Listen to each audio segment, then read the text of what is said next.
Good morning, everyone. Welcome to the Trade Ideas pre-market show for Friday, April the 21st. My name is Barry Anderson, moderator of your trading room. Can I get a couple of yeses? Thank you, William. You guys can hear me, see my screen. Great. So it's pretty excitement here for the PRST. This is an AI play, as William pointed out. We're creating our AI channel. I just noticed it is part of our AI channel that we're going to be, I don't know when we're going to actually, we need more symbols to make it more worthwhile, but we're building a database of stocks that say anything about AI. So anyway, PRST is one of them, 27 million in the float. So it's not low, but it's not high. And as was pointed out by several, certainly not for us anyway, who have interactive brokers, no shares available to short.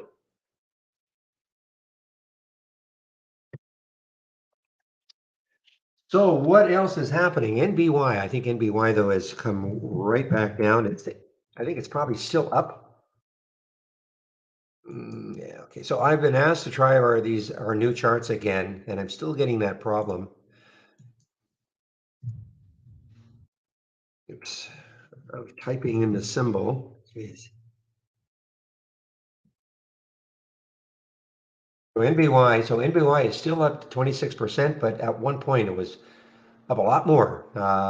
See if there's any news trading higher after the company announced the launch of Derma Doctors, okay, psoriasis treatment.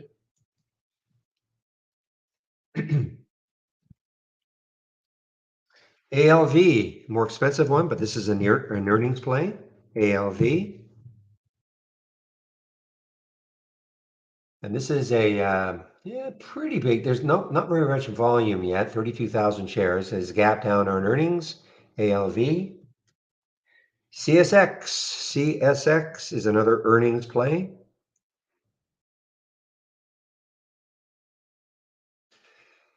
So so looks like to me anyway, it's coming into a lot of resistance around that 32.40 mark.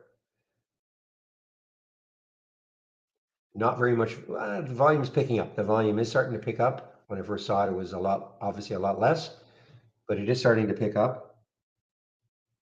MGRX. MGRX. Company announced it's featured on Webull corporate communication service platform. All right. Another low float, 5.9 million in the float. Morning, Mike, and other YouTubers. VCIG. This is a fairly recent IPO or SPAC. Hmm.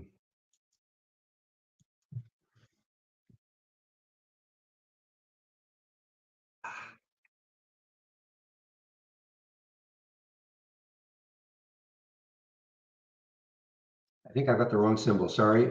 VCIG. VCIG. VCIG, not RG.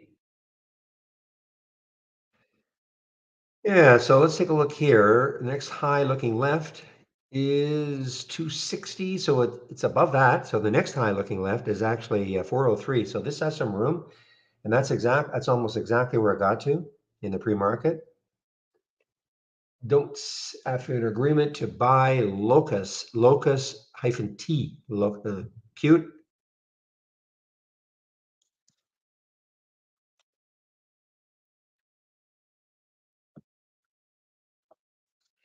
Wish, which has been beaten up. Okay, I've got to let Brad know.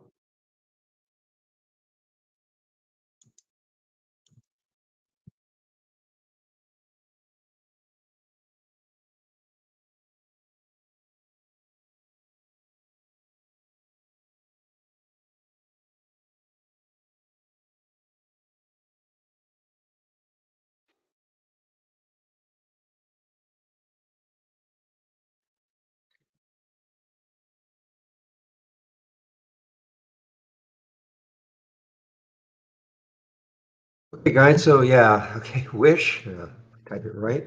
Wish.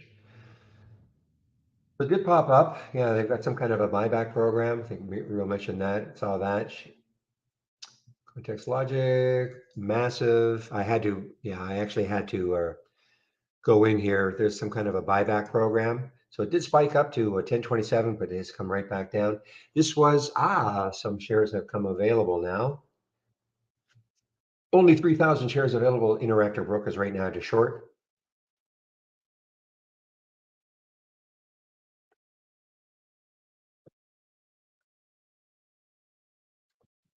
Meanwhile, PRST, severe rippage here, guys. Look at this, PRST. So the next high looking left is 518. And still no shares available to short at Interactive Brokers. Keep an eye on this AZYO. AZYO.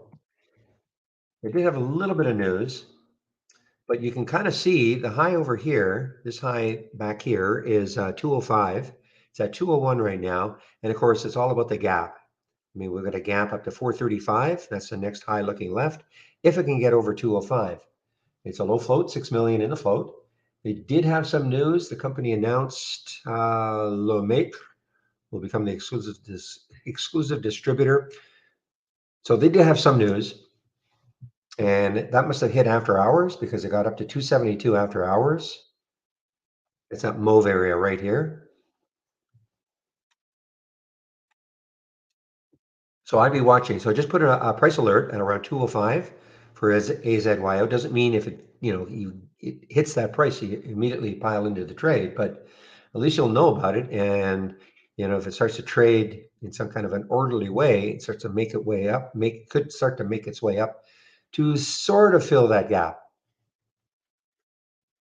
SQM, yeah. So big news out of Chile.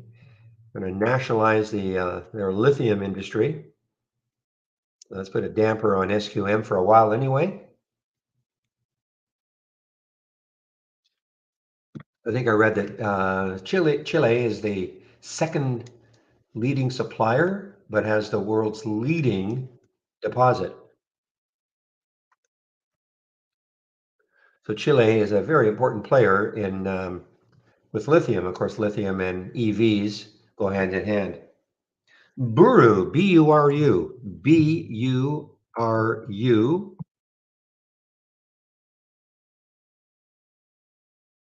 A POP receives patent for blue laser welding and multi-kilowatt blue lasers. Okay, so that was the news that hit. Got up to 224, but it has been in just a steep decline.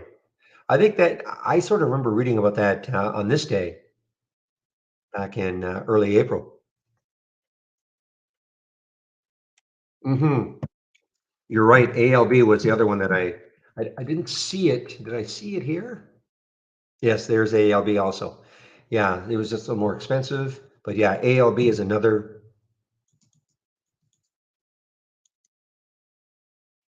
lithium player in Chile.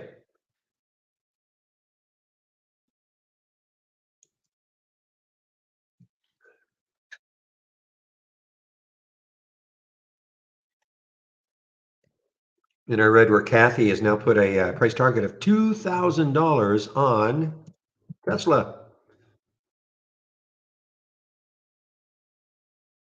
Not tomorrow, but she says over 4 years, she thinks this will be a $2,000 stock.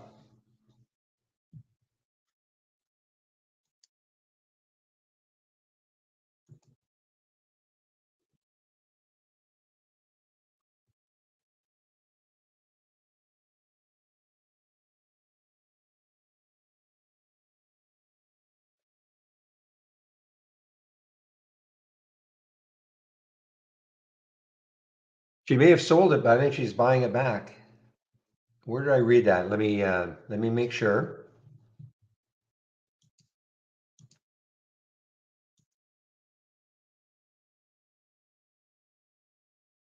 Okay, so this is it. She's back. Shares are now trading at 163, but Kathy Wood's ARK Invest has issued a new 2,000 price target on Tesla. No, it doesn't say that she's buying some right now, but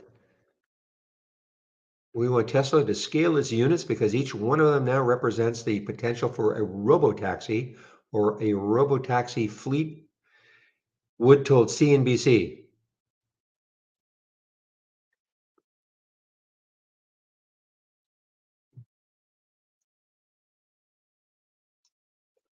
So you're right. It doesn't say that she's buying right now, but she's putting a $2,000 price target.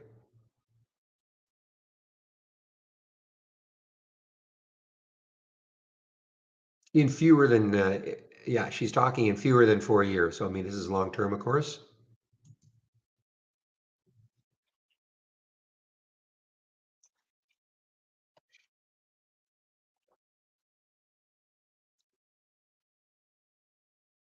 So I'm looking at the SPY. The SPY is going to kind of neutral right now, a little bit of a pop, but nothing much. 6.7 million or 6.6 trillion, Alex, to be exact. That's what she said it would be. Well, if it hit $2,000, that's what Tesla's, excuse me, market cap would be, 6.7 trillion.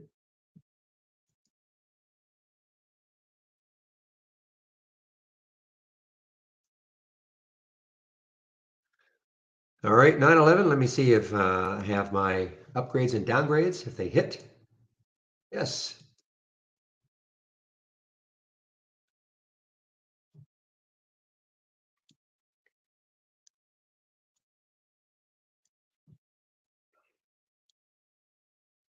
So yesterday we had a lot more downgrades than upgrades. This today we've got just the reverse.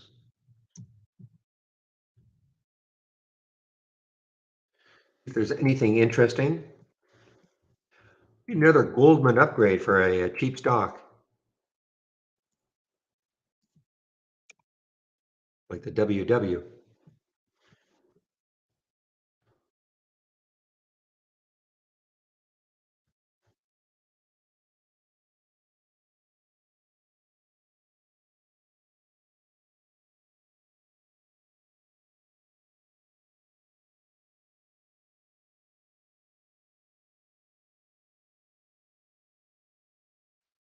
Ah, I see a couple of upgrades for XPO, guys.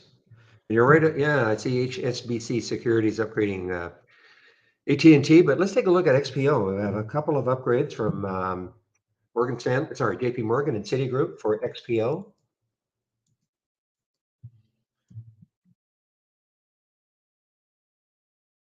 Yeah, that's not me.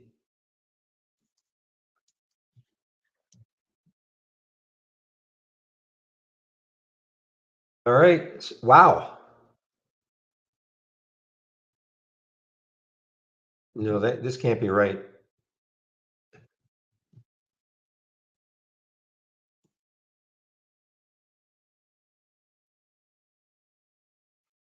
Oh, I'm sorry. This was the pop yesterday. Wow. Okay. So now it's coming into the 200-day moving average, 42.27.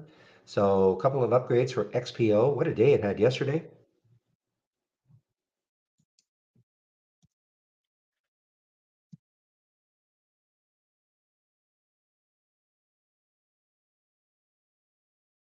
Downgrades in now.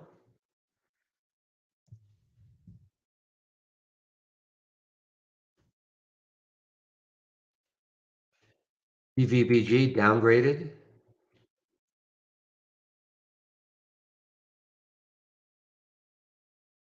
I mentioned that one because Real was pointing that out. Tesla downgraded. And big downgraded by Piper Sandler.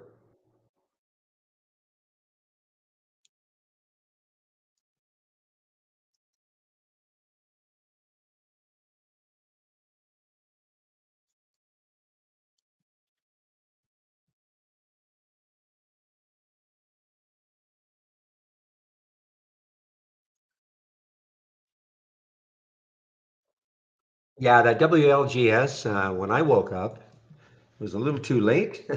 We were talking about this one yesterday, that this could, I mean, look at it now, but it could follow the UCAR.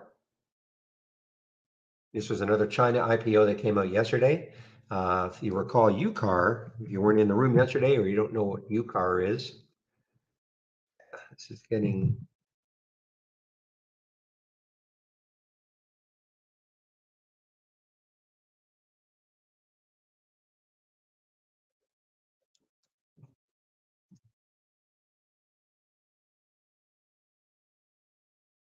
So yeah, so UCAR came out at I think $8. I think it was priced at 6. It came out around $8, got all the way up to 75, if you can believe it. Of course, it's collapsed since then.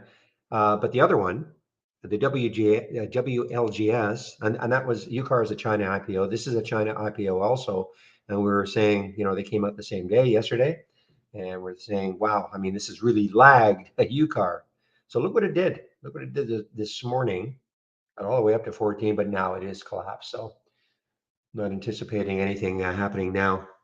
Too bad. I was hoping that maybe it would hold 10 and then from there it could launch, but it doesn't look like that's going to happen.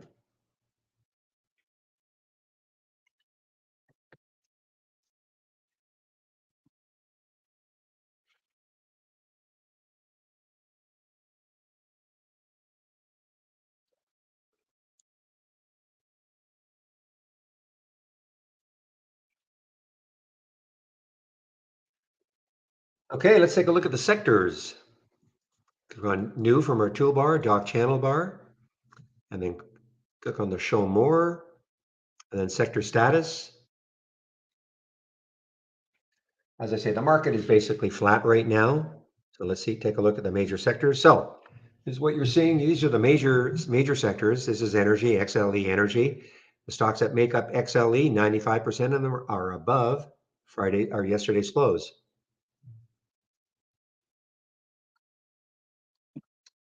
So we look at tech, 61% are down.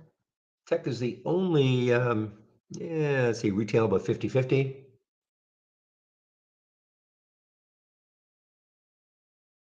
Financials about 50-50. So anyway, as we speak, energy is the top sector. Okay, as we speak. It can change, of course, once the market opens, but again, as we speak. Let's take a look at the sectors and their 200-day moving average. I'm interested in, let's take a look at financials. Let's see how close it's getting now. A moment.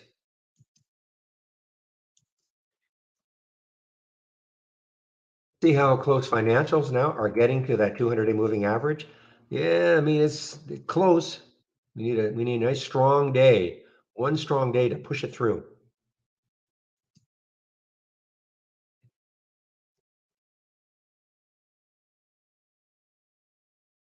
XLY tried yesterday. I'm just looking at the sectors that are below the 200-day moving average right now. Most of them are still above. XLY tried. This is consumer discretionary. It actually poked its head above it, but closed below. Then the other one is retail. Retail XRT. XRT is still, it's still struggling to get above it. So those are three sectors so far that are below the 200-day moving average. I think that's it though. But all of them are very close.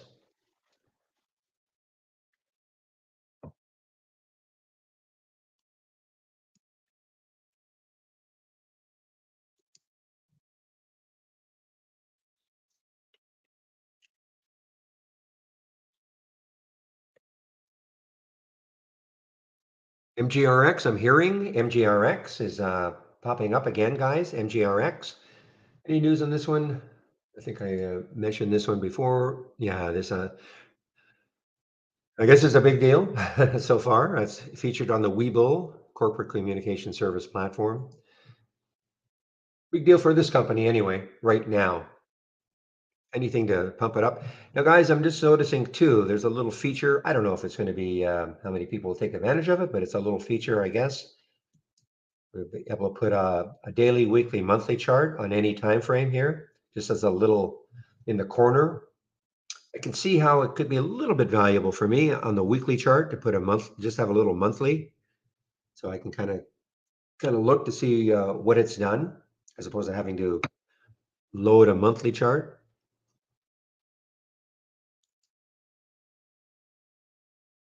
But of course, you don't have to have it up and running.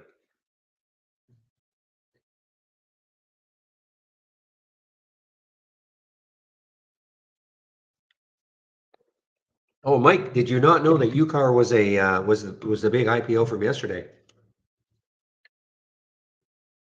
A China IPO from yesterday, getting up to 78 dollars.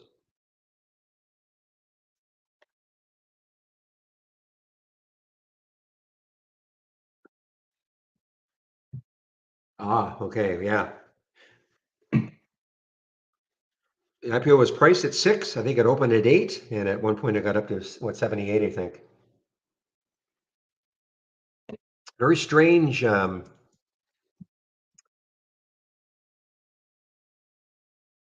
found it very strange the way it traded yesterday because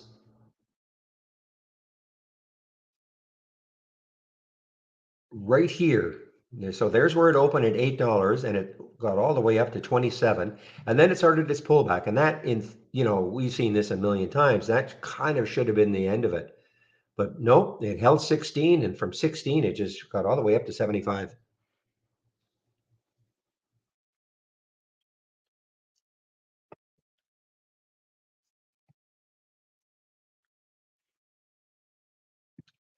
Is the market about to drop or move? I don't know, Walter. We'll have to wait and see for the market to open. I mean, right now the market's putting in a little bit of a pop, but the SPY is up just a little bit. So, oh no.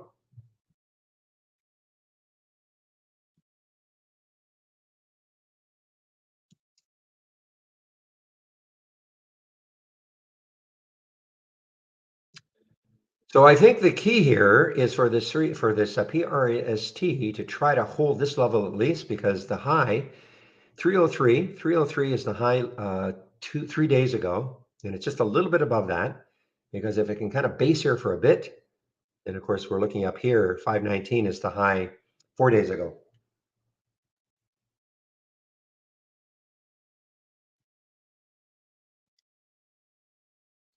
My market maker window on Interactive Brokers, I don't think so. Only thing I have linked is time and sales and the news.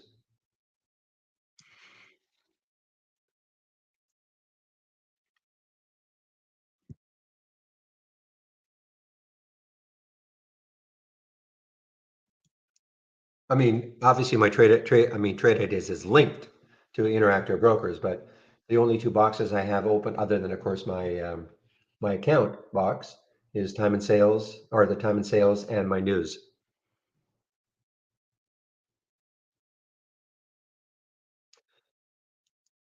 Well, guys, GME, is today the day that it cracks 20, or is it going to hold 20 and rally a little bit? The other one I'm kind of watching is AI. AI, again, is this the day it's going to crack 20? A little like GME now, it's sort of rallying off that bottom here. But I do have an alert set around just underneath 20 for AI, in case it does crack it. But right now I'm looking and there are no shorts available for at Interactive Brokers for AI.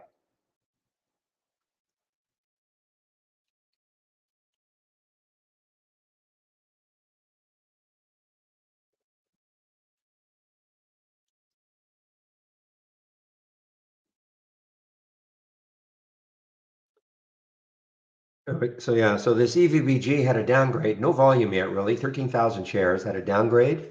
A bad day yesterday, of course, and now another gap down, EVBG. I guess Bitcoin is moving a little bit because I'm seeing Mara. Mara is putting a little bit of a rally here. So I guess Bitcoin is moving somewhat. BITO, let's take a look at BITO. Yeah, so at least it's not dropping. Bitcoin's still under 30K.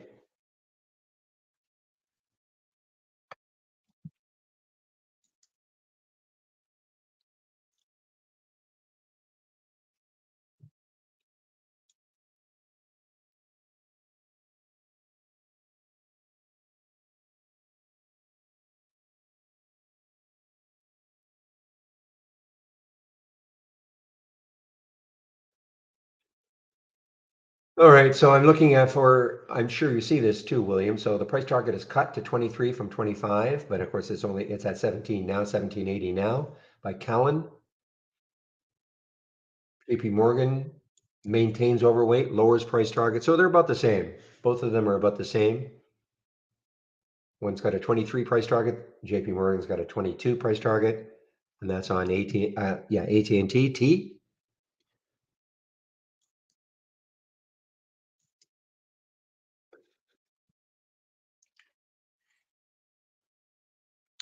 What is your definition of a penny stock player, PJ?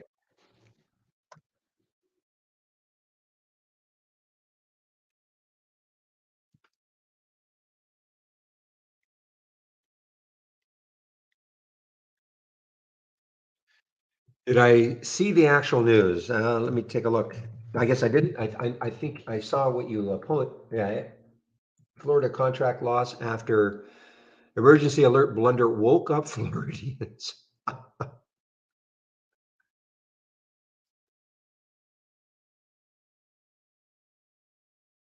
Okay. That was the news from yesterday. I mean, we knew that they had terminated the Florida. That was because that's what caused the new. That's what was caused the drop yesterday. The contract loss.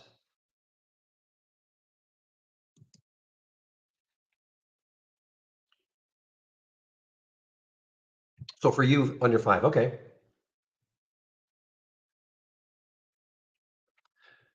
Well, guy, yeah, the spine's putting a nice little climb here now off the bottom here. We've had about an hour and 15 straight up from 8 o'clock. Meanwhile, XPO on those two upgrades by JP Morgan, I think JP Morgan and Citi, getting closer to that 200-day moving average, 42. Actually, it's over the 200-day moving average now, 42.47. 27 is the 200-day moving average, so a little bit above it. If you look at the weekly chart, the next highs are here around 44, but about $2 away on the weekly chart for XPO. So those upgrades have definitely helped.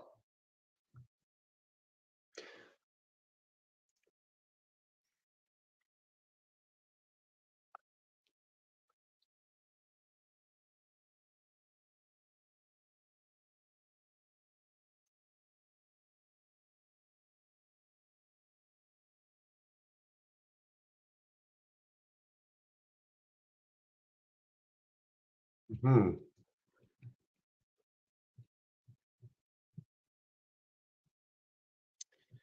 So we're still a little bit light on earnings this week. Next week, though, let's take a look. I want to take a look to see how many companies are releasing earnings next week.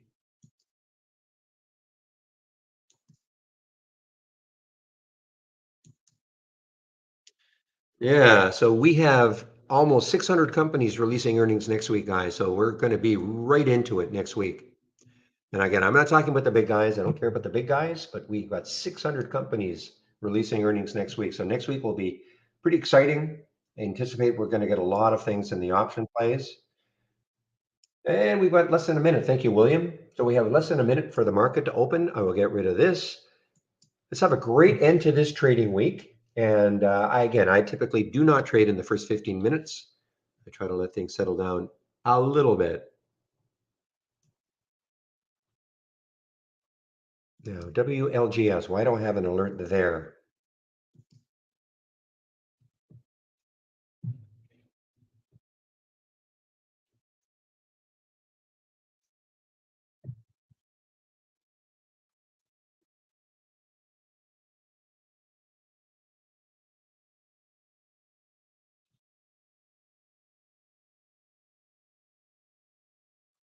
All right, we've got 8 seconds. 7, 6, 5, 4, 3, 2, and 1. And we are now open.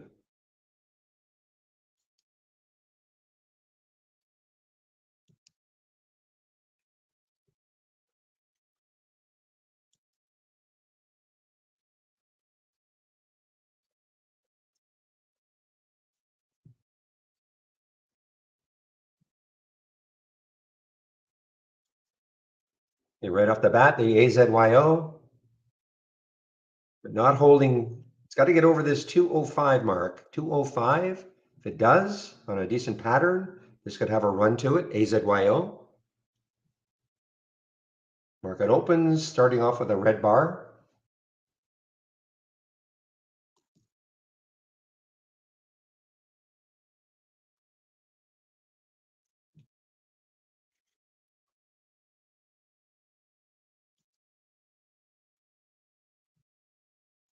Okay, let's see if the CSX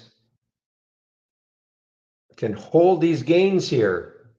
Big float, 2 billion in the float, earnings play. Okay, we have a couple hitting early in the 10-day daily breakdown. Too early for me to take them, unless it's an all-time low, but they're not. RF, look at RF. RF is actually an earnings play too, regional bank. Whoa, look at this. I mean, if this takes this out right here, this 17 mark, look left. 14 is the next low looking left.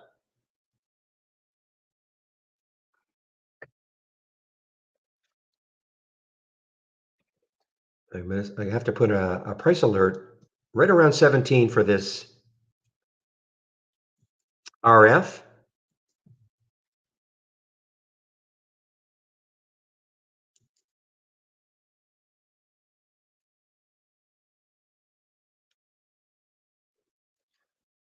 So CX did show up in the 10-day daily breakout at 32.20. That was the alert. This is what I'm talking about. But again, it's a little early.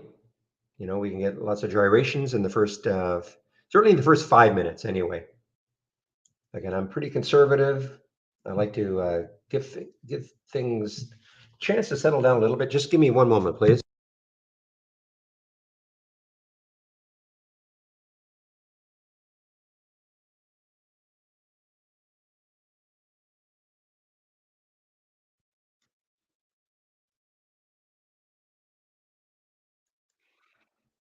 All right, well, this WLGS is starting to move a little bit, but just be careful if you do anything with it, okay?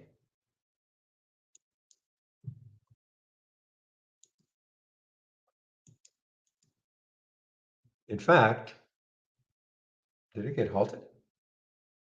No. Yeah, it just got halted. You know why I knew it got halted? Because I actually was going to take some. I think, and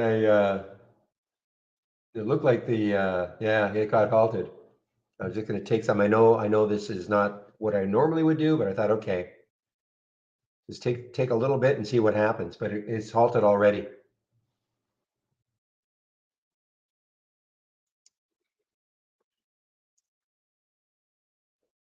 Hmm. Look at XPO guys on those two upgrades. XPO on those two upgrades.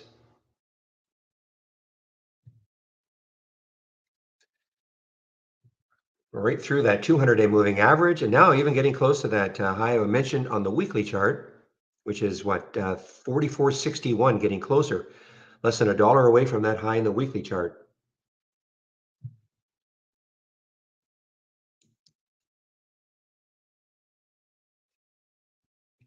Yeah, Nova is pretty interesting right now, guys. I mean, had a great day yesterday, closed near the high, ran all day, and it closed near the high. The next highs are look like around 1870, so might struggle between here and 19.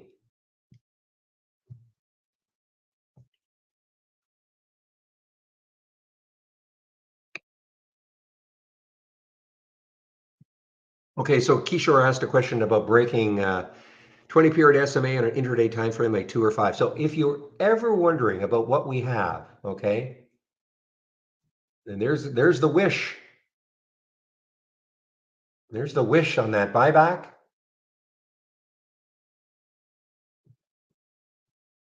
So if you right click, configure, search, and do it in an alert window, type in SMA. Okay, type in SMA. So this is what we have. So you're asking for a 20 on a 2 or 5. So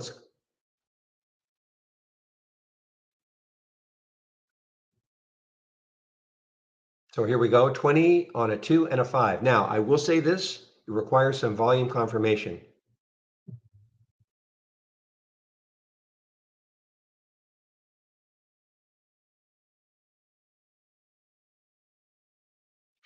These are I'm sorry, these are SMA crosses, okay? So a 8 period crossing the 20 period. Okay, so it's not quite, what you're looking for.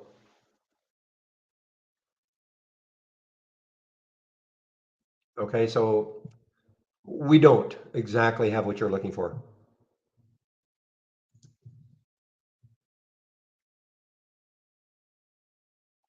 So the answer is no, I'm sorry.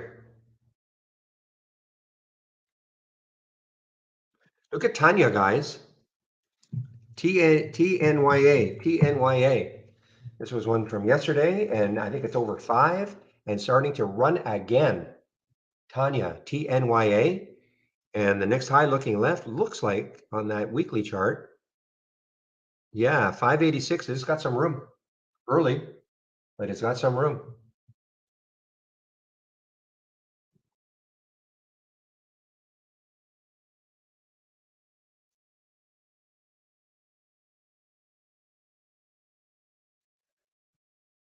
So look at CSX.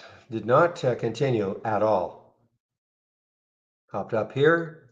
Almost looks like the short again, real like the other one that had good news or a good earnings release, guided well, and what tanked about $7 yesterday.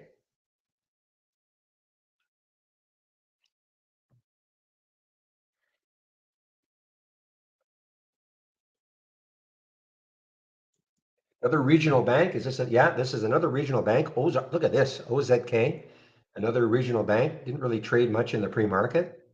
Market open and just splat. My new term is cratering down. Next low looking left is 33 or so.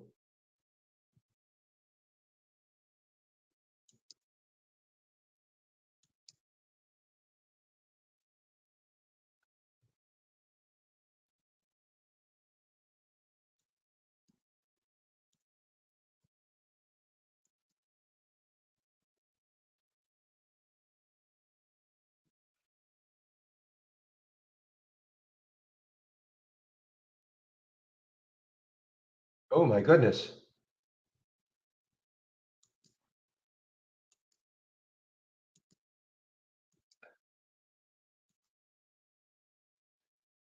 Give me a moment here, guys.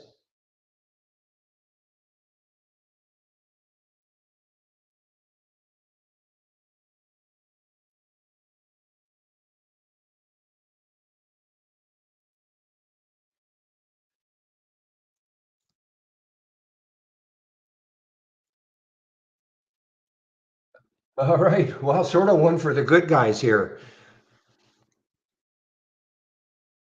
I put in remember I was saying I tried to buy the WLGS just before the halt. And rookie mistake, I had no idea that the order was still there. And so I actually got a fill. I've traded out of it. Some of it anyway. I've traded some of it out.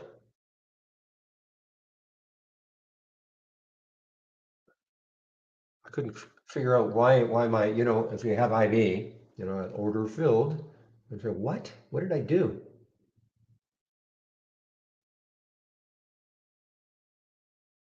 So I got a fill at 470 and I've traded some out at 495-ish. We'll see what happens from here.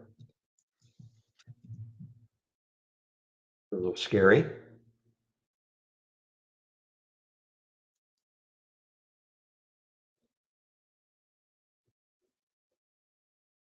Look at the volume that came in.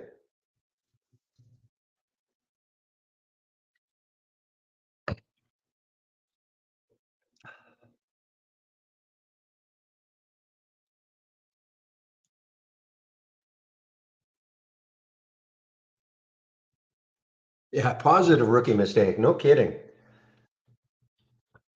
That's why you've got to pay so much attention. I could have, well, it wasn't going to kill me, but what if it had dropped that right back down to 3 or something after that halt? Usually the first halt is okay, but wow.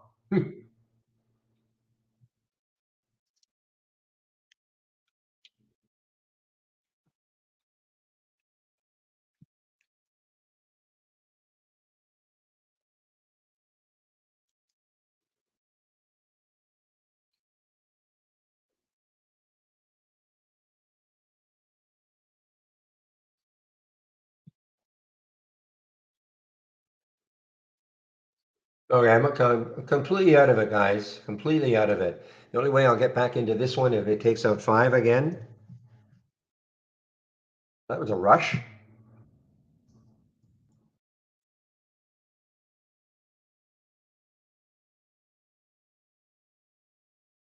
Let me put my price alert for this one, WLGS at 5 or 513. That was the high.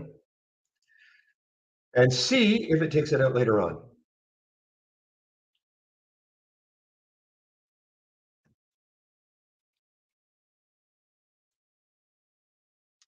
Meanwhile, Tanaya Twain. Haha. That's a groaner. TNYA.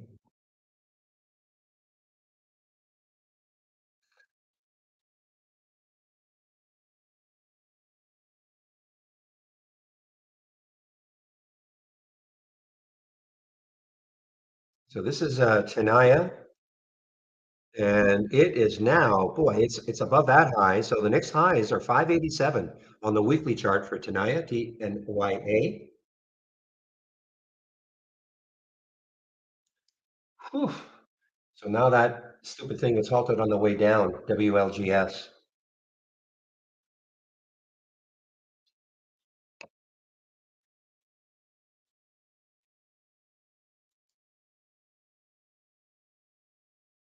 Okay, MGRX showing up on my 10-day daily breakout. Now, what's the issue here? Might be some resistance around 240.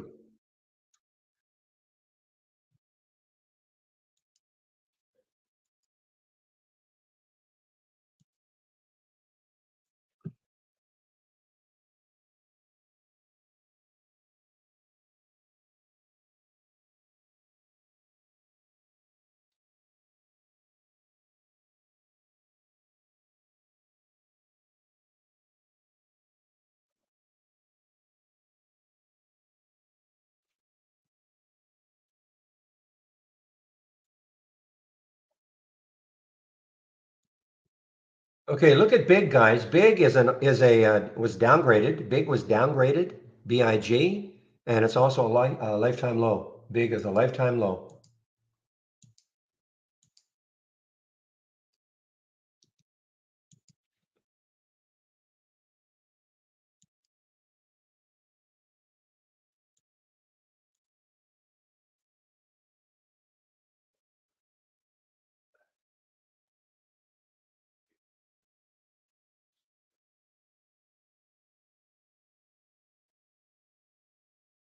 You know what? I'm trying to short this, but they're not filling me. It's just a smidge under 10% down, but they weren't filling me. And now I'm trying to get it at 868. The bid was 868, 869, but they weren't filling me. I left it there for about 10 seconds, no fill. There are lots of shorts available. That's not the issue. It's that uptick rule.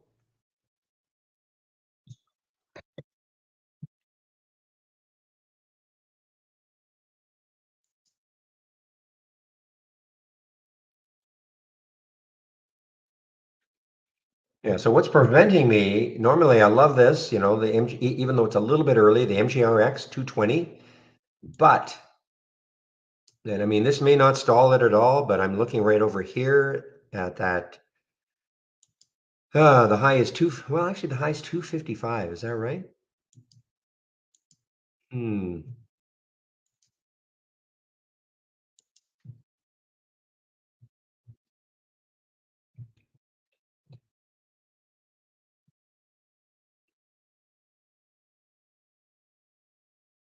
Got to keep an eye on this. So that next high is 255. That's kind of far enough away for MGRX. It's a low float, 5.9 million. Look at the volume, 25 million. Had some news, I guess. No, this is the one featured on Weibo. I mean, how market will traders will pile into something just because of any news sometimes. I don't think it's that big a deal, but I guess it is today for this MGRX.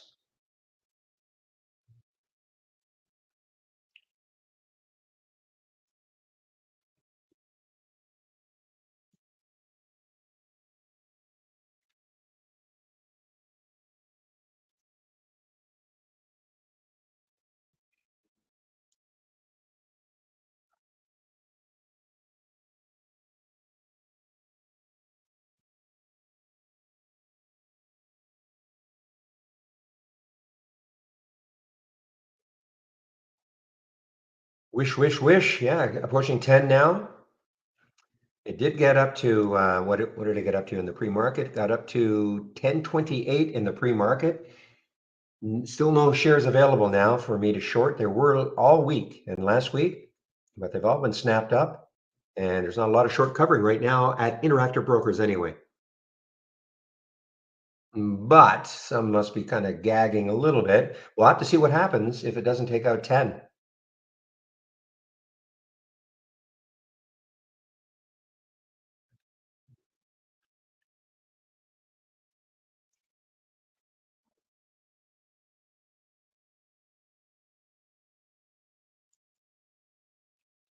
All right, guys, the MGRX is on the move now.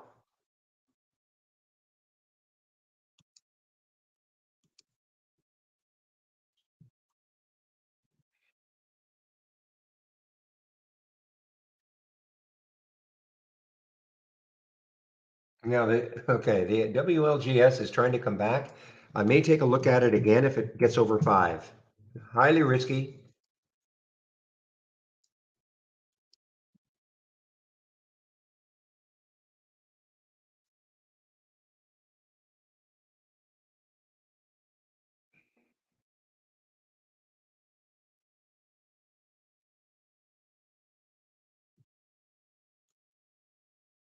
There's that Tenaya still making new highs here. Tenaya, TNYA, still making new highs.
Hey guys, SYF trying to come back a little bit here. SYF.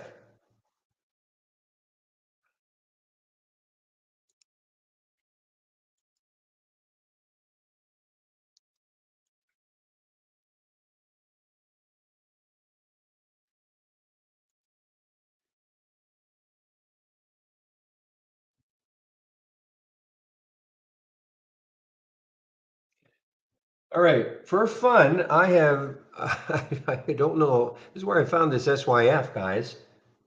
I am taking a look at this. This is a scan that, or an alert that we've had forever. I think I looked at it a long time ago. And this is sort of linear regression on different time frames. And I put it together this morning. Just wanted to see what sort of alerts it was giving me.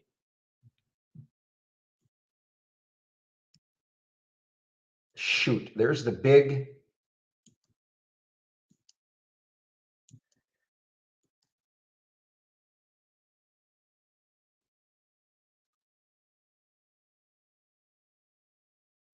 So can't get a fill. Can't get a fill. Lots of shares available, just will not fill me because of the uptick rule.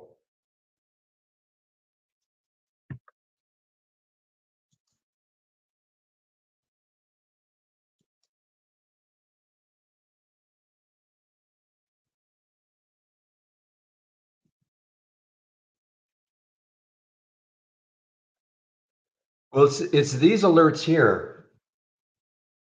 Okay, look at WLGS. Okay, forget about it.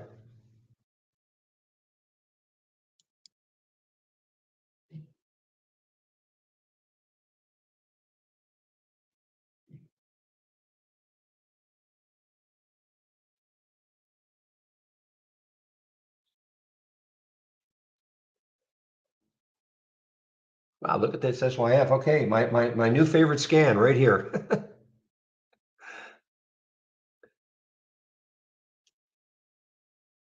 So this is all it is, guys, and you can play around with it. You know, there's no point in my giving this to you. I just loaded it this morning on a just on a whim. So if you search and you type in regression, okay, you'll see we've got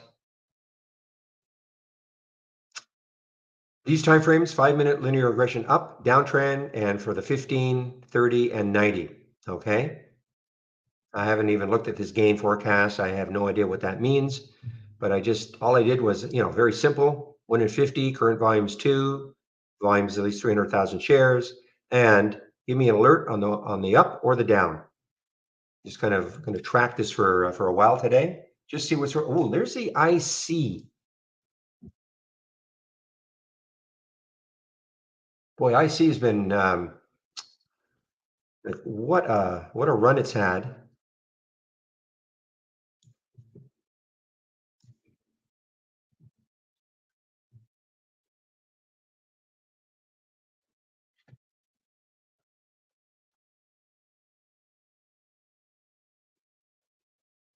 Well, it sure as heck worked on the SYF. The SYF. I just took this on just to see. I didn't take very many shares, but they had the alert at 29.58, and it's 29.90 now. I mean, listen, I'm just intrigued by it. That's all.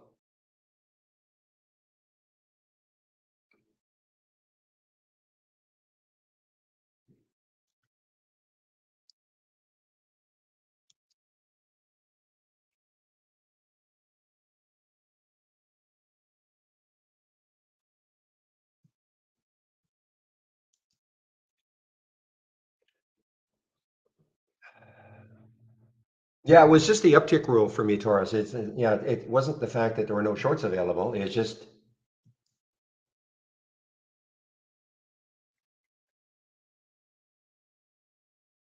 if I put a bid in at the or if I put an order in at the bid and I have it hanging there for 10 seconds and it doesn't fill me, I just leave. And it's not like it was moving.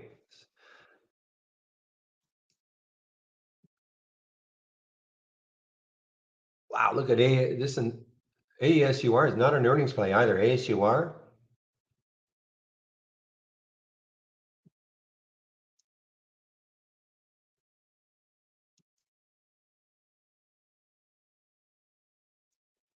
Wow, this is just absolutely tanking. I don't see any news on this one. It's not an earnings play. They have earnings on the first. I don't know if they have. I don't know if they were pre-released or.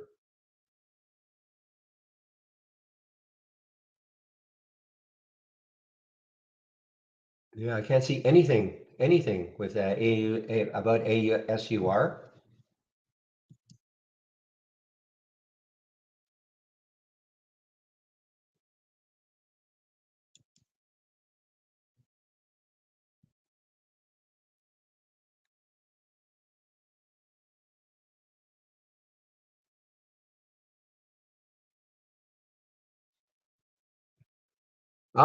EY. Wow, look at MGRX. EYPT, guys. EYPT. This is on my watch list. Yeah, EYPT. Look at this run it's had. Boy, doubling in about a week and a half. EYPT still has some room on the weekly chart, I think. 805 is the high. Yeah, I'm not saying it's getting there.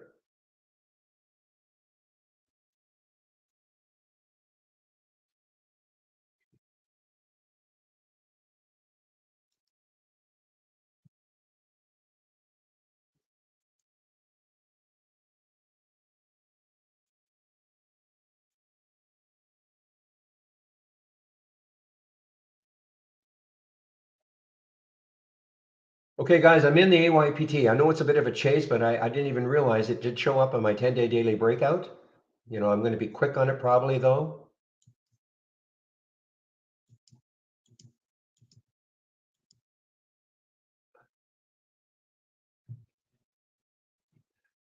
I didn't even realize it was here. Or I was seeing it here, but it's on my 10-day daily breakout also at 717.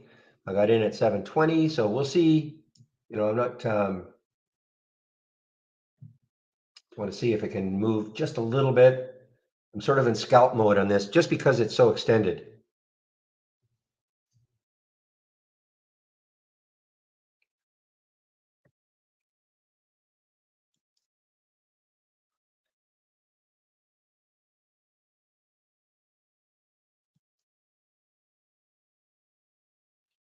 Okay, guys, big sort of reversed a little bit here. Okay, I'm out. A little loss on it. I will look at it again on the EYPT.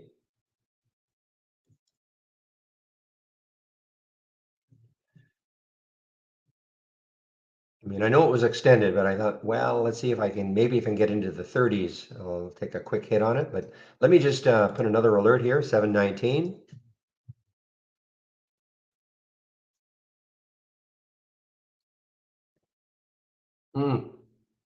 Look at XPO. Did it pull back at all? Not even close. Oh, a couple of upgrades for XPO. Golden today for this one. But MGX was the star. Okay, EYPT back up.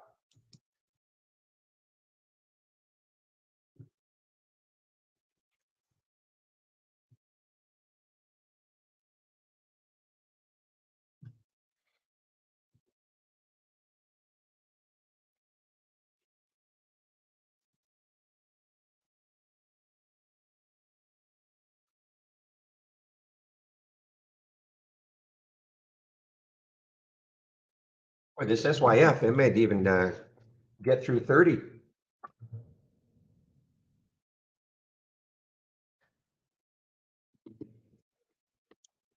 I'm gonna have to keep a real close eye on this regression that I just threw together this morning.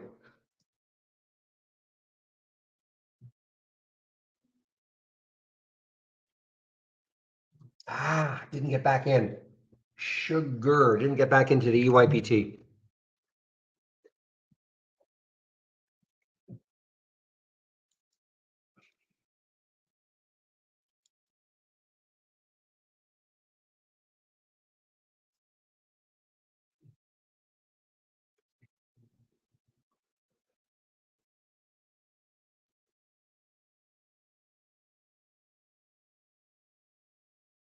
But HIMS, still on the run here. Look at that. Yeah, that short float. I don't know if Chris is listening to me, but yeah, he mentioned that. Chris Varley, 18% short float percent, but it pulled way back. Wow, got up to 1165. It pulls right back down.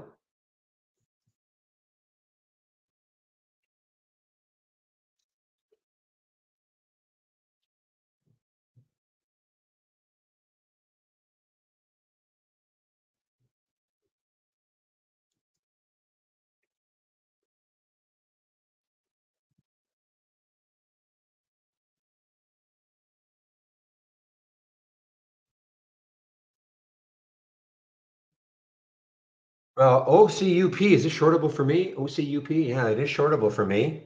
Let's take a look left. What sort of room does it have? Not, well, I don't think a lot. I mean, if you look left on the daily chart, looks like there's some next lows are around 470-ish, so there's not a lot of room.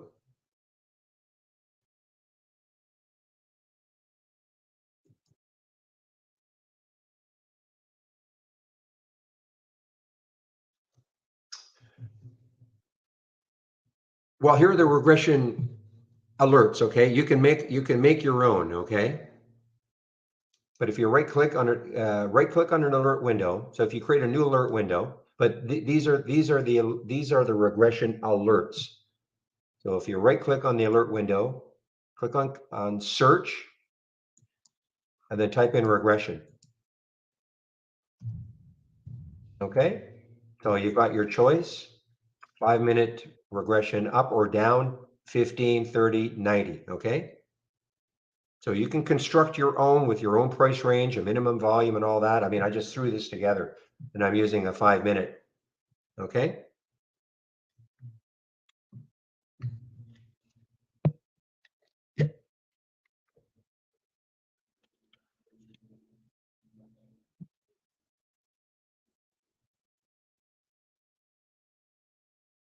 I'm assuming you know how to create an alert, like a scan, an alert scan.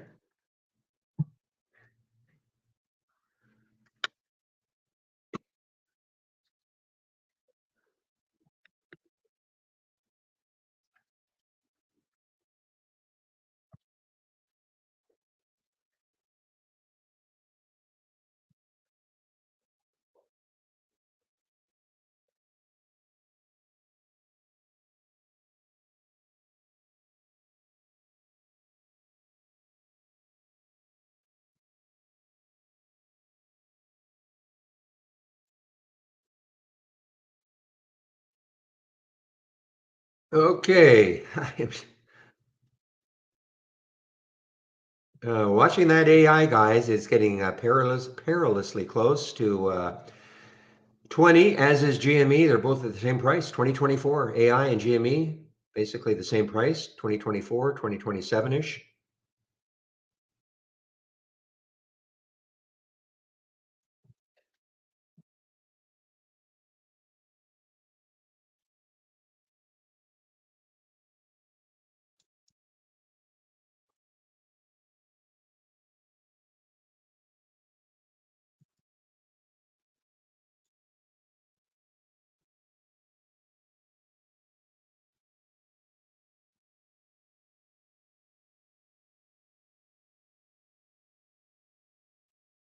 Uh, the groan of despair, guys. The groan of despair. BYPT. I said I wanted to get back into it right about here at 7:18. I had the alert, and then but then I was just doing something else for a second, and it just ran right through. But if some of you got it, that's great. There was the alert, 7:17. Got in at 7:20, took a little loss, but look at this.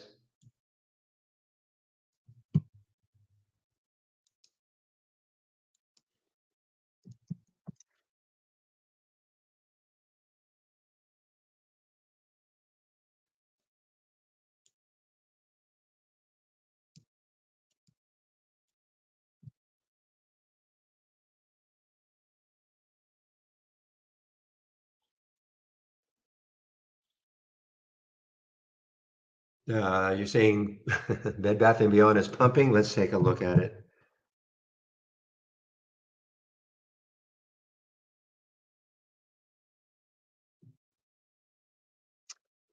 Yeah, okay. From 30 cents to 35 cents.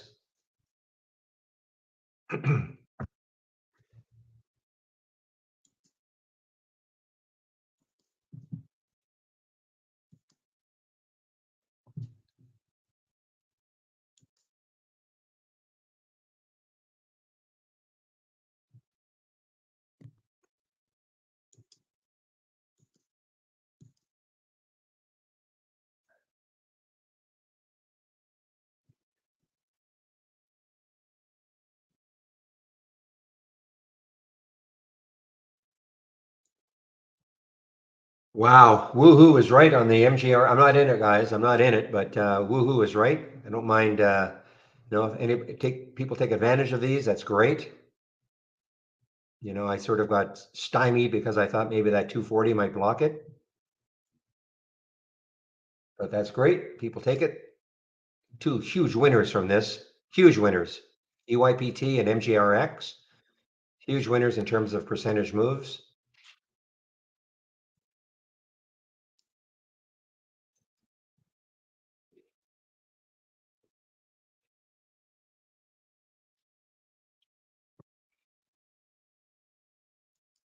Hmm. All right, guys. I took a little bit of this tech here. Where was the alert? Tech 45.19, got in at 45.25. Let's see if it has a little bit of a run.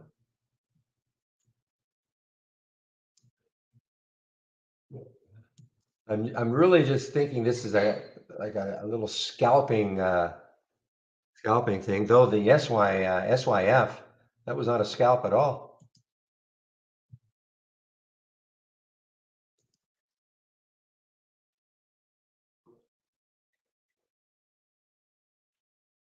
Hmm.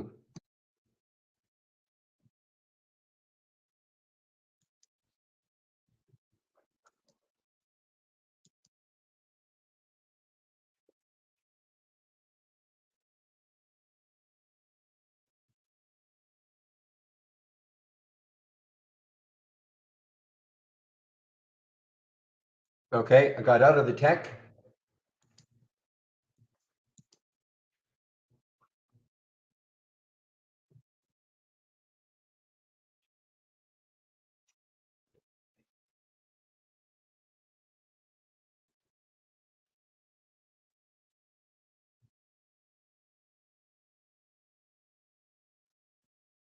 Well, let's see now, though. The market, I may have to get back in. If this market, I mean, I have to, of course, watch the market too at the same time taking these things. Now, the market's putting in a nice little rally here,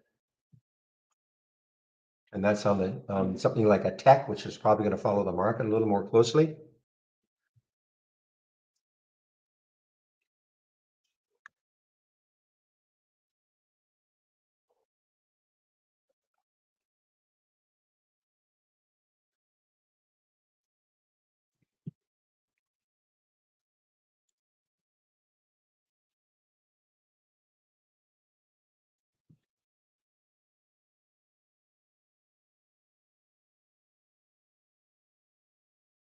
Ah,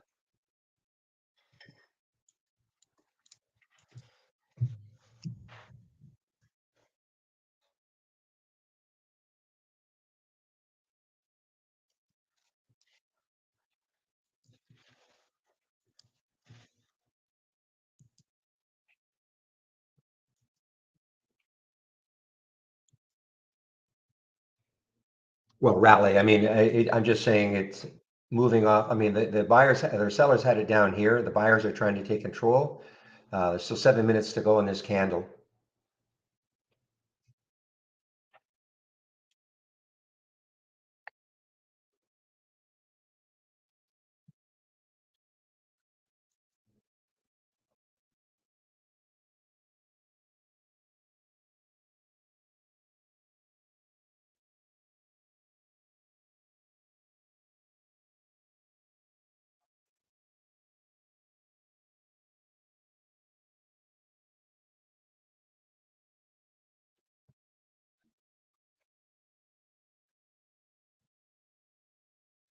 Just one moment, please.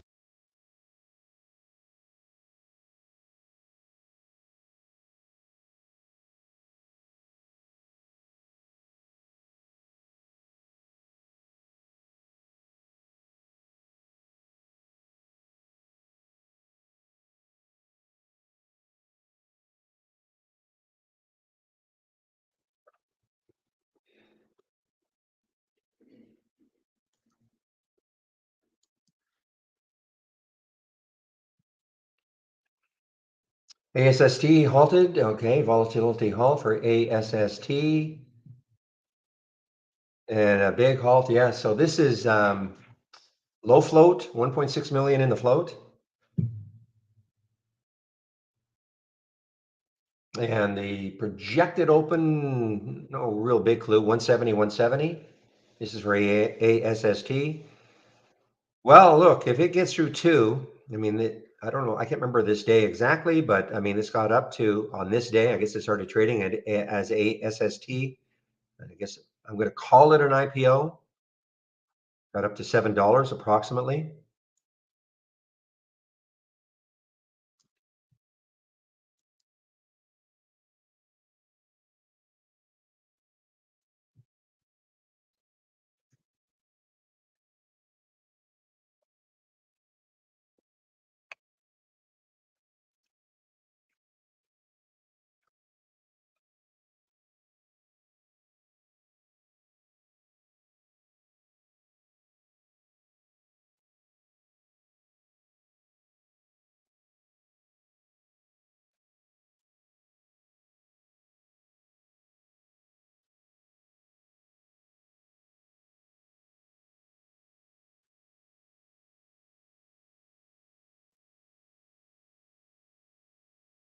Okay, shoot, tick is right back up.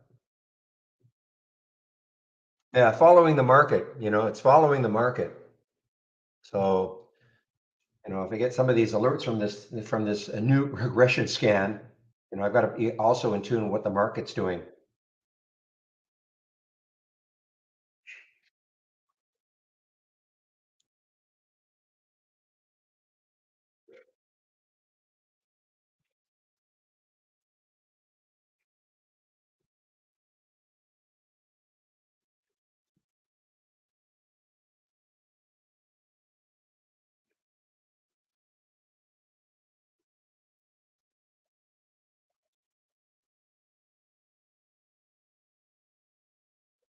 Okay, I'm going to make a couple of changes here. I'm going to add the EPS filter. I don't want to see ETFs, so or the earnings per share filter.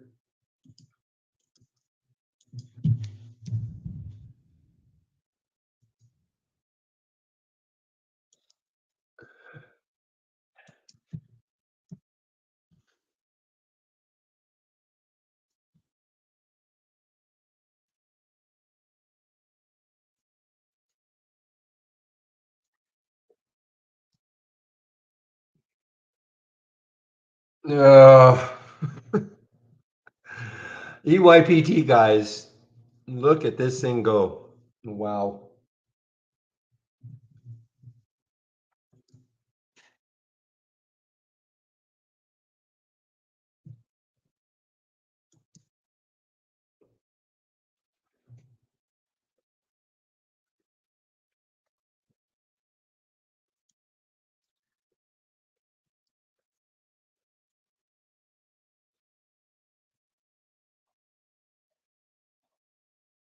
Just give me a moment, real. I accidentally deleted something. Shoot, what did I delete? The 20-day. Just give me a moment.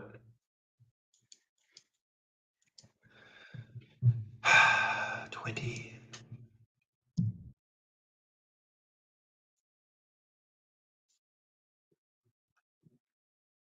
There we go.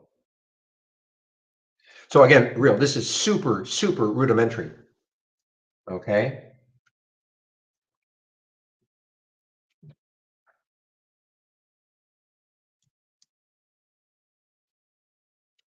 This looks like, on the green, these are long, and obviously what's happening is these are bounce plays. And if it's red or the other color, I don't know what color I've got, these would be topping plays on a 5-minute chart. Okay. So all it is this. I mean, I can give it to you, but you can, I better unpin it. I'll get rid of the sound so it won't drive you crazy. And I will save it, save and share it.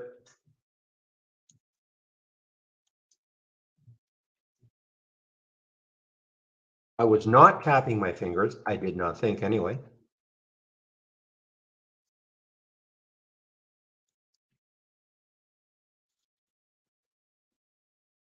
I mean, these alerts forever. EYPT guys, wow. Congrats anybody who got that. Well, took it for the first time and didn't get, even on the options plays. Look at this on the options plays. They have, so a lot of confirmation. Look at the option volume is on this one. It doesn't trade very much. Only 798 total contracts today, but that's a 1,300%. Look at EYPT. I'm going to have to stop saying that. It's going to drive me crazy.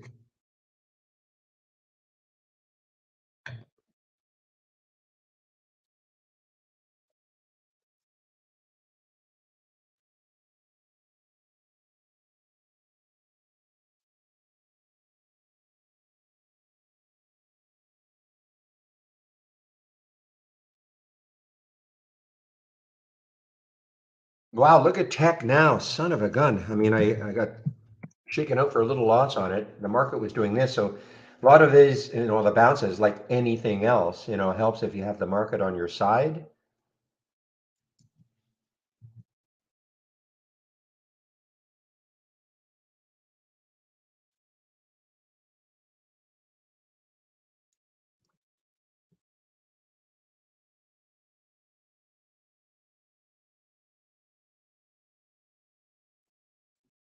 And I think they're probably, if you're into scalping, they're probably good little scalp plays.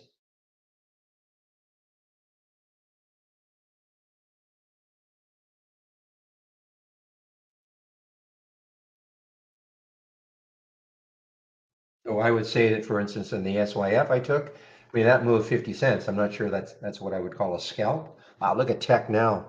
Whoa.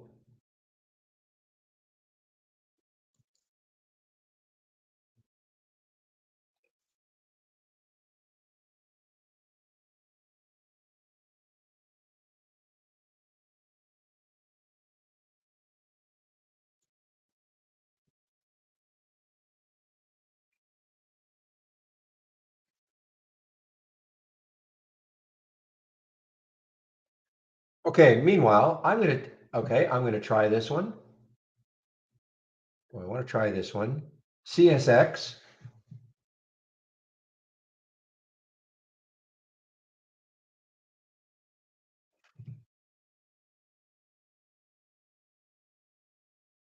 I'm not a scalper.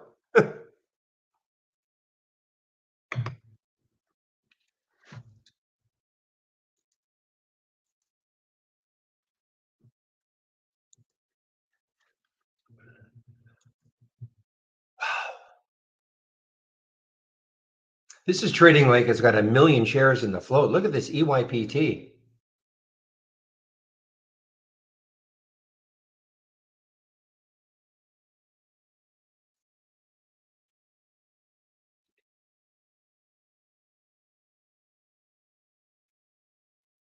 Well, I think that, people who hold stocks, for days, weeks, months, if you trade intraday, you'd be branded a scalper. Okay. But I mean, if you took this EYPT at 717 or 720 and now it's at 939 with a massive, massive percentage increase. Yeah, well, maybe you get in at 955 and now you're out at 1018. But look at the percentage increase. I look at a scalper as somebody who, you know, tries to, like Jamie. If Jamie's listening, he might choke on his muffin. But he's into it for, sometimes 3, 4, 5 cents on some of these cheap ones. And that is not me.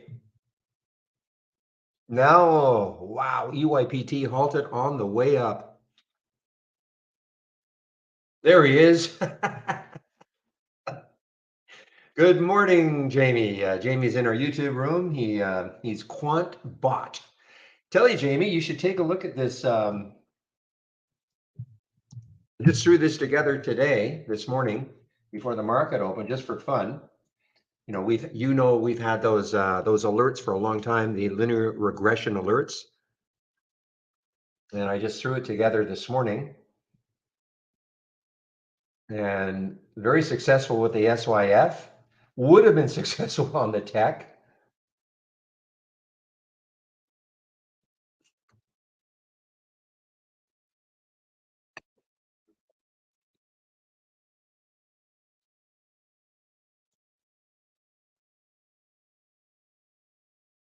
And these are more bounce plays or topping plays. Wow, look at this market now, guys. Wiping out all of this now.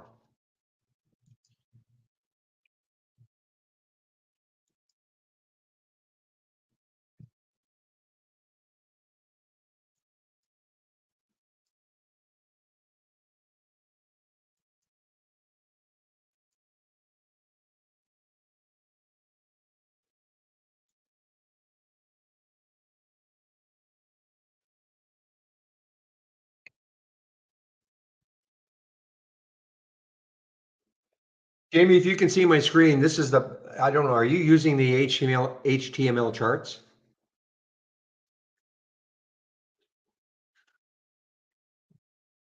This is what I'm trying to show Brad, like the candles are not catching up to the price. The body of the candle's not catching up to the price. And if I look down here, you can see these are call them the old charts, or the charts that everybody has access to. So you see 948 right at the top here. And here's the HTML chart. So it is not catching up.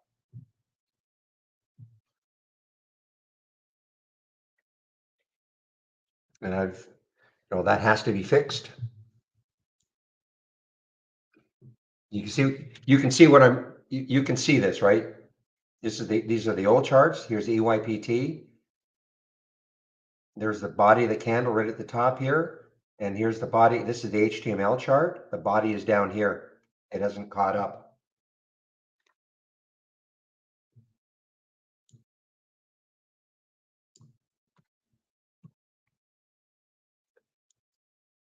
The other thing, oh, okay, this time it worked. The other thing, sometimes it takes a long time. If I want to type something in, type a symbol into a chart, it won't do it unless I click on an alert, and then I can type in the symbol that I want. All right, CSX is starting to inch its way up, guys. So again, I'm in this one. This is at 30. What did I get in at? This is again from this little regression scan. Where are you? I know you're there somewhere. There you are, CSX 3157. So it pulled back down to 3150, and I took it right around 3151. I mean, I'm not expecting. This is just a real trial and error here, and following the market. Is CSX halted? No, better not be. No. Ooh, UCAR was halted, and then what happened? No, nothing. Okay. Jamie, this could be right up your alley. This could be right up your alley. If you're into scalping.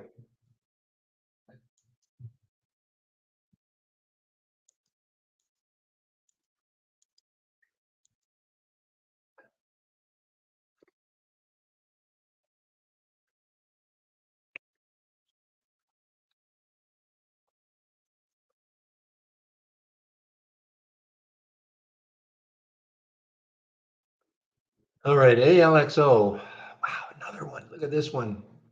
ALXO, the alert was at 550. It's up to 584.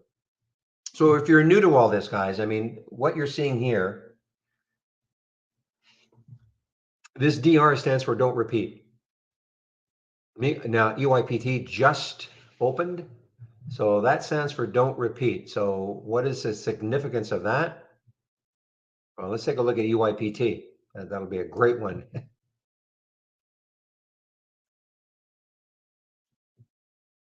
Where is it?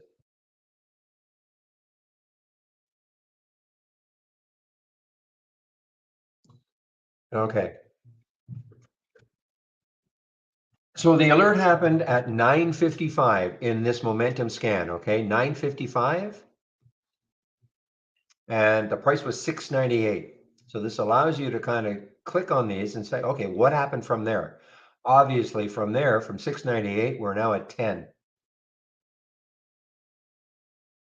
Okay, now again, these are ideas. That's why the program is called Trade Ideas. This is not called when you get the alert, just pile into the trade.com. Okay. MGRX, another one, at 930, price was 179. I can go back, and every time this made a new high, you'll see it here. This is the repeating version, okay? And obviously MGRX got up to $3.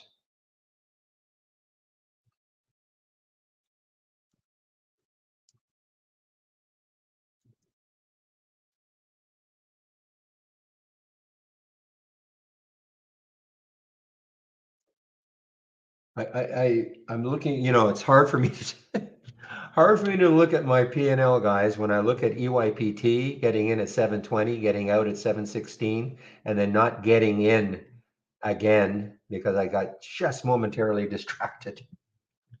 Wow. But you know what? There will be another one, maybe not today, but there will be another one, many more next week. Which one, Jack? I was sorry, CSX.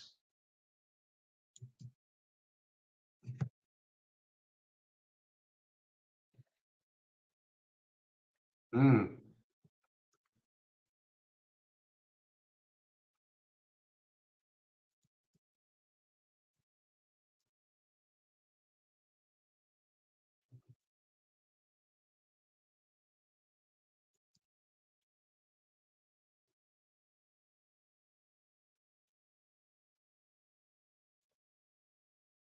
rapid morning.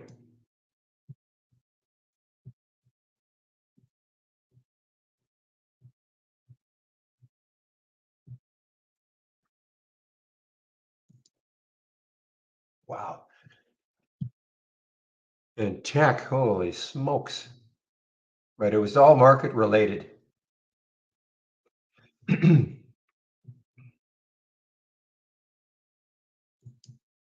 All right, PRST, what did it do from that alert at 1020?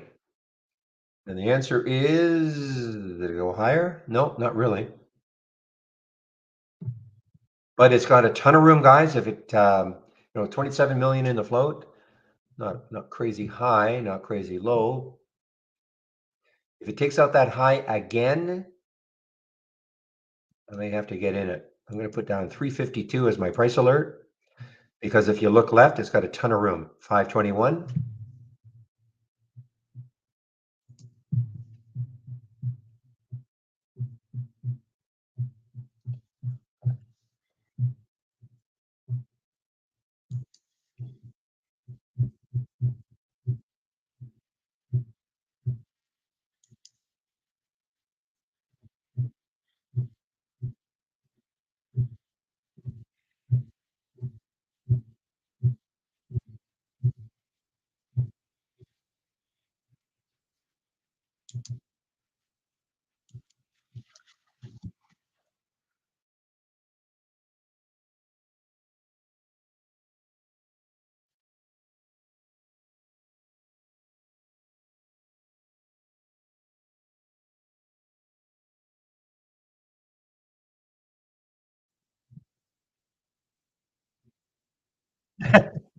That's funny, Jason. Jason, reserving www.whenyougetalertpileintothetrade.com. That's funny. At least I find it funny. Good one.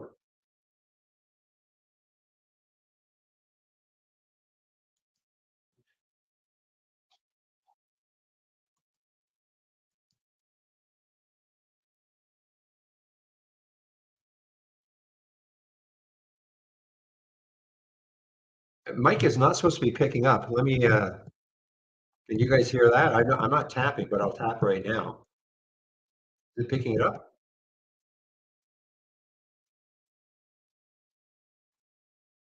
Well, I'm tapping. I'm tap, tap, tap, tap, tap, tap, tap, tap. So I don't know what it's picking up. I'm not tapping.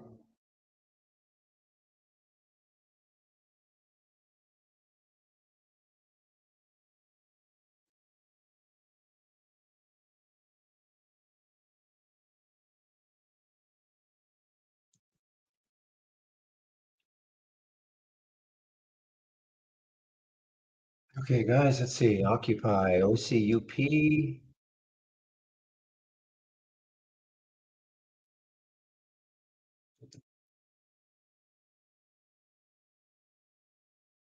Hmm. But my alerts are not, they're not coming through the, I've got a headset on, so is this just starting today or has this been constant? So that my alerts are not coming through my speaker.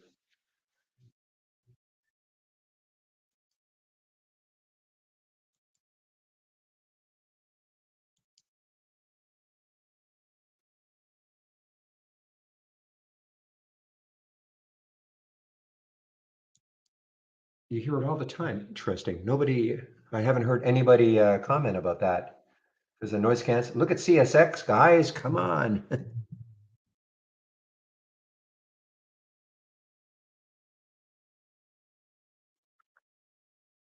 Now, maybe you can get up here. That was that'd be my stalling area, perhaps 3179 for CSX.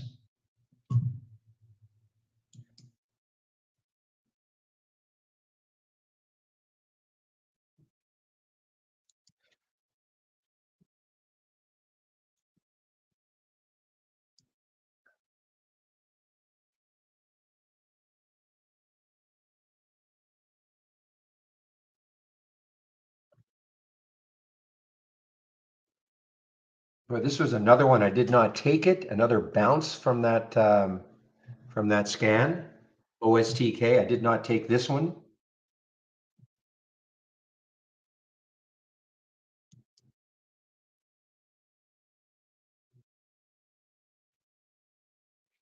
Arlo. Wow, look at Arlo. What's the float? 82 million in the float. Didn't really see this in the pre-market, though it was active. I don't know why I didn't see it. Maybe the volume was so low I didn't really see it though. No, there was some decent volume here. Maybe it popped up and it came right back down, and that's why. But it's got to be up a certain percentage for me to see things in the pre-market. So that's probably what happened. Ooh, there's the PRST.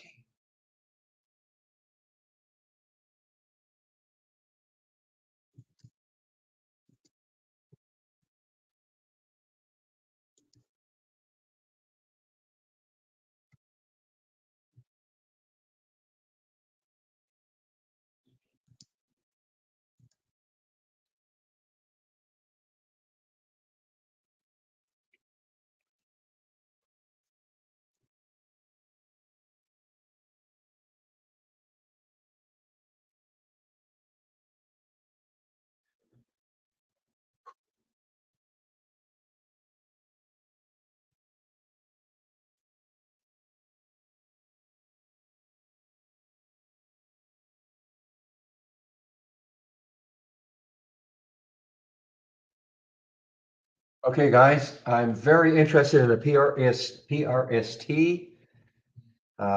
Waiting to see if it can take out 350 again.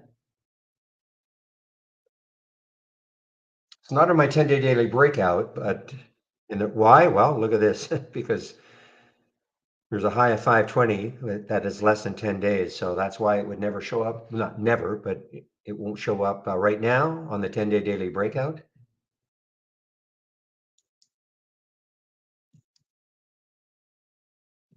Good volume though. Yeah, good volume. With a million shares coming in, 27 million in the float, 8 million, 38 times normal up to this point of the day that it's trading in terms of volume.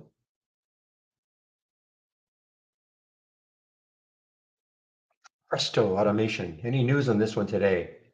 Oh, that's right. This is the. Okay, so they're going to be on Benzinga.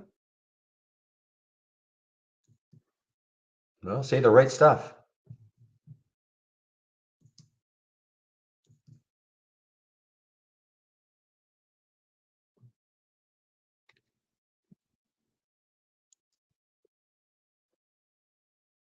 Okay, CSX is getting close to where I think it could stall. Jamie, I tried to type in CSX. Left click on the chart. I'm trying to type it in and it won't type in. I have to click on an alert, any alert, and then the box will pop up. So that is something that's definitely a bug in these new charts.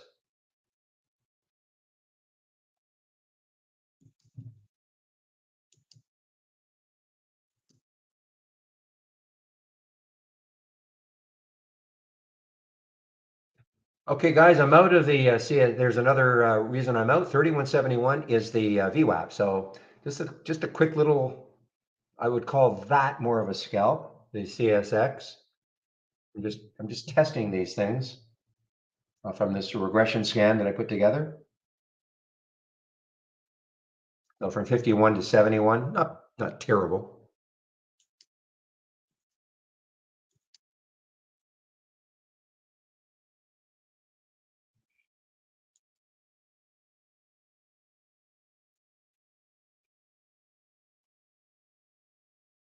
Next was huge yesterday, John. Yeah, next was a huge one yesterday. Well, it's holding, trying to hold the VWAP and the 200-day moving average. They're basically the same price, 603, 604, trying to hold. So that'd be key. And then if it can hold 669, next high is looking left, as opposed, not counting today's high.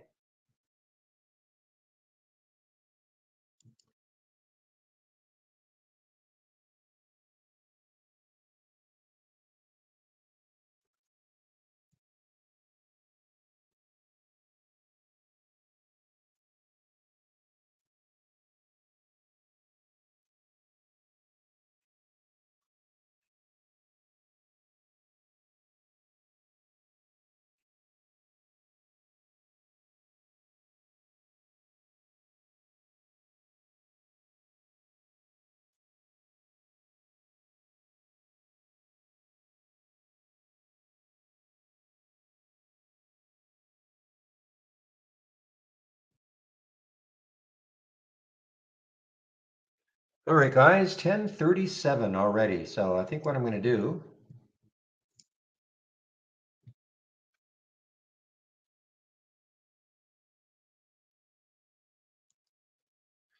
is, what I'm going to do, go over my homepage, the information you can find on it. Hank, good morning.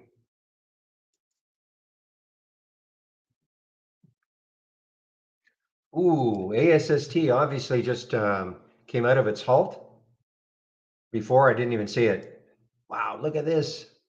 I didn't even say just forgot to keep track of it. So it got halted at 166, kind of resumed there and popped up to 2.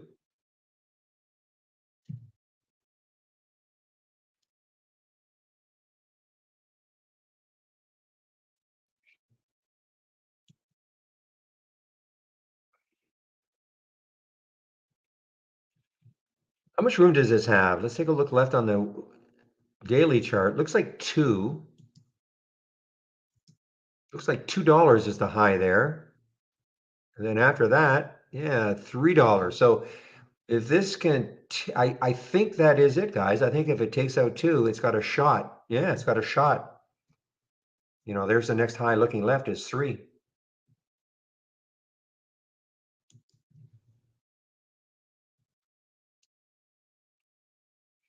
Any news on this one, ASST? The answer is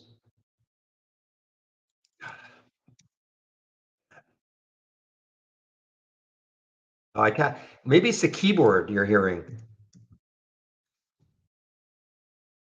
Yeah, there's definitely these charts need some work. Just in this is the only thing that I can see is just typing them in. I'm talking to myself, I guess. Yeah, I don't see any news on it. Don't see any news on ASST. But keep an eye on a 2 break, guys. I mean, if this, and it's a super low float, 1.6 million in the float. I mean, if it breaks out over 2, I mean, the next high is up here, 3.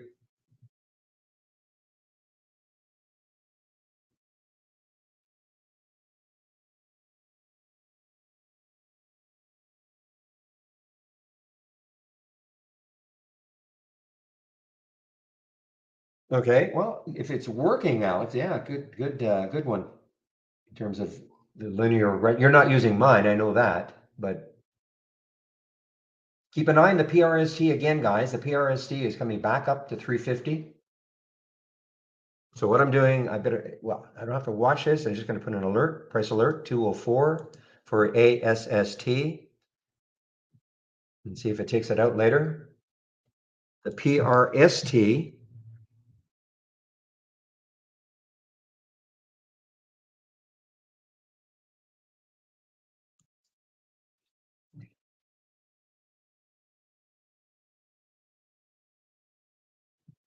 I'll stick an alert around 350.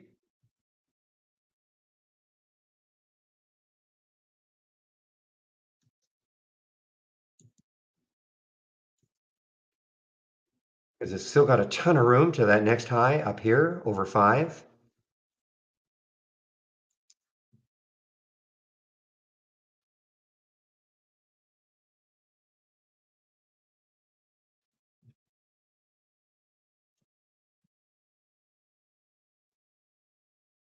Wow, look at CSX. I mean, I may be this may take. I mean, I've sold most of it at that VWAP area. Okay, I'm gonna have to not use this anymore.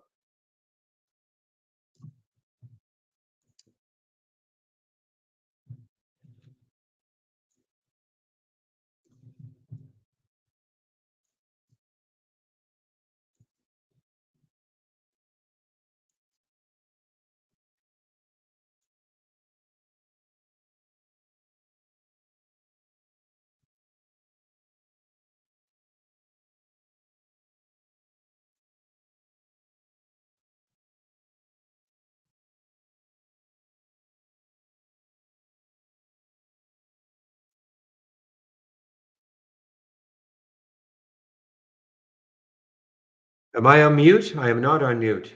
Really? Yeah, because the mics are on. You can't see. My mic icon is on in the room. My physical mic is on. I'm not muted. So let me,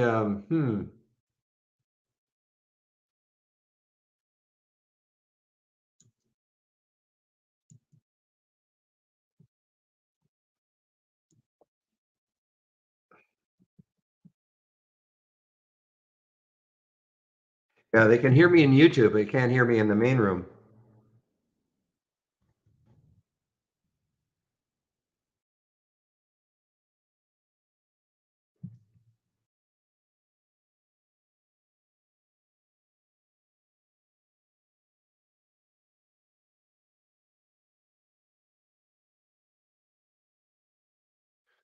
Okay, let me see if this helps, first of all.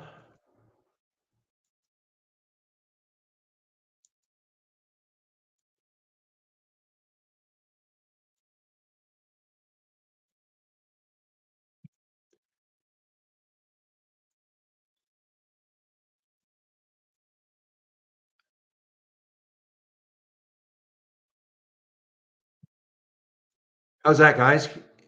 Can you hear me in the main room? I'm not getting a bunch of yeses, so I guess that's no.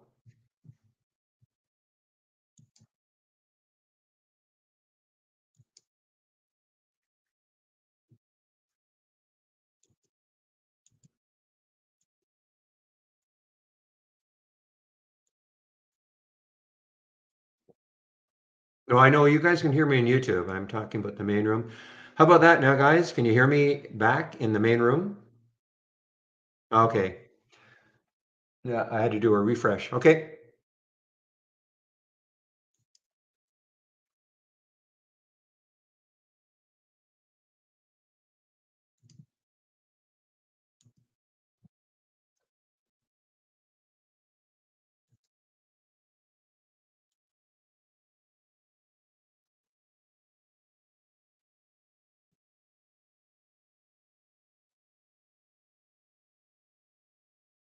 All right, guys, keep an eye on the ASST. I know it got through 2 briefly. If it takes it out again, I think I want this one just because of the room it's got.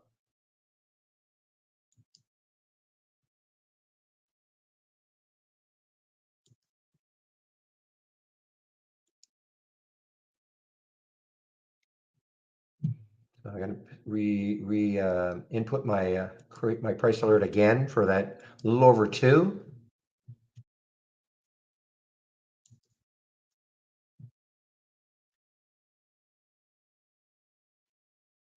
All right, JYD is an IPO just opened. Oh, there it is. I don't even have to type it in. There it is right there. Little quirk of our halts resumes. Some of these IPOs, I would say at least 90% of the time. What was it at 525 a share? Okay, 525 a share.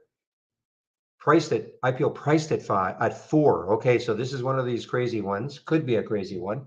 Halted already. And out of China, guys. Out of China.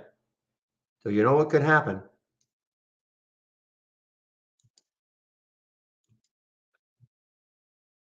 I'm not in ASST. I'm waiting for another break over like 205 or something. I'm not in ASST.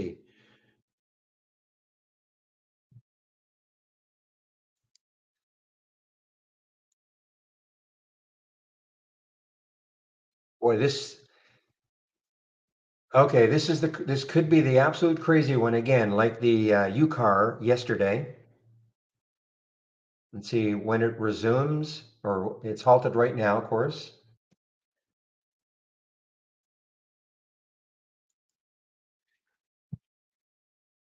Oh, got to really pay attention to this one, just in case it does, the crazy. This is UCAR from yesterday, guys. I'm not saying JYD is going to do the same thing, but UCAR was another China IPO, opened at 8 or so, got all the way up to 75. Highly risky.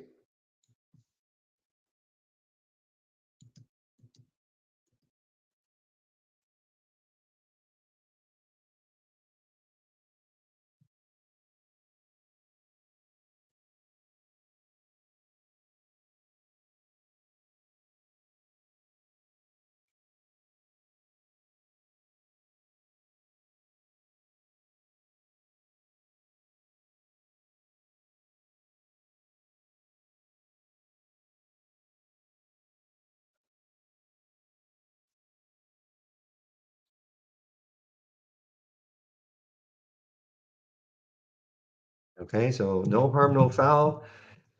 ASST did not get back over 2.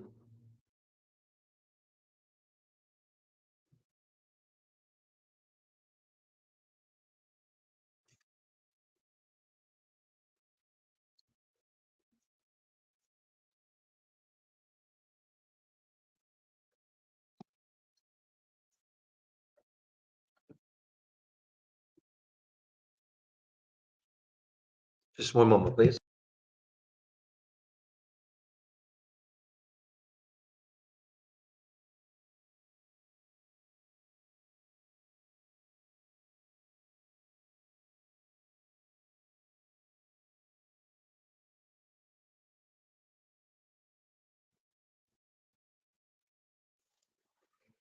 All right, guys, PRST on the move here. PRST on the move. But I've got to pay attention to this JYD.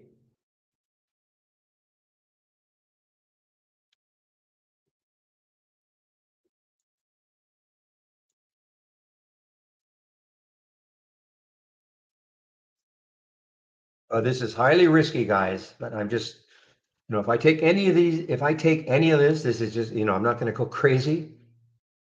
It's just a matter of, highly speculative. See if it could do anything like the UCAR yesterday. I mean, even if it does like 20% of what UCAR did.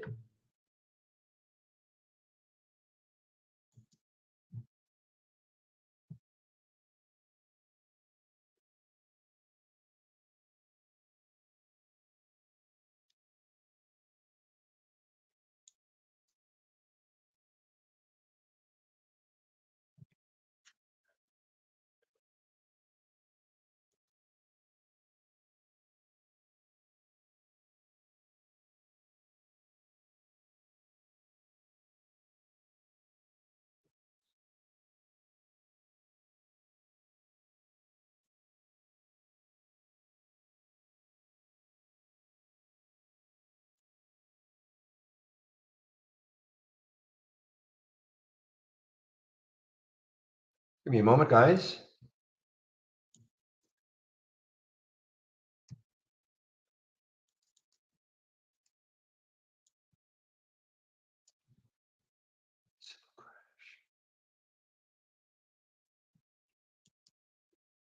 Okay, ALXO just showed up on the 10-day daily breakout. And why was it this late?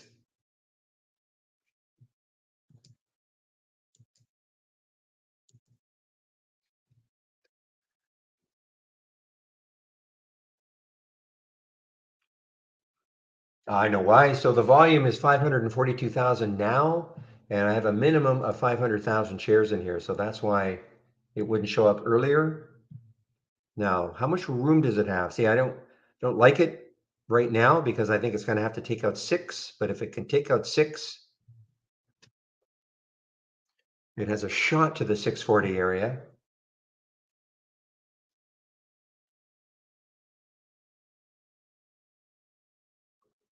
PRST guys on the move here. PRST on the move, though. 341 on the alert, now 36, actually said around 370, I think.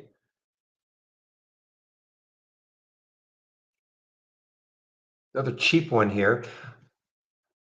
Okay, what I have to do with this JYD, this is going to be longer than a 5 minute, whoa, it just, no, sorry, I thought it just resumed. It's going to be longer than a 5 minute halt. It got halted at 10:45. I'm sorry. I'm sorry. This is when it resumed and it got halted immediately. But it's still going to be longer than a 5 minute halt. I don't have the halt here, the halt price, but I think it got halted almost immediately.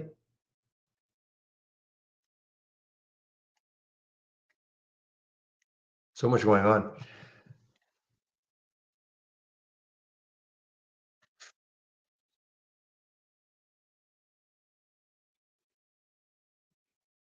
And this is what we're looking at potentially when it opens, JYD. This is Interactive Brokers, this blue screen you see here, window you see here, is from Interactive Brokers, time and sales, 579 on the halt, 650, 650. Okay, that's the potential of the open. Looks like it got halted at, yeah, it looks like it got halted here, 1050.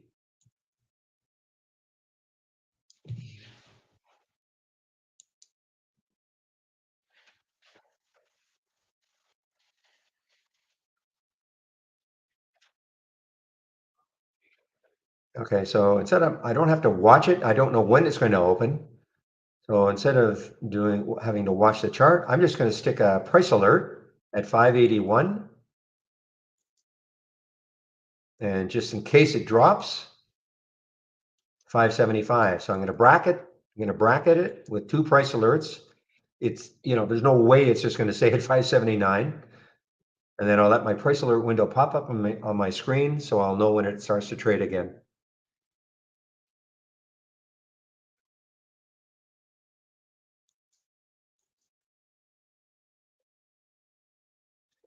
But with the ASST, well, I think I still have my price alert just over five over two.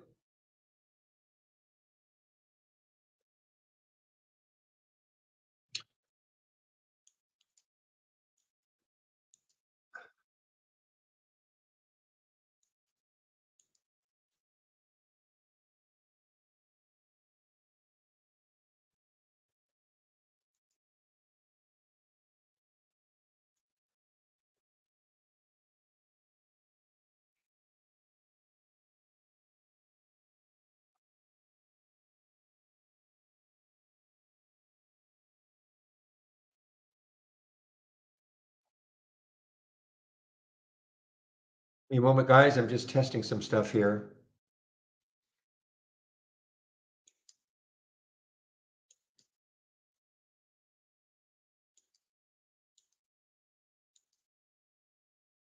It's halted again.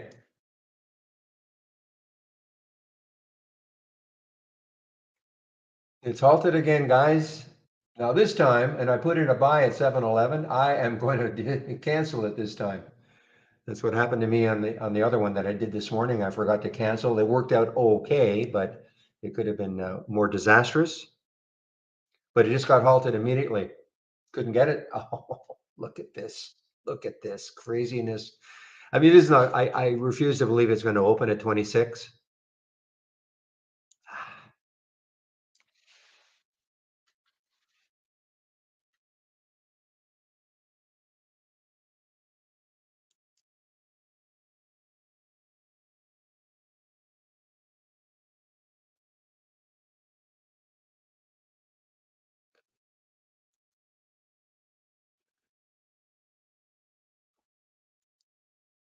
You know, just when you think these things can't happen again, I mean, look at that U car yesterday, and this could easily happen to the JYD today.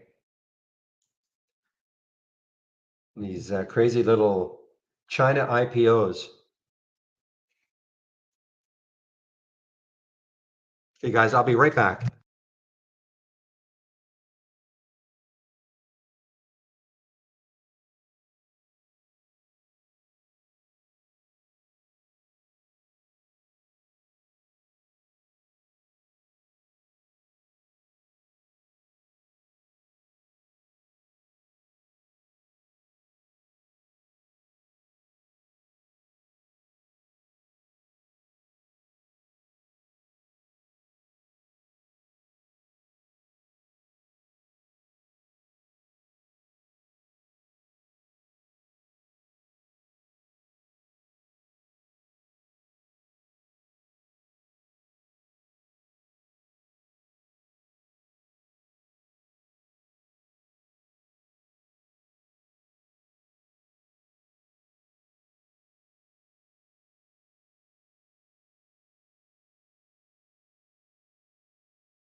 Guys, I'm back.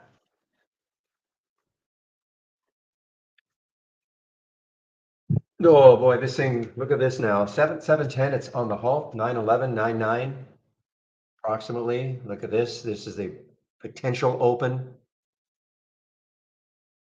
Got to find a way to somehow get just a little piece in case it does a crazy run. All right, guys. Well, I got delayed in talking about my homepage and what you can find on my homepage, including my scans.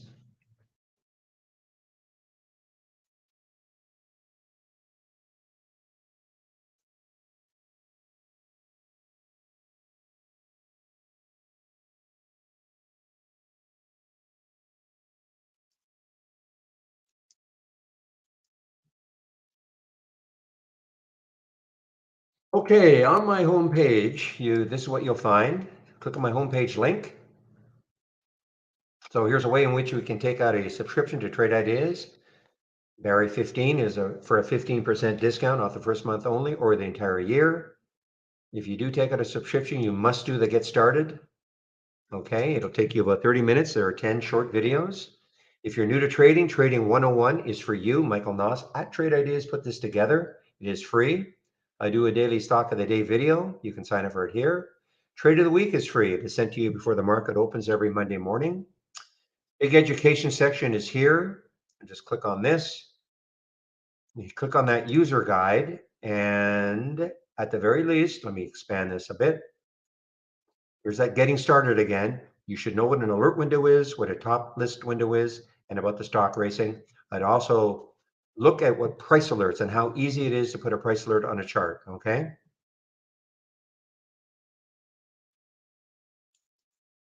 There's our getting started again. Excuse me, daily support. So I take a break between 12 and 1 Eastern time. One of the other traders takes over from me in the YouTube room. Today is Friday, so it should be Andy. I will verify that. Before I take my break, I'll put the YouTube link in the main room, okay? And then my scans. Here are my scans that I'm sharing. So if you click on my homepage link, you have to scroll down, and then here are my scans. And this is what I use in the pre-market. Pre-market actives up and down. This is the race that I'm showing, the large cap gainers. This is that race here. I do have another race that I'm sharing. It's a more volatile race. Here's the beautiful ones, guys. The 10-day daily breakout and breakdown. Okay, these are the ones that if I could only have one scan, if Trade Ideas said you can only have one scan, that would be it. And this is a momentum scan. It's a there might be some small differences, but this is in essence this momentum up scan. Okay. And I added these 20-day daily, 20-day range high, 20-day range low. These are top lists. Okay. So if you do want to take out a subscription, I would appreciate it if you use my homepage link and then click on my code.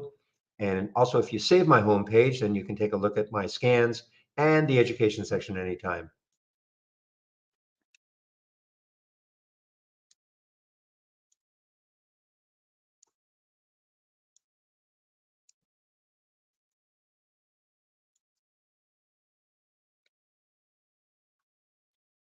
What's the criteria needed for a halt? In a nutshell, if a stock goes up too much in a certain period of time, then it gets halted.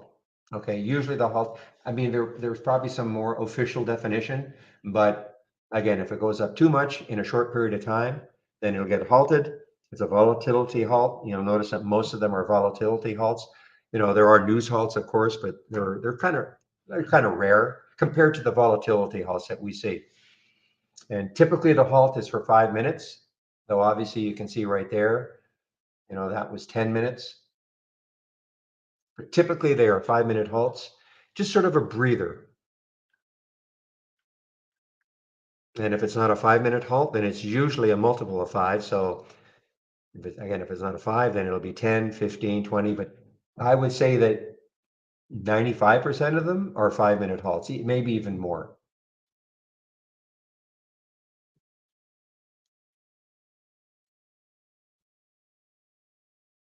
But that U car yesterday, for instance, I think it was halted for at least 15 or 20 minutes at one point. Another China IPO like this one.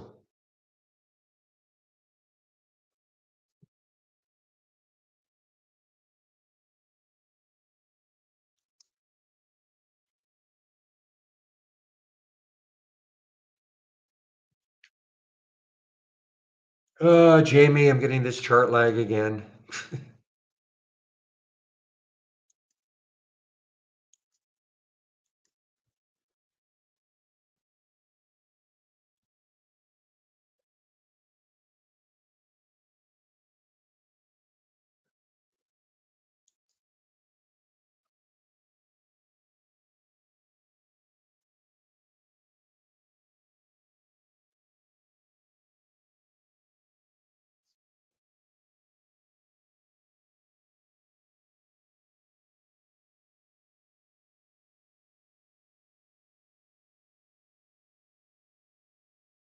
How do you know the IPO's open date and time? You mean in general? There's an IPO calendar. that I can give to you. That usually that'll tell you when an IPO is coming out the day of.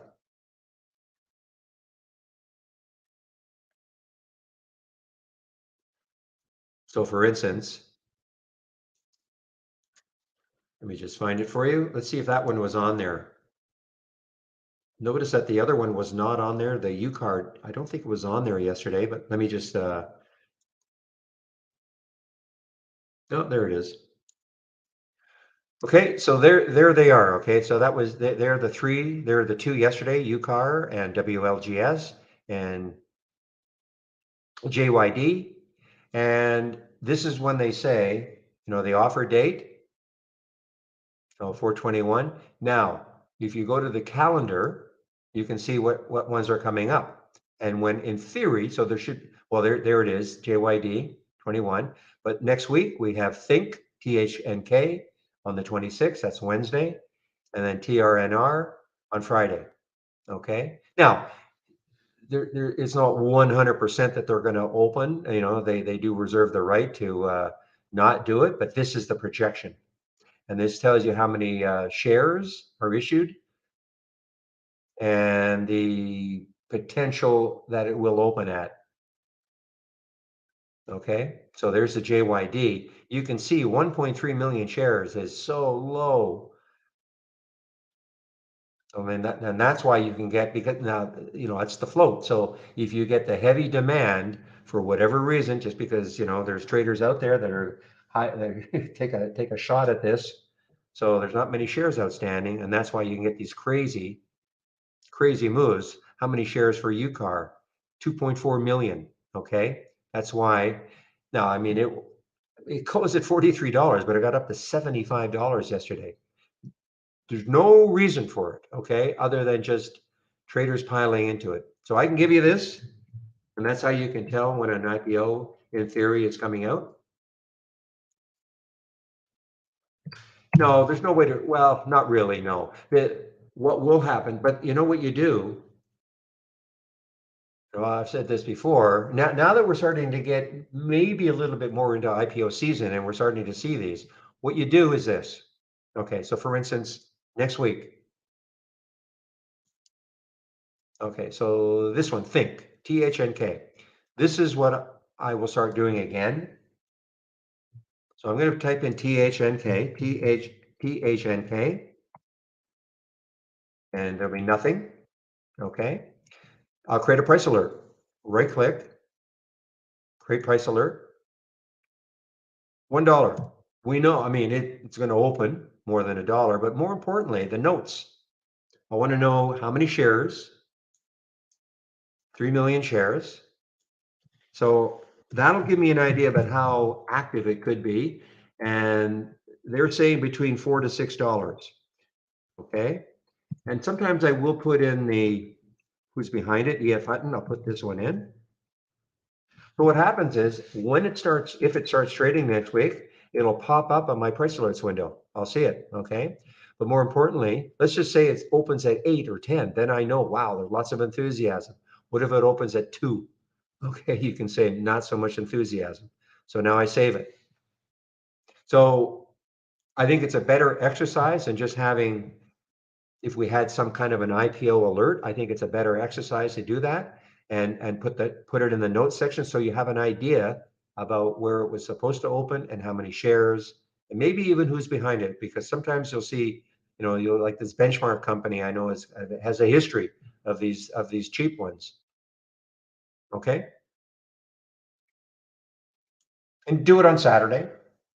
Do it on Saturday or Sunday, and you see what the ones are coming up. Now, sometimes you could, even do it in the evening, because sometimes you might look at Saturday and Sunday, and you'll get a list, but maybe some companies say, hey, you know what, we're going to do it also this week, so you can check it in the evening every night just to see.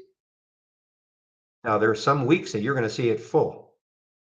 Now, I don't care about these ones. This is a SPAC. The AACTU.U. That's a SPAC. I don't care about it, but that's up to you.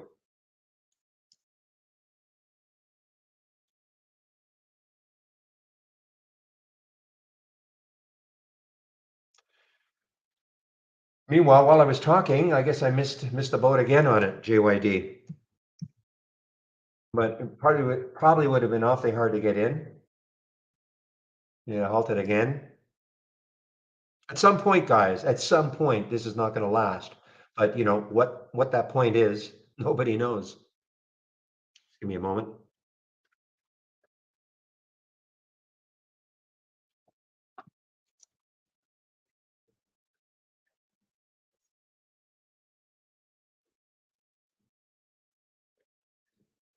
And the other thing to know is, it's the China ones are the ones that are, the most enthusiastic. So you find out when you go to that IPO calendar, you also see what country it's coming from. And if it's China, you pay way more attention to it, in my opinion.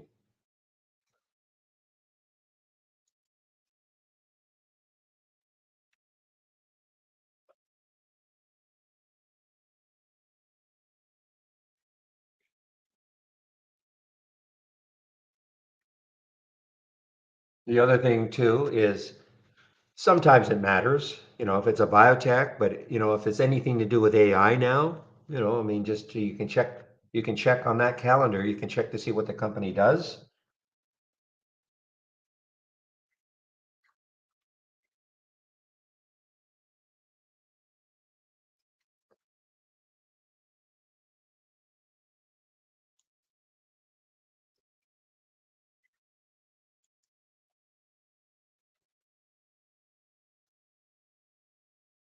Oh, the 10-day daily.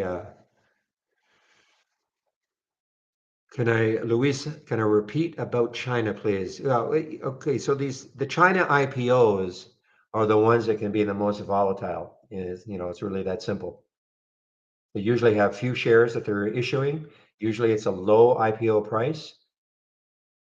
And over the last few years, that's what we've noticed. These low priced, low float China IPOs are the ones that can go crazy. But for instance, look at yesterday, WLGS, that didn't. Now, this morning, yes, but they're not all the same. Like, look at yesterday, this was a China IPO yesterday, and it did not perform like the UCAR, which was a China IPO yesterday.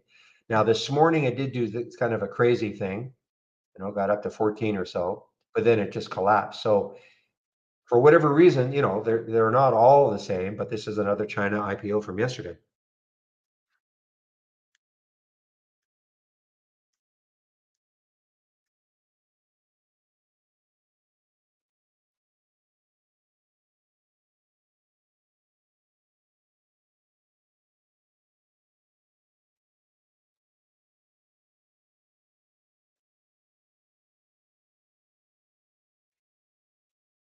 Let's see on the short side, on the 10-day daily breakdown, anything interesting on that one?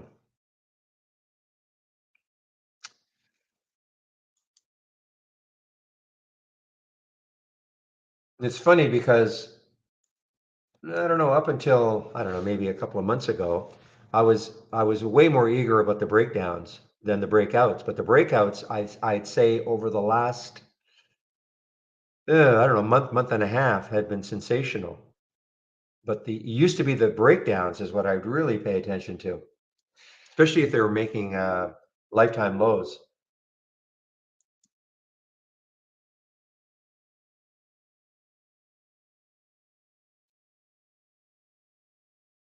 And these things go in cycles.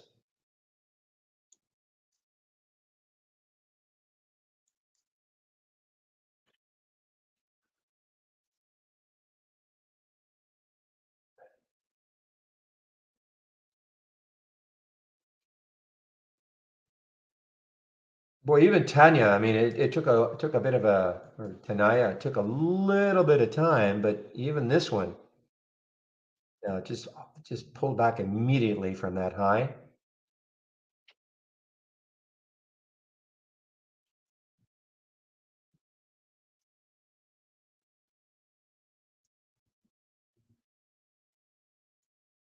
Yeah, let me know when ASST goes over 2.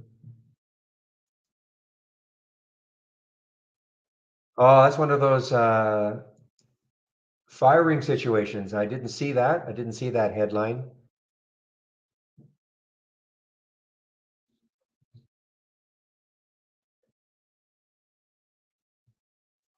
I do see some guy has been appointed as an interim CEO.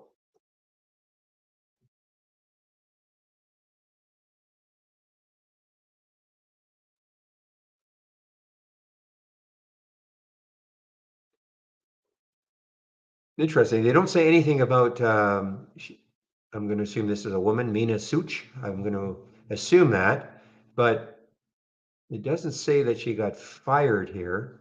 I'm not disputing. I'm not trying to say she didn't get fired. It just says she got replaced. Usually they say something.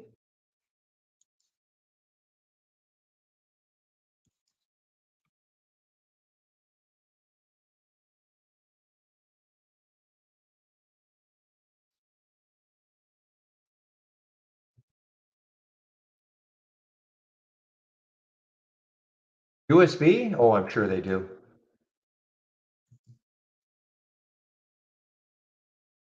Oh yeah.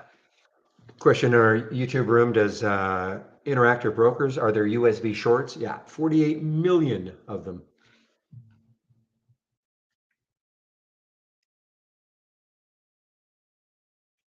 Actually, that was a good one.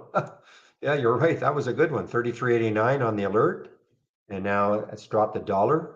I think it's no, it's not an earnings play.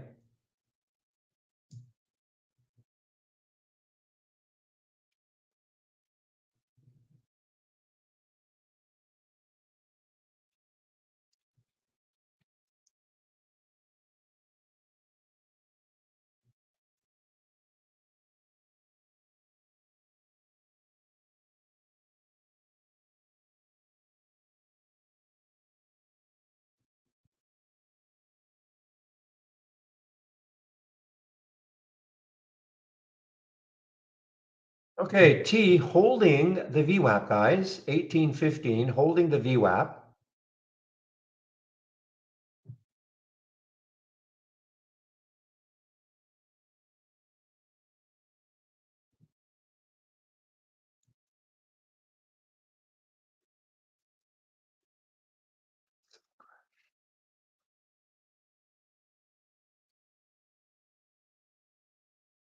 Okay, ALXO. Now, I know it's from my 10-day daily breakout. I don't like it yet because I think six could stall it. If it can get through six somehow, then it's got a shot into the 650 level.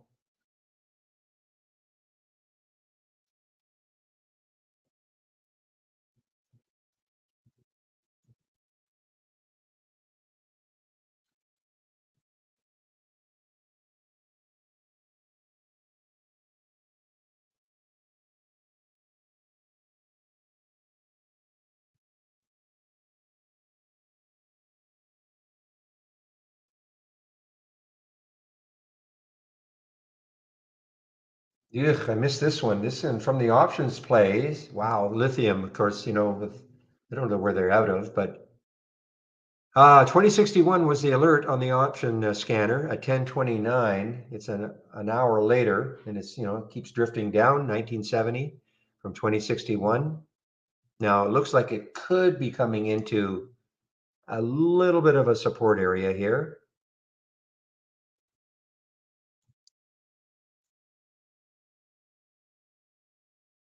You guys, I'll be right back.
Yeah, I know I missed it. Well, I wasn't gone, but yeah, JYD again.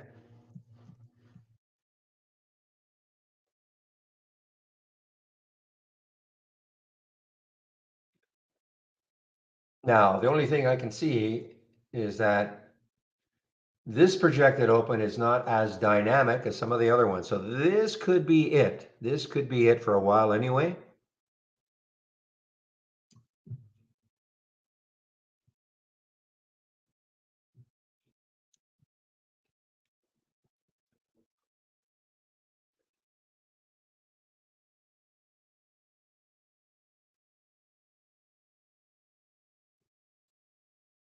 Yeah, I'm gonna wait on this ALXO. I mean, it looks good. I mean, low float, but I'm gonna wait on it just because I like to see it take out six if it can. Boy, LTHM just sinking here.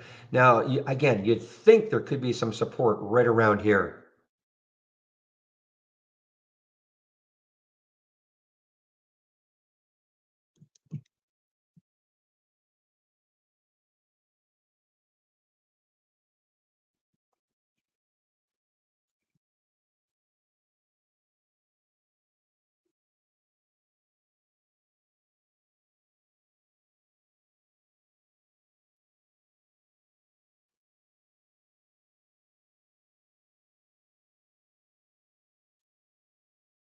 Okay, ALXO, yeah, it's looking better. It's getting close. Well, no, not really. I'm sorry.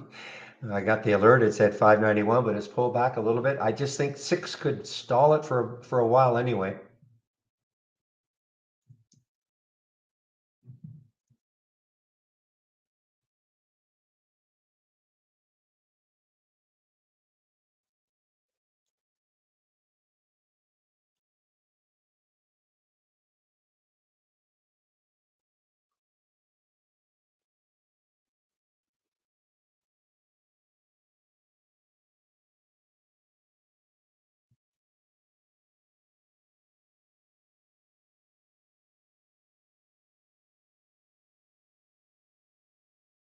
Boy, that Nova kept going. I'm just looking at this Nova here. Nova kept going, guys. NOVA.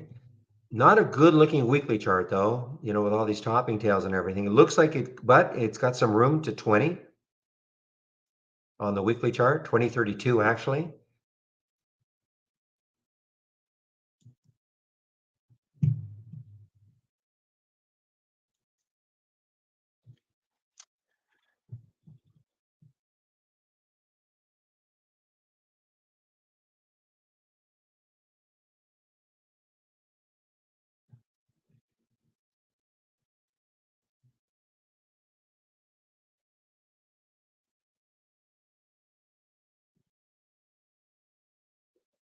Oh, I can't chase it. I can't chase it. I can't chase it. But LTHM, I wish I paid a little more attention to this option.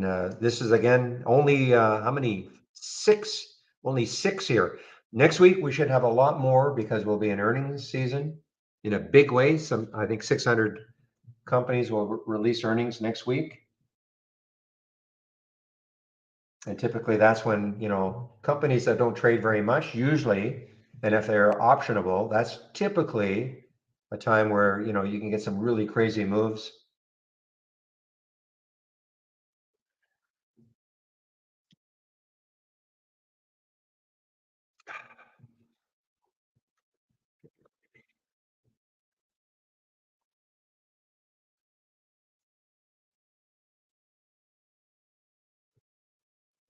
Here we go, a machine gun. So that means JYD just resumed.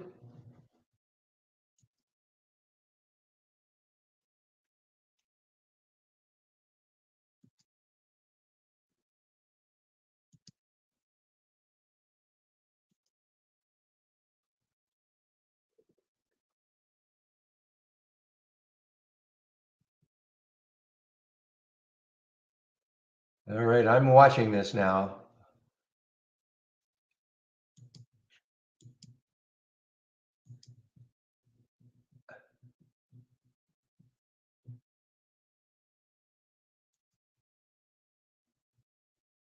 This could be it for a while, though that U car stalled at a couple of, and then it just exploded. I'm not saying the same thing is going to happen.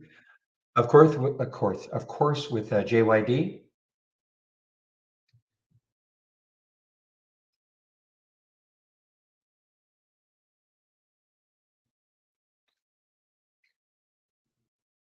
Looking at a 10 break.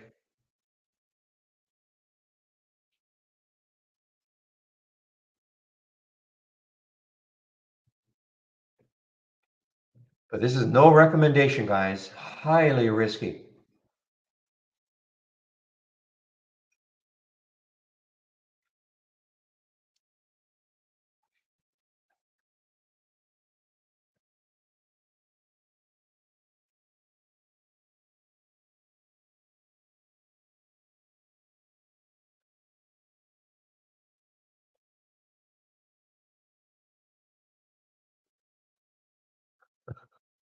What a game at $10 for this JYD. Yeah, you're right. The ALXO, good for you. The ALXO broke over 6 now. And now it's showing up here in the momentum scan and my 10-day daily breakout.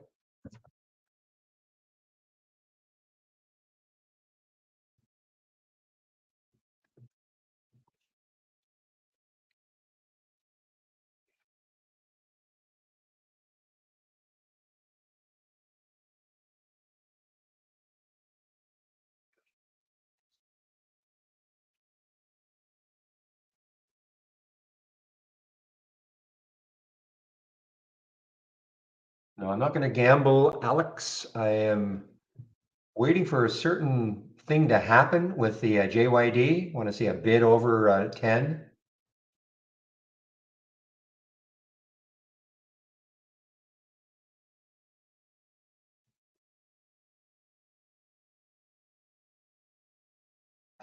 See what happened? It got halted on the way down. Okay.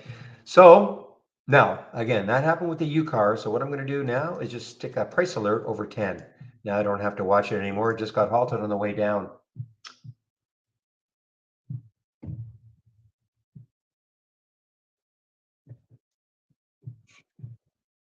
So it kept me out of trouble. What I was waiting for was a bid ask. I was waiting for a bid over 10 and it didn't happen. Now it's halted on the way down.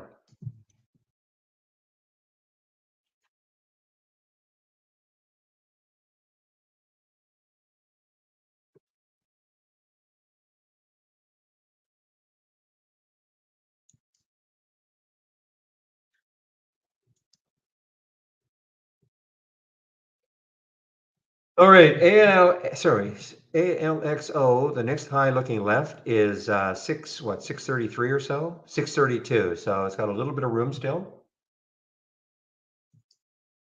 Interesting. This is shortable also for me.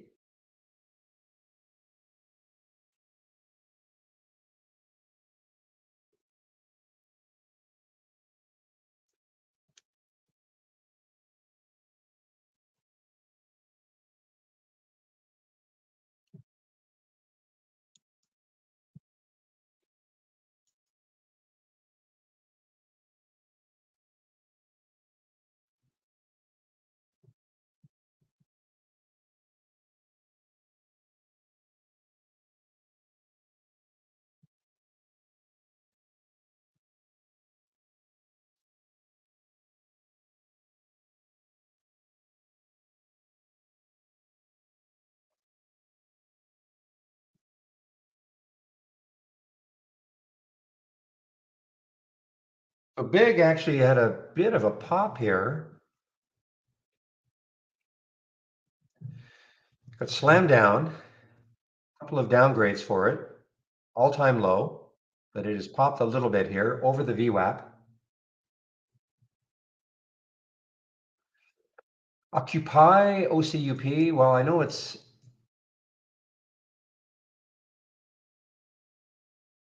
okay, I'm doing a video, Jamie. I'm going to show the difference.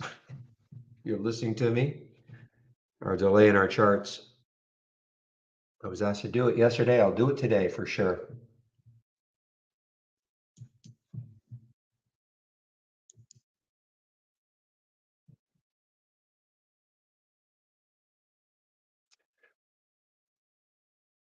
Yeah, so it's got some room to 450, I guess. There's a couple of lows for OCUP at around 450. So it's got some, and there's a low right there at 477. That's kind of where it got to. I mean, the big damage has been done, in my opinion, of course, going from 6 down to 480. But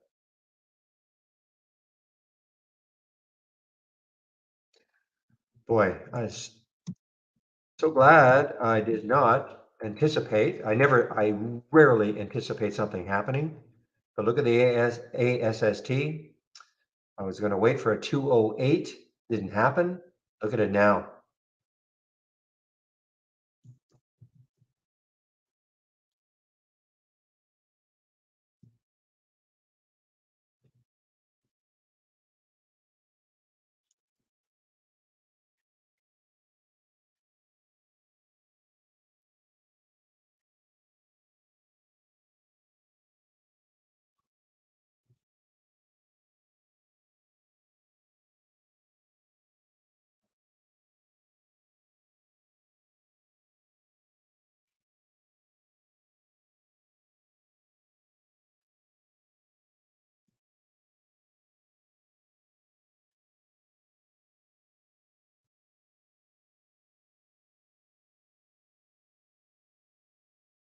Boy, this one is look what's happened to this MP. It still has earnings coming up on the 4th, but in advance of its earnings, it's just been slip sliding away.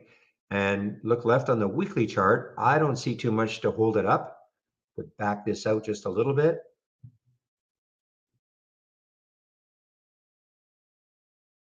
Hmm.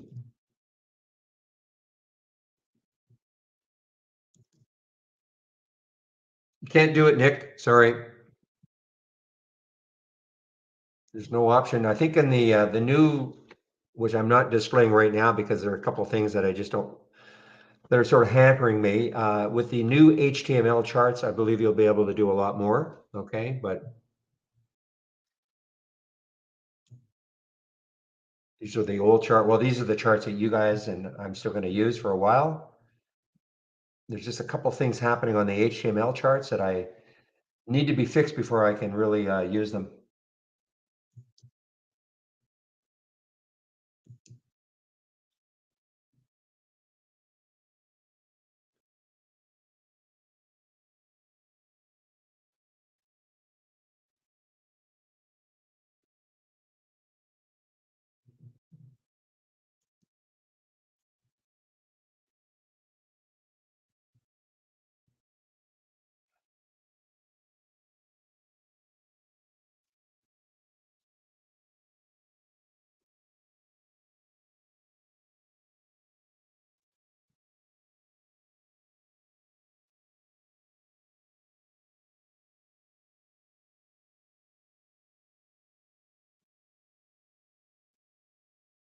All right, guys, 11:36. So I am going to just check to make sure it is Andy in our YouTube room today when I take my break.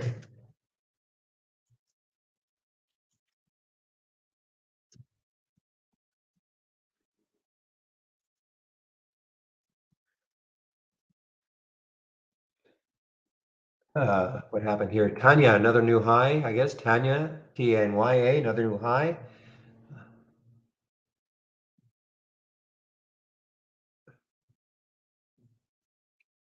What happened to ONTX? Did it do anything? I had the alert at $1. Yeah, wow. Even this one. I mean, on a percentage basis from 1 to 120, pulled right back down, but got to be quick. You have to really manage the trades. What about lung? Lung, Lung.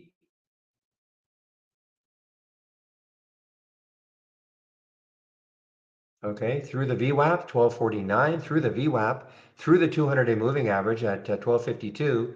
A couple of key levels that it's through. Relatively low float, not crazy low, 32 million in the float. Not a lot of volume though. What's the spread like? Spread isn't terrible. 1262, 1265, not terrible. Next high looking left is up here around 13. Interesting.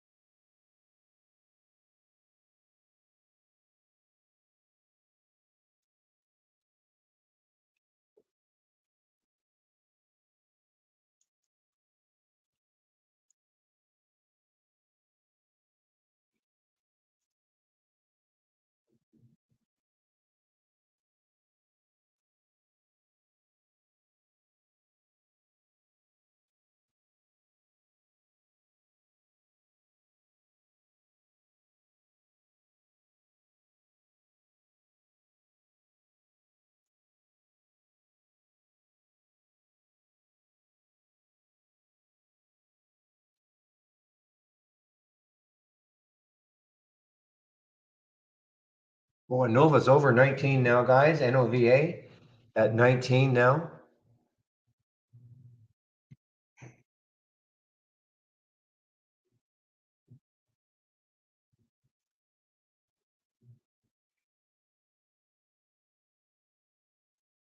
Just talked about that ONTX, so it's right back up over 122. At 122, ONTX, 20 million in the float through the 200-day moving average. Looking left,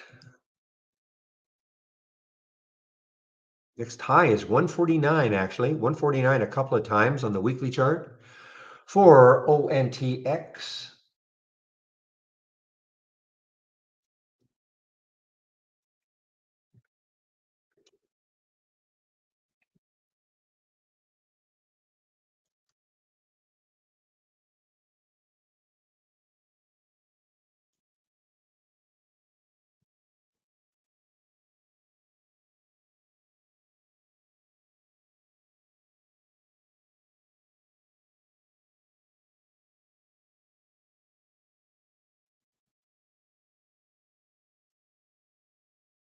All right, here's another one coming in, guys. ARBB, ARBB in the momentum scanner. ARBB. Whoa, this is an interesting one. I don't know if this is an IPO or a symbol name change. I don't know what the situation was for this one, ARBB. But according to this, it's a lifetime high. So again, I don't know if this was actually an IPO. Have to check some news. Pricing of a $5 million IPO. So I'm going to assume it was an IPO. All-time high now.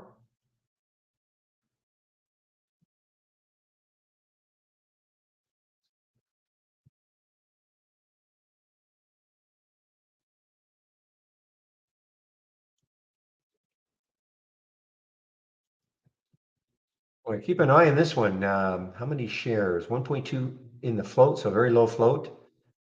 ARBB. Spread is terrible. 440, 445 right now. Spread is terrible. Trying to make it very hard to trade it.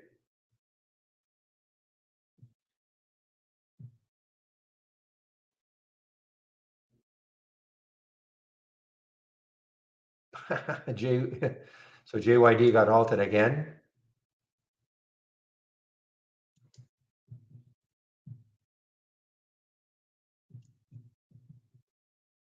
Thank you, Stuart. It was an IPO. Yeah, I figured it was, but sometimes you just never know if it's a simple name change or.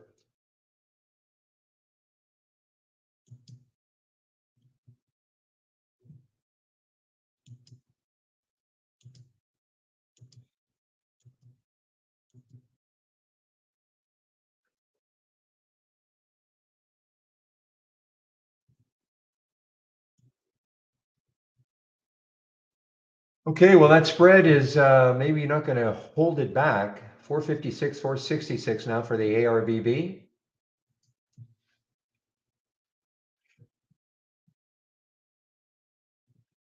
Where are they out of?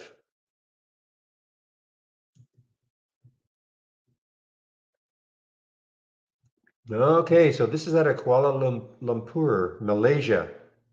So it's almost like a China stock, almost. It's not an IPO today, of course, but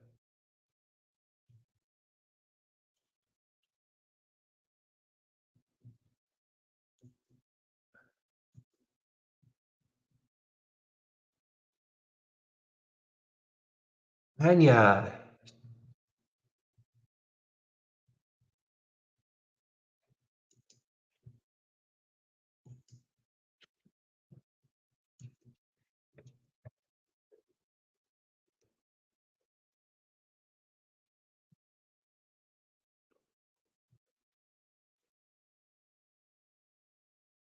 some real beauties in this momentum scanner, guys, today.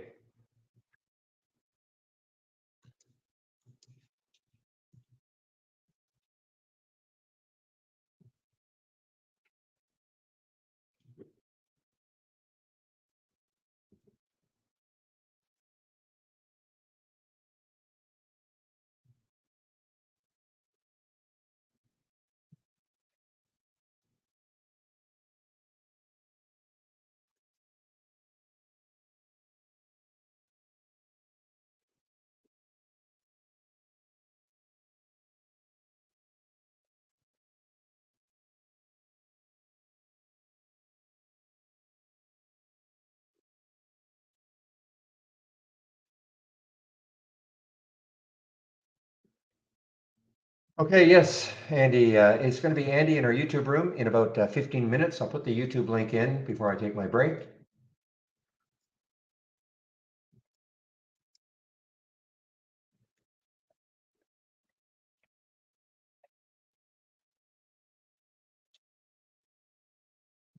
What a run this Tanya's had over 3 days. I mean, it's basically doubled in less than 3 days. Some kind of a bio. Don't know if they had any fabulous news, but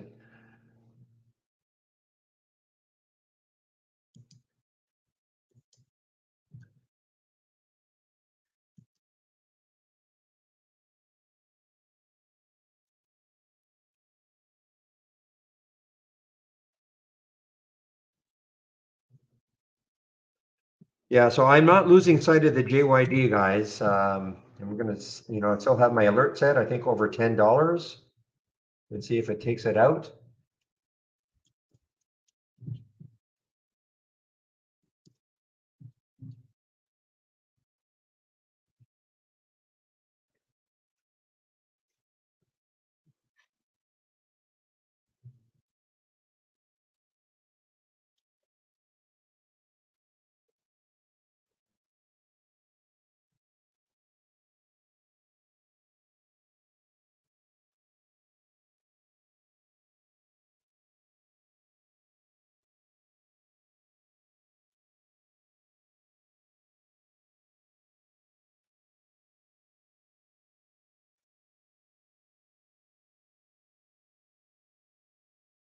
All right, keeping an eye on that ARBB. The spread is starting to tighten up just a little bit. ARBB, the spread is tightening up just a little bit, 455, 460. Let's see if it gets if that induces people to start buying it a little bit. And now we have the resumption for JYD. Let it resume down.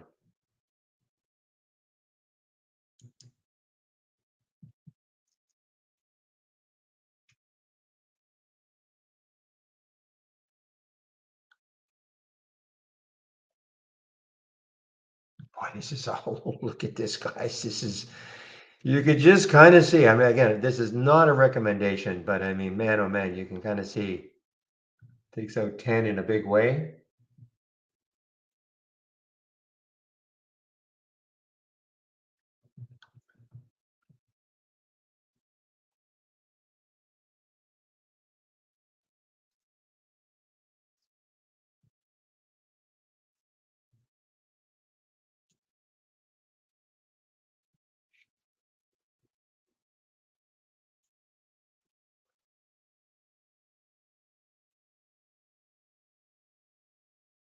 Okay, one more time, guys. I'll be right back.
All right, guys, let's take a look at Xerox. Xerox right at the VWAP, 1379.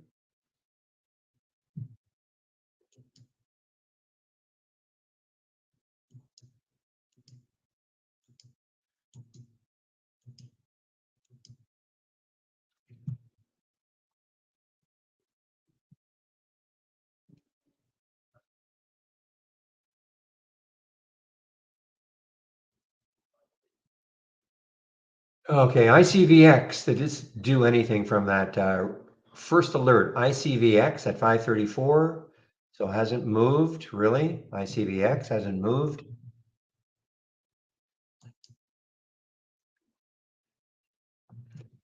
Yeah, the ARBV got spready again. Got to really be careful of those.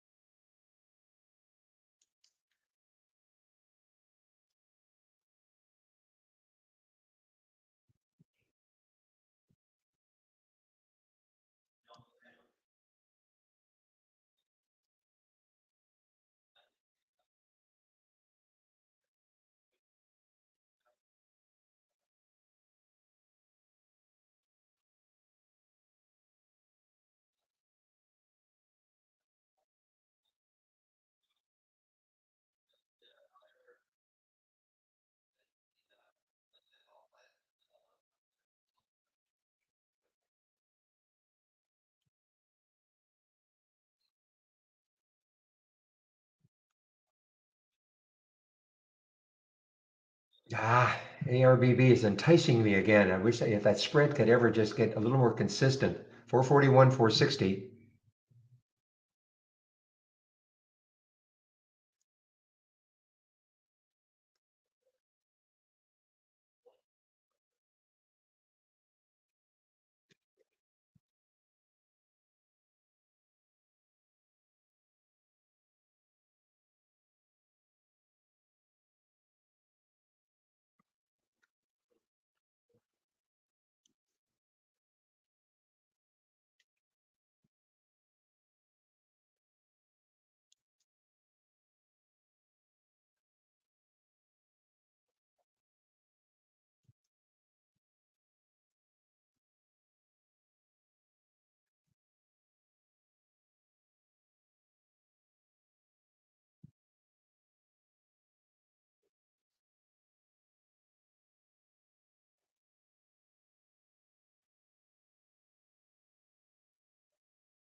All right, so lung, what did it do after that alert? 1255. It got up to that 13 level and it's pulled back down now. So that would have been just a very quick one.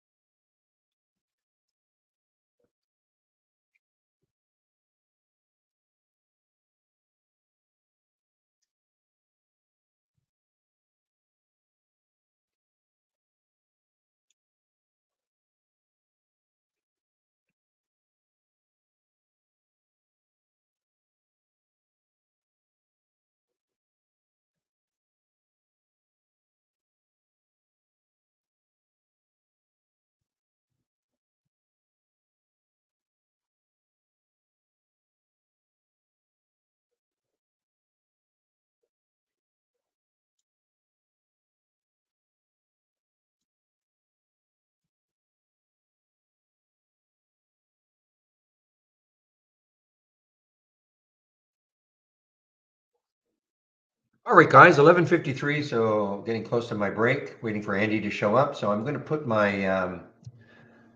I'm going to put the YouTube link in to the room so you can head over and listen to Andy for an hour if you'd like to, between 12 and 1 Eastern time. Not there yet.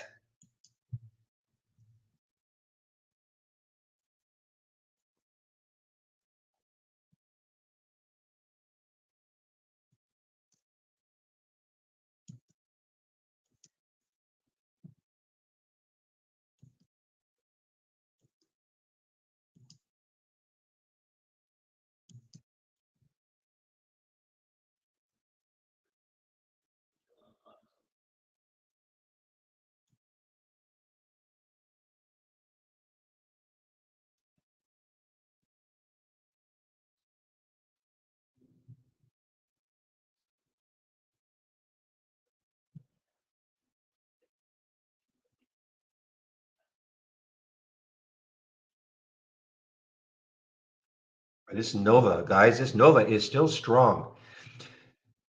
Again, the next high looking left on the weekly chart is 2026, so it still has some room on the weekly chart.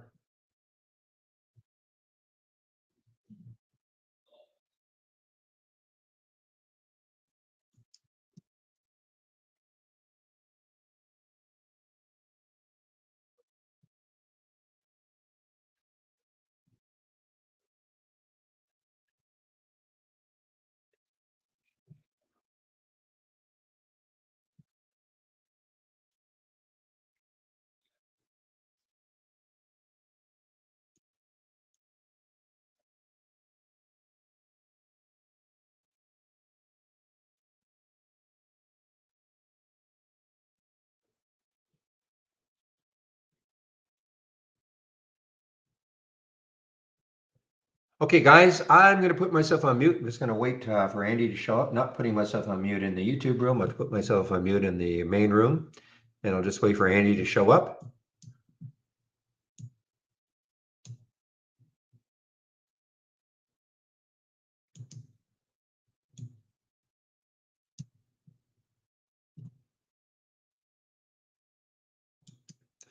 And I heard a little ping, and that means my friend Andy is there.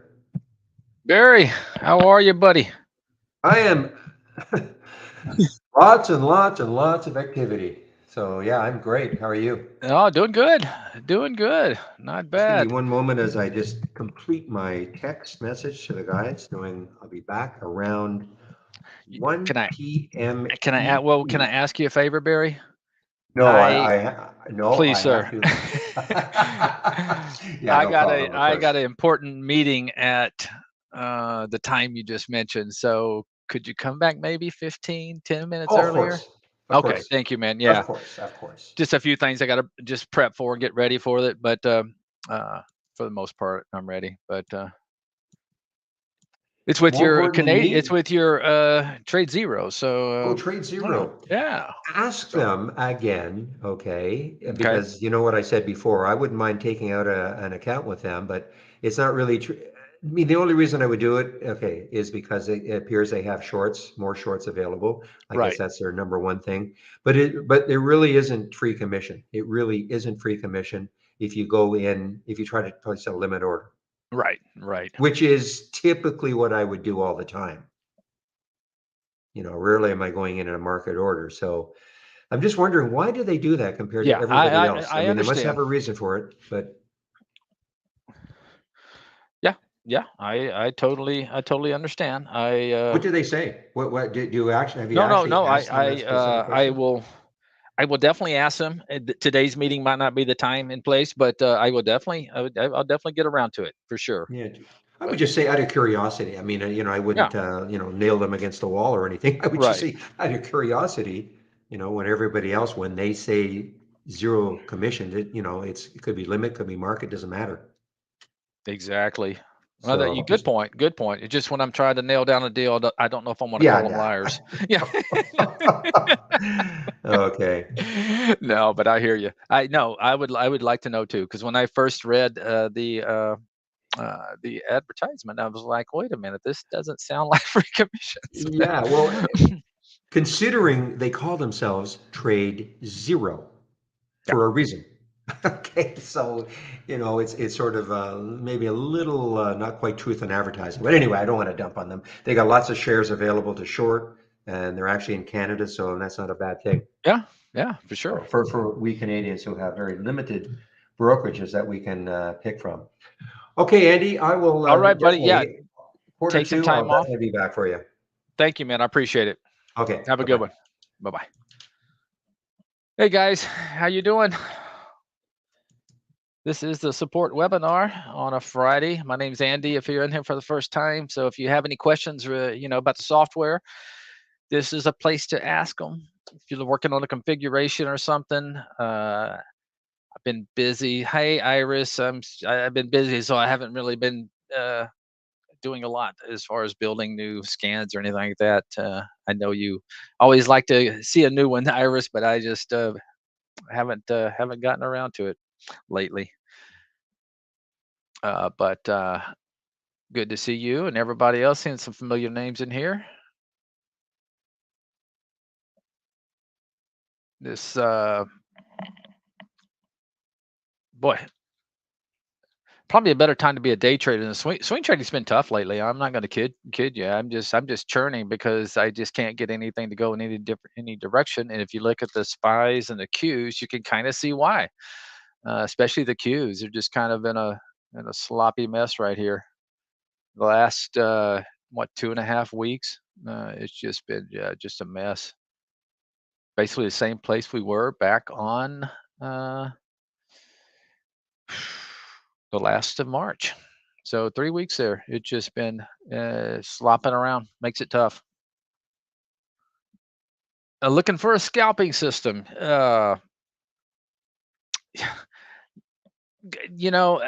Tough. That's a tough one. There's no good system out there. I think really when it comes to scalping, it's a lot discretionary. I've tried for many times to like back test momentum. Uh, you can't do it. You can't do it, and it's just the problem with the momentum stocks is that you get so many head fakes. You get so many, take off in the early morning. Your alerts go off, and then they just come right back, get slammed back down. And the the problem is you can't really quantify which ones are going to go and which ones aren't. It's just very very difficult to do, and it's so. That being said, it just becomes a feel, and it becomes the use of technical analysis. It's just like Barry always says, look left. That's your best strategy when it comes to momentum trading. When stocks are going to keep their momentum and when they're not, and that obviously it's not always going to be the case. They don't have to go to a resistance level. They don't have to go to the next high. So you still have to use good risk parameters. The big boy scanner, sure. Now you're going to have to create it's just a top list. The important thing is you're just going to have to create. These are some of them aren't really that big boys. I like this ones I like to trade, like shop. I throw that in there. AMD, but uh, and getting back, guys, if you find yourself really struggling with some of these momentum names, some of these ones that Barry trades a lot, don't feel like you have to trade it. I know very, very good traders, and all they will do is, trade, you know, uh, create you some scans and filters and alerts for maybe stocks that you trade well, whether it be the one like the big boys here, because you do get some decent moves out of these. I mean, no, you're not going to get your 20 and 30% moves, but you get some nice like this Amazon here once it bottomed out. Look at that, hadn't had a bar reversal and uh on a 15-minute chart in 2 hours, so just got one right there. But so you can get some nice moves trading these.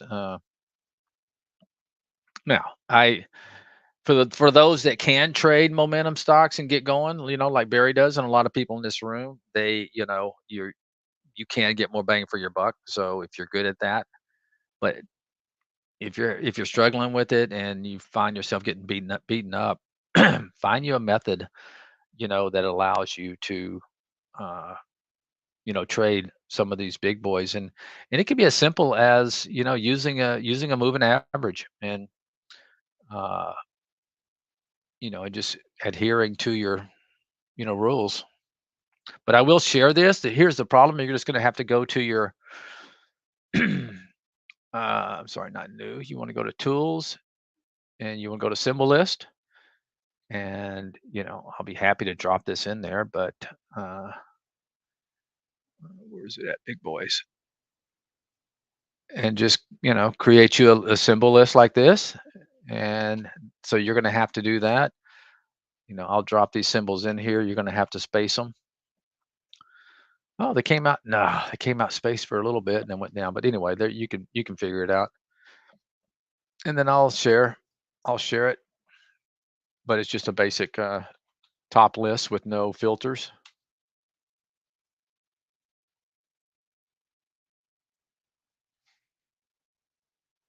Wait, share.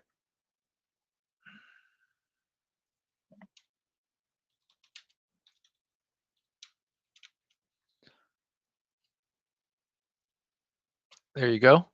And and if you're having trouble, trading some of the stuff, like Google's a mess today. You look at it on the daily, it's just in no man's land. It's between two moving averages. So just use some of your basic principles. I wouldn't be trading Google today. I probably wouldn't be trading Netflix today. Once again, it's kind of an boil. I'm in this boil. Keep an eye on this. You have to buy some more. This one is looking interesting. I hit it. I like to bottom fish, and I hit it really good back on this move right here. Now I've tried a couple of times since, and I've lost a little money back in it. Uh, from 330, I think I'm 337 on this stock. But anyway, gosh, I got this new edition here. So you got a 3-day high here of 57 there and 57 there. So if it can get above that 57 range, it might have some ump to it. It's a nat gas triple play. Okay, CVB. Is there any way to sometimes predict the SPY plus Dow movements during the next approximate 30 to 60 minutes during the first 2 hours of the market? No, no, it's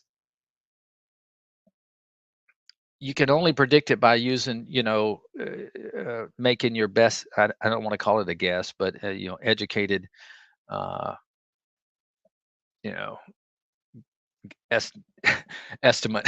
Of trying to. You don't want to be in a guessing game. Okay, so basically, you can study the moving averages, uh, and right now I could not tell you one way or another. Being a Friday, taking a look at the spies here. They're just kind of right in the middle of yesterday's range, although trying to get back above the 10 period, which is basically right here. It's the 10 period on the movement on the daily. Uh, Now, one could argue that if it does get above, the 10 period. So what I like to do is look at intraday, multiple time frames, just like the Brian Shannon book. Look at multiple time frames, and if everything marries up on the daily, for me, it's just the daily and the 15 period. Maybe you know if the spies did go to highs and it took out that 10 period there, if it was any other day but a Friday, I might say, yeah, maybe the next 30 minutes I would make uh, a wager on it moving higher. But being today is no volume in the market, it's just there's no liquidity, it feels like to me today. So I wouldn't do it on a day like today. But getting back to your question, basically just using technical analysis, support, resistance, and moving averages. If you put those into practice, you can make a good educated guess where the stock market may go the next 30 minutes. But once again, the key is using good risk parameters. And I would not even wager a guess in this current environment we have right now. It's just a sloppy mess.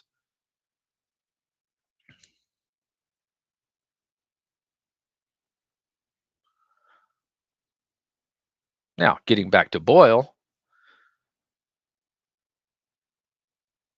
you know, if I'm looking at something like this, I can have a better educated guess where it may go the next 30 minutes.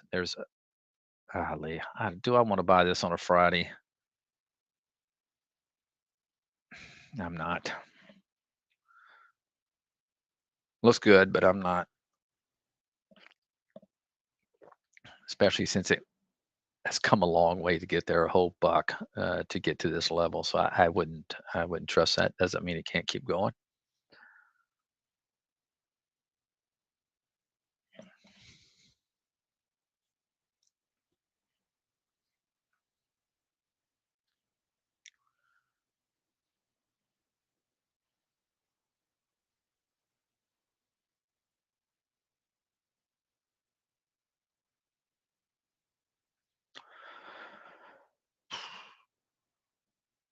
Educated forecast. There you go, Patrick.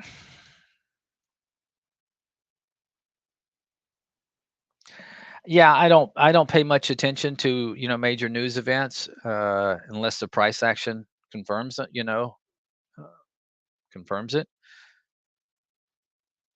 I really, yeah, I don't look at news that often.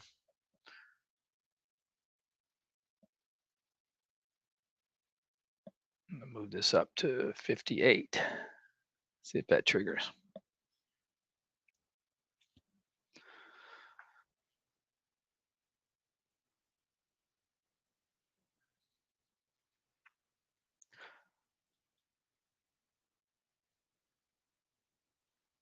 Yeah, good point, Patrick. You got the monthly options. It is the third Friday of the month. So that would mean it is option expiration. So it could be kind of mundane today. Looking where the market has been over the last month, I think they would do very well just to close it right where it is. Let them all expire. Well, not. I'm talking about the spies and Qs. Obviously, there'll be some individual stocks that are different.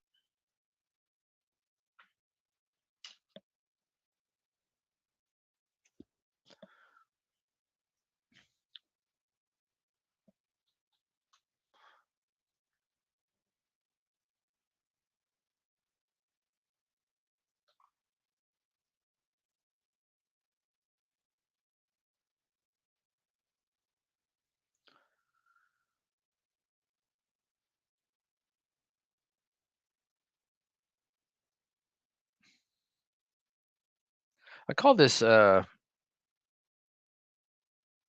Sentinel One out the other day in my back on this day right here. I like the way this was setting up.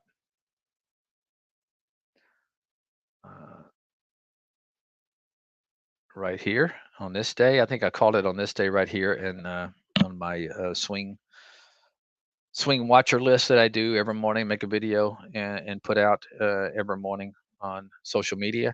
And it was really setting up well on this day right here. You had a nice, huge pivot level and resistance level that it poked through, did back up, and now it's definitely outperforming the market lately. So not sure where it's going, but I didn't get any either. I haven't, like I said, I've been getting chopped up a little bit in the swing trading, so I'm kind of backed off right now.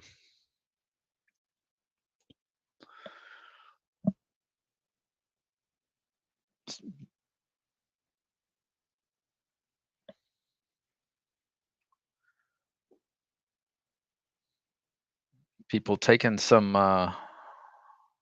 positions in Amazon the last couple of days, going into earnings next week, sitting at its 200-day moving average.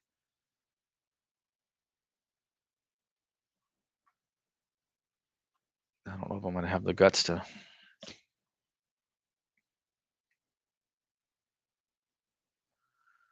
see another one that has earnings next week. I don't know if Mike C is in here, but I know he's traded this a lot. I kind of like the way this one is setting up. This ENPH. It semiconductors for solar panels. And anyway, it's I like the way it's kind of forming here. You had a move out of this range above its key moving averages, of course, the 200 days up here. But I love this setup because you have a potential boom, and you had to come up here another. So there is your cup, and it could be forming a little handle.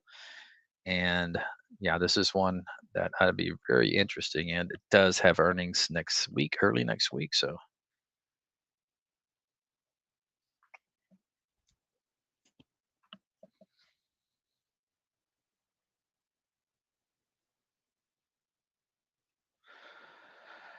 Uh, Twitter, you know what? It's not really. I'm not going to call it my channel, but let me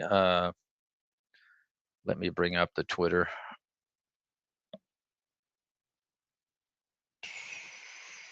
Where's the bluebird? So there it is, Twitter, and you can see there's my Twitter pics. So at Trade Ideas LLC, capital T, capital I, LLC. That's the Twitter handle. And yeah, I put that out.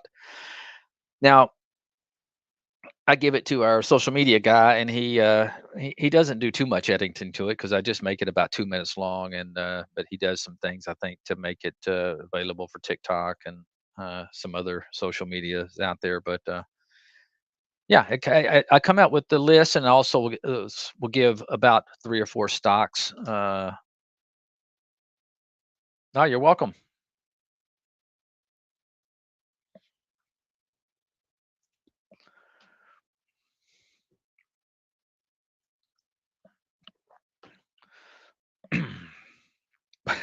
But I tell you, I've liked Amazon for several times over the last month, and it just could not go. And then of course today it goes. I don't want it going into the weekend and earnings next week, but oh well.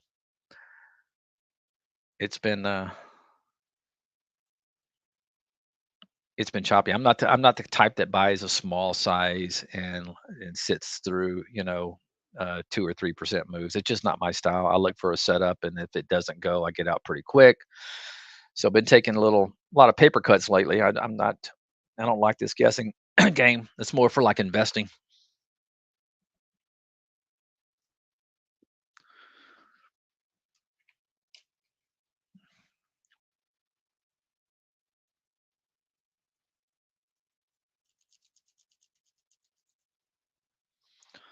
But Amazon was one I mentioned today. Onion was one I mentioned today. I don't know why I call it onion. Uh, I thought this BBIO was one I mentioned today because it was setting up really nicely, but it didn't trigger. The trigger would have to be this 2-day high right here, so it didn't trigger. But I like the wedge this is forming, and it's popped up on Michael's uh,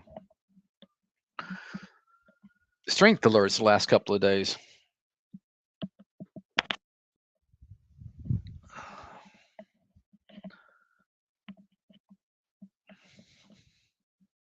Mike C, how are you, buddy?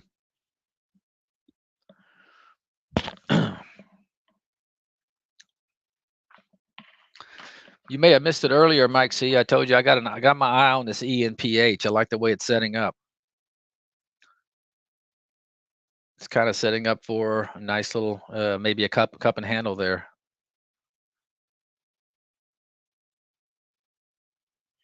Okay, share one of my charts. I can do that. I'll just share the daily here.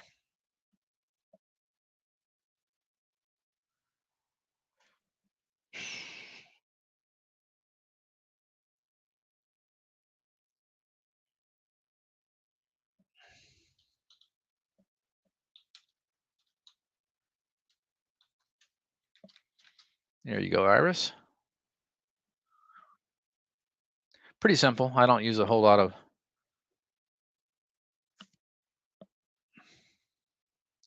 indicators.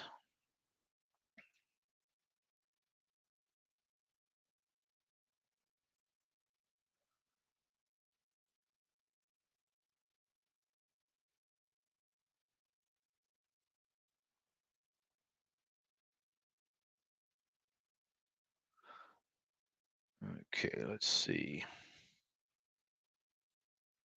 Yeah, I missed it earlier too. The funny thing about it is I tried it I tried it right here on this day, and of course got stopped out quick. And then I saw it on this day right here, and I'm like, well, still needs to get through the 50. That was the day to buy it right there. It was a gap and go. And I did. I have to say I just missed it on that day. But there's a lot of people that wouldn't even touch this thing. Well, a lot of people wouldn't even touch it till it probably got over the 200. But I do like it above this. Let's call it a 3-month high here, which you have a high here going at 230.44 and 231.42. So yeah, I do like it above that, and I'm not afraid to. Now, I probably won't buy it today, but if it takes out this candle right here, I'll probably give it a shot.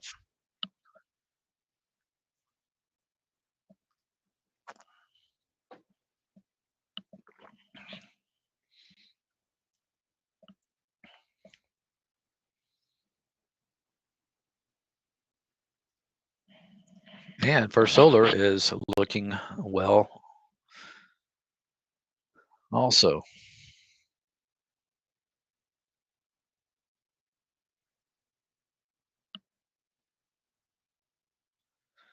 Man, this new dev version I got, I just downloaded it today. It is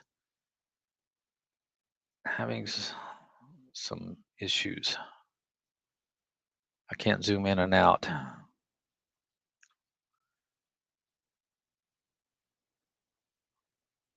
And now it looks like I am halfway frozen.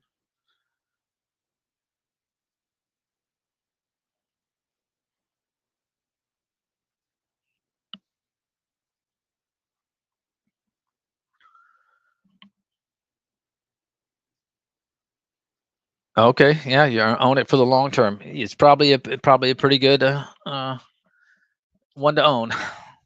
You look at the way solars have been looking lately, and semiconductors, and it's been strong as well. So you got a semiconductor and a solar. You may talk me into buying it today.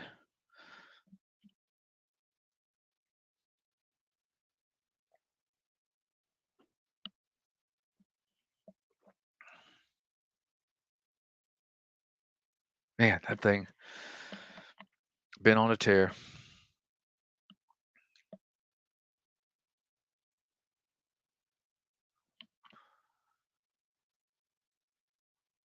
What a nice.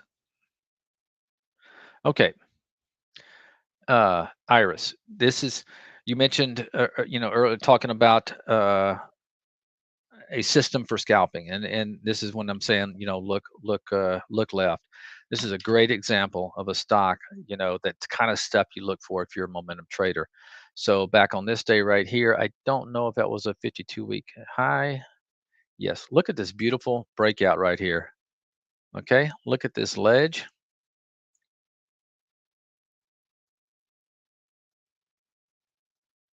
Come on, man. This thing, I'm gonna have to get the other. That is just textbook. Whether you're a swing trader or a day trader, I mean, this is what you call this is the kind of momentum you look for. You know how they say some stop now. And I know, you could probably find a chart that did this, broke out to a 52-week high, but look at the volume. This is the kind of thing you want to look for. Look at the volume on this day. And of course, I didn't buy it either, but gosh, that's what you call momentum. If you're day trading, this is the kind of thing you can jump in and ride. Even pulled back there, gave you a nasty pullback. Well, let's go back and look. Okay, let's look on this day right here. This is 419. We're going to go back to my extreme volume high low pro, and we are going to run a history. Go to time frame. We're going to put it on 419.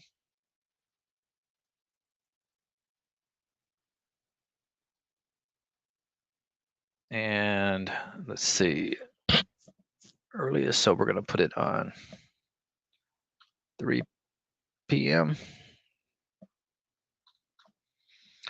And we're going to go back to 419 and put it on 8:30 my time, which is central. And we're going to run a, please be on there.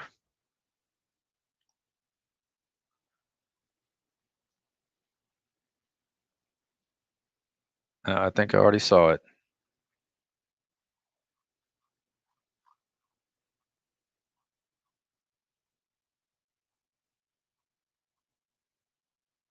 A lot of stuff went off in the early morning. Look at that.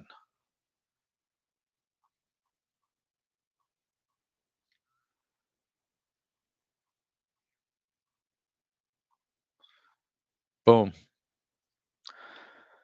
So there it was. Now,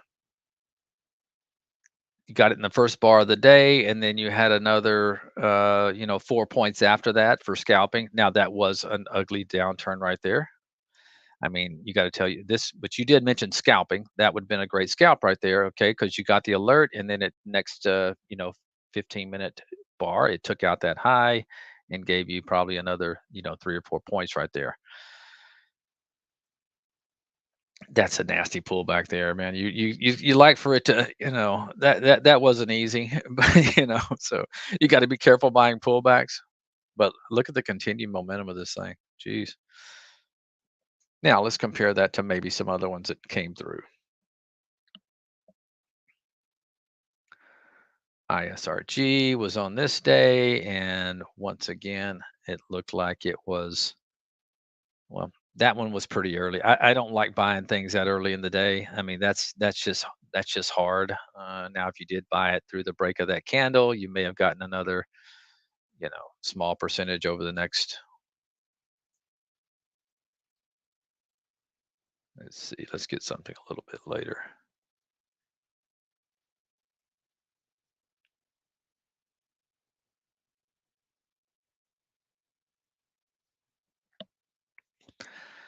To me, this one would have been tough because you do have a lot of, resistance right there when it went off. That would have been a tough one for me. Uh, and remember, you don't have to catch them all. Striker, there you go. Went off, and that was a 52-week high right there when it went off. So it had some. Now I know these are expensive stocks. Boy, a lot of medical and biotech. There's your Legion of Doom on that day. EDU. Let's take a look at EDU.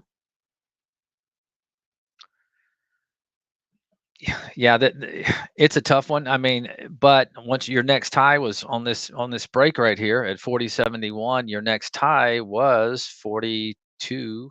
So you did have about a buck 30 in there. So that was but what I like to do, even if they're not going through a an all-time high, and you've heard Barry do this. You look at the next high where the next resistance would have been. This one would have been around the 42 level, when they go off. And that one gave you some time because it looks like it went off at, later, a little bit later. But anyway, so I hope you get the point. All right. The key is, look left and see, what kind of congestion you have over there. Look at the volume. See, make sure it's doing good volume. And uh, I used to use this analogy all the time, and when we were doing our 401 series and 40 for uh, trading support, that momentum, first of all, there's just because there's volume doesn't mean there's momentum. You got to have volume plus price action, movement in one direction. And I always consider when look at the relative volume, okay, because that's going to basically tell you how strong the rapids are. I like to refer to relative volume as kind of a different category of rapids, like category one, two, three. When you get extreme volume, where it's like a category five rapids, okay, and imagine a log inside that, in that river, and it's category five rapids. Okay, nothing's going to prevent that log from just going, it's not going to get hung up on branches or rocks or things like that because of the water is so strong, it's just going to keep moving it. And the same can be said about price action, okay? Just like when I showed you that Legion and some other ones that I looked at, when you have that huge volume, more than likely, like this EDU right here, it's going to keep that, price action going in the same direction. Versus if you see something break through and it's only doing like, one and a half, two times relative volume, well, there's a chance it's going to get hung up because, all that volume is people buying. And typically when you get huge volume, it's more than just day traders. There's a lot of institutional buying going on in there. They'll so when you look for momentum, try to find the ones that are doing, strong relative volume, because that's the category five that's going to keep that, log floating down the river in the same direction, not getting hung up.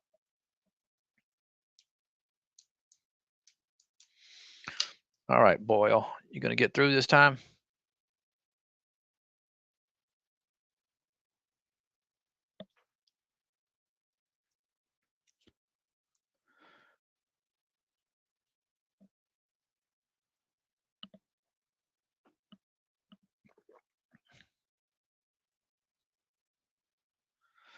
That's right.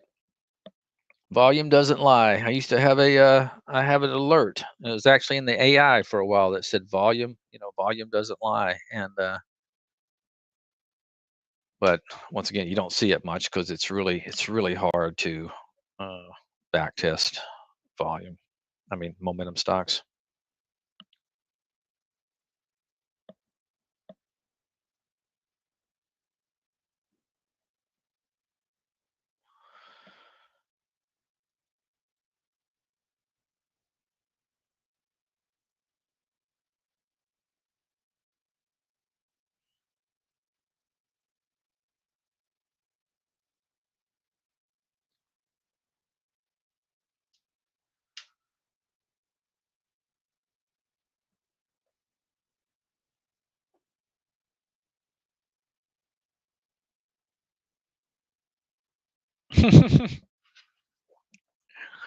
Yeah, Iris has a nice collection of scans over there.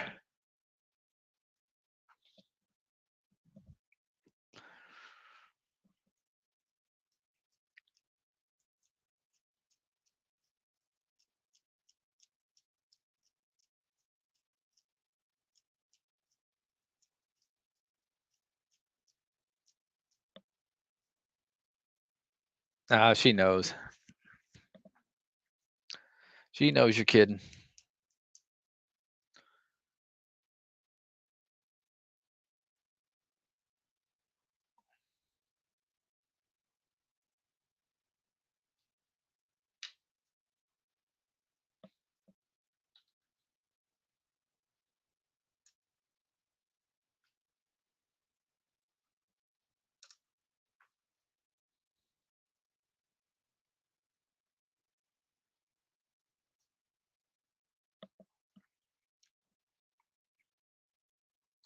The extreme scanner, yes, I can. Let me put it back on real time, and let's just see what. Well, I'll share it first. Let me just share it from here. So I don't keep adding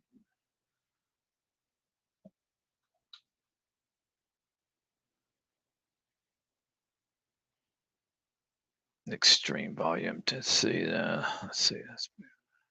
There it is. Why did I load that? I didn't mean to load it.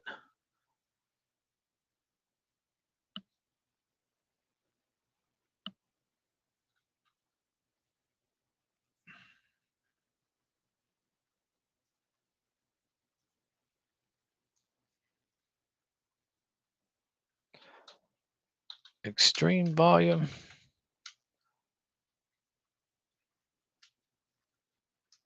ILO Pro.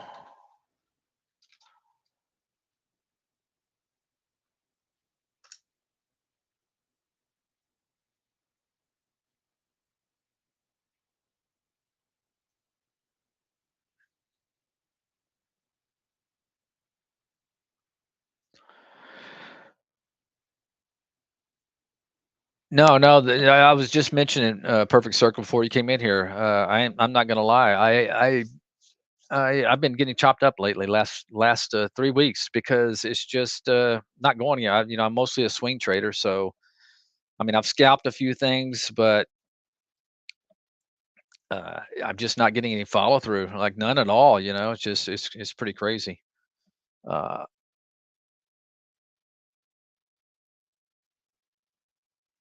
Last year was a real good year, but so far this year, yeah, just kind of churning, not going anywhere.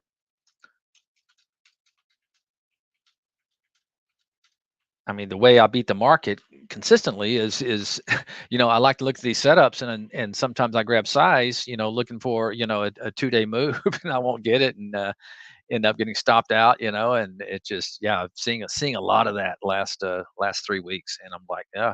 So I've just pulled back right now. Actually I'm long some SQQQ that I got in the other day. I'm in from three 30 30.58.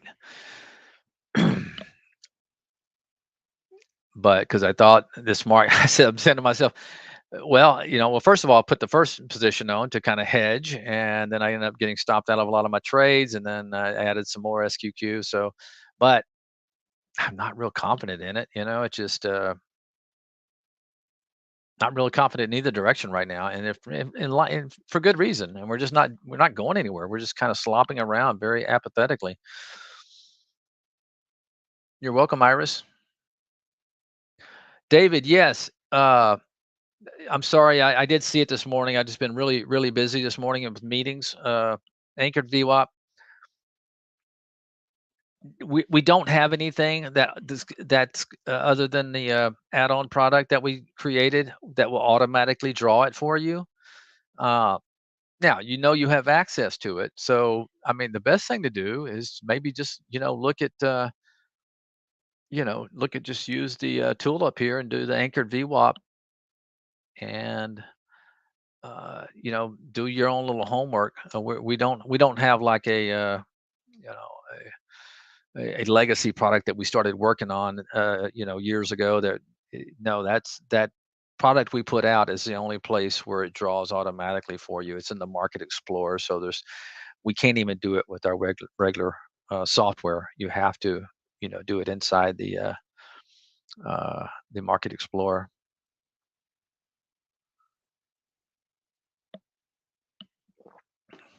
But I mean, you can find stocks you like and draw, especially stocks that have maybe gapped up, have there was a market event that caused it to gap up or gap down, or for whatever reason. Or you can always use the 52-week low and do them from there, 52-week high, do them from there, and see if you can find them pinching.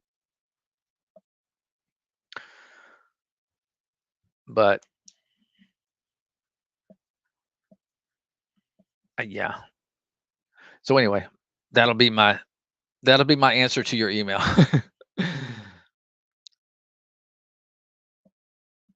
Yeah, yeah, you can do them by hand, and now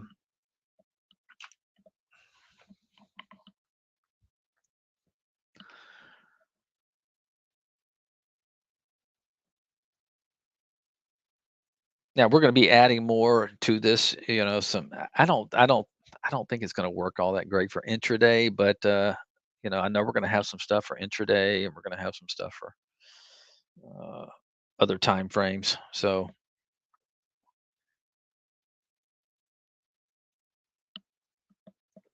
if you don't find it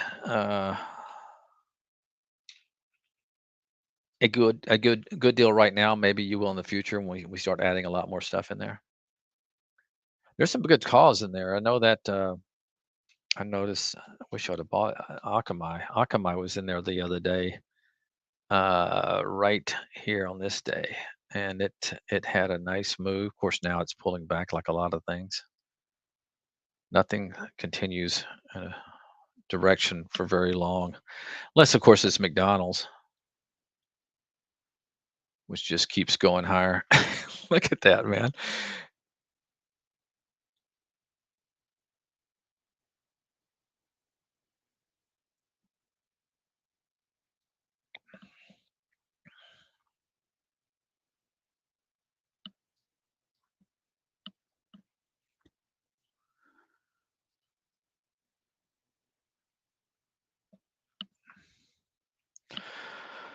Uh, yeah, yeah, perfect circle. I need to be doing that. It's typically not my style. I like because usually I'm pretty good about finding these setups, and I like to kind of go in with a little bit of size, and of course then scalp out like 75% of it really quick, and then try to let the last 25% go. But you're right. This is not a market to be taking size in swing trading anyway. And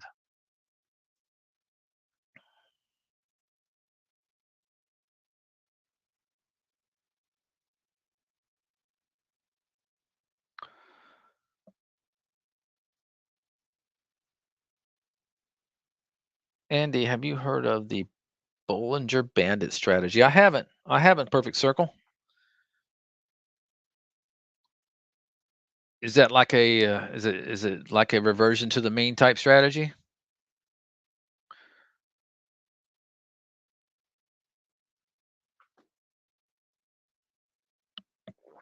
You were unable to trade for 3 weeks. David, that was probably a good 3-week period to miss, in my opinion. I know there's always some day trades to be had out there, but if you're a swing trader, uh, now there's some stuff that has definitely been moving. The problem is these ones get away from me, and I I don't want to chase in this market because I know. Then you start trying to buy pullbacks like AMD, and they just keep pulling back on you. I mean, look at this. It just looks like it may possibly want to break down right there. Uh,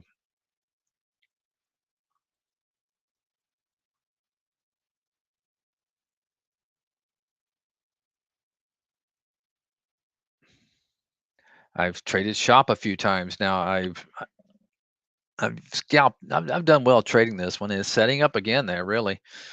Uh,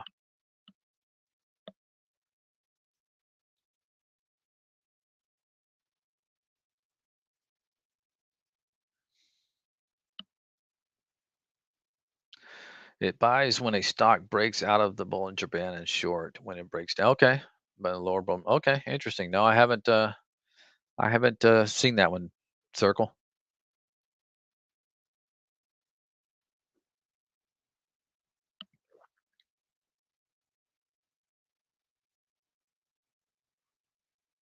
Oh, cool, David. Yeah, thank you. Well, I know you've been at it a long time, and but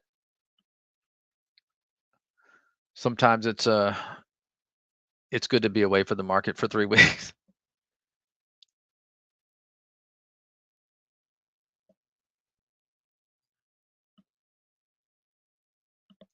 Now that being said, I'm not too frustrated with, yeah, I've given a little back over the last 3 weeks, but I'm not frustrated because I know in the right market, I can make that up really quick. That's the good thing about my style is when you do get a market move, I can outperform the averages by a wide margin because I uh, I do like to get some decent size, especially if China gets going. But China's been a dog lately. You look at see FXI, did it break down the day below its? Yep, it broke down. Uh, KWeb is looking. Now I will watch this in case it does. I mean, I don't need these things because I know if you can catch these things off lows, you get some just huge moves on some of those China plays. So I'll be watching this if it pops back above its 200 because a lot of times you can catch those laggers and they get some really good moves. Uh, do I hear Barry whispering?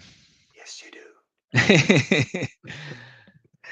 A little bit early for you, but you're talking about China. Obviously, you didn't. You're more into the traditional China stocks. You're not into the IPOs the day of, like the UCAR yesterday or anything like that. I'm Oh, assuming. oh, I would be Barry. I'm just not on top of them like you are. That's my Mm, problem. Yeah, I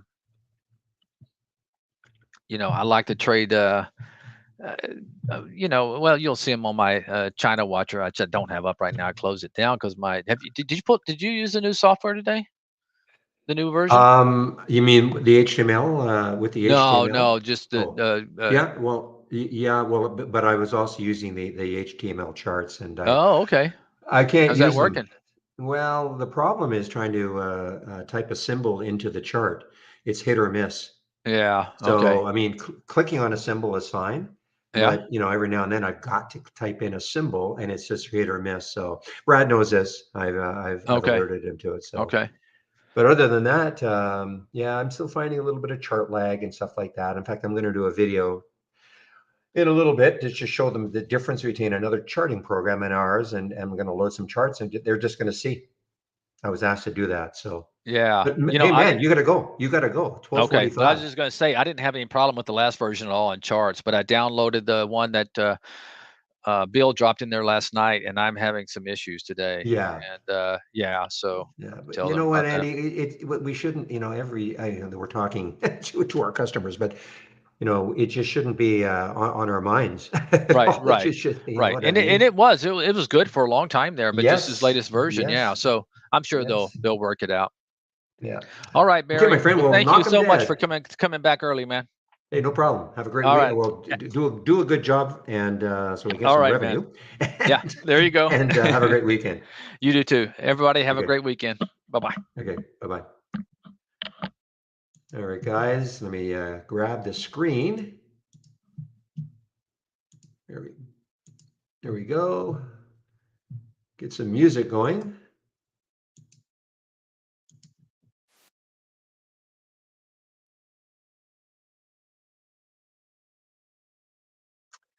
Yeah, so obviously I'm back a little bit early. Andy had to leave early for a meeting, so I'm back early. And let's see, not much happening right now for me anyway.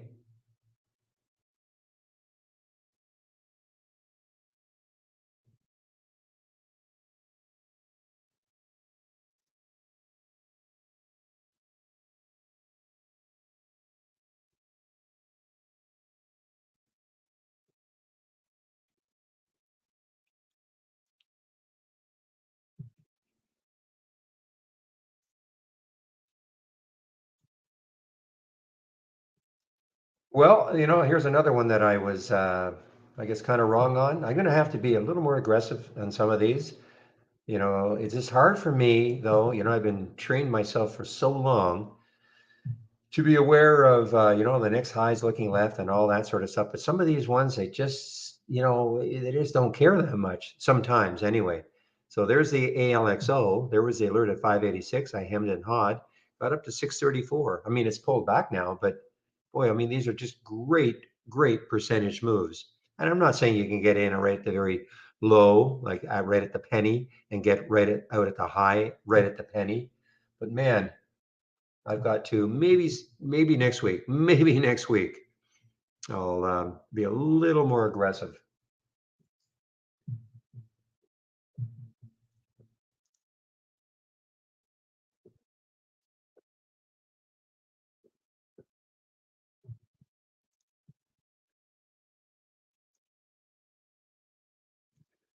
So JYD unfortunately did not do anything. I was really hoping that that would take out 10 again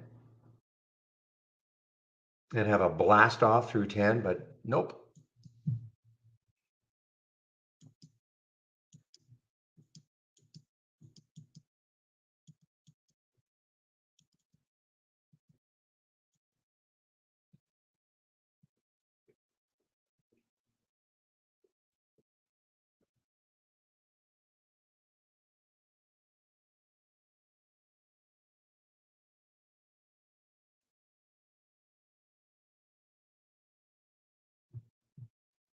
Now TNYA, that looks interesting on a short now. Let me just take a look at TNYA, see if there, first of all, any shorts available. And the answer is yes. How many? Oh, lots of shares. So this is very easy to short. So it broke down through the VWAP, but a million shares at Interactive Broker. So that's not an issue at all. So it broke down through the VWAP at 550.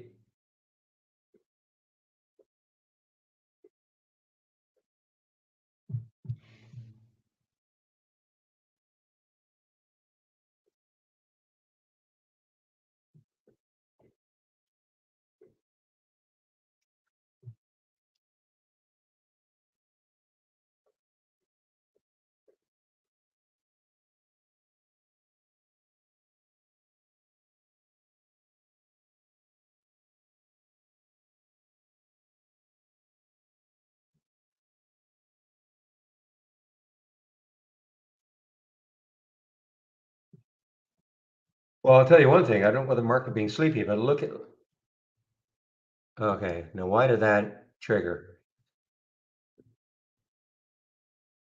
I don't know why I had it down there. Anyway, but look how choppy the market's been. I mean, starting in 8:15, 7:45. So we had but look how choppy the market has been. Look at these topping tails, bottoming tails on the 15-minute chart. Very, very choppy.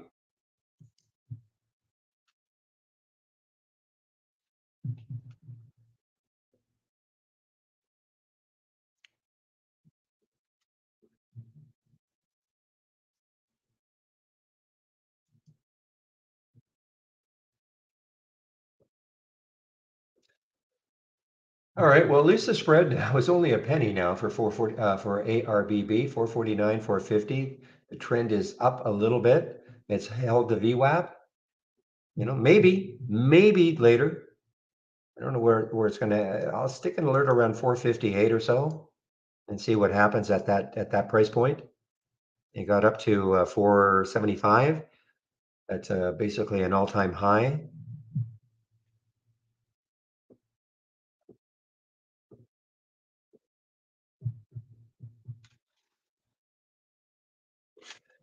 The EYPT, I don't think I have shorts available for that one in case it did break down below. Oh, yeah, actually there are 186,000 shorts available on that one. Well, I'm going to stick an alert at around 790. Break down through that whole number, get down to these lows here, and that could start the descent. Because I mean, remember, it came from 6.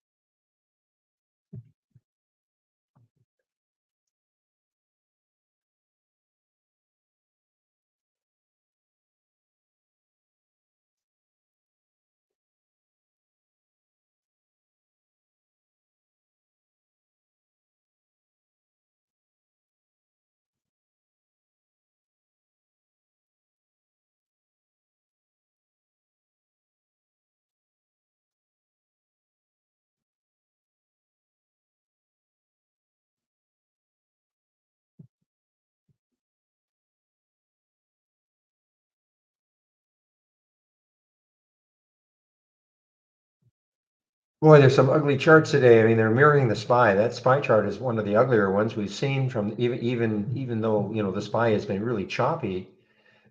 We've had many choppy days over the last few months, but this is really ugly looking. Topping tails and bottoming tails. Wow.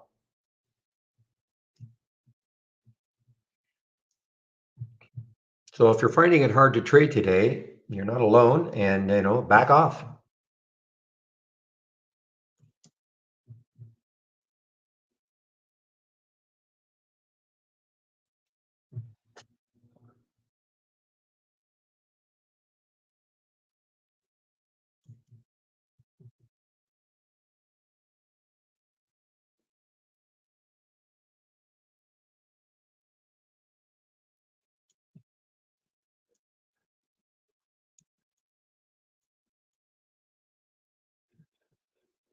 All right, guys. So I'm still in this short here of GME in the simulator. I had a question from our support people. Is there a problem? Let me just do something here.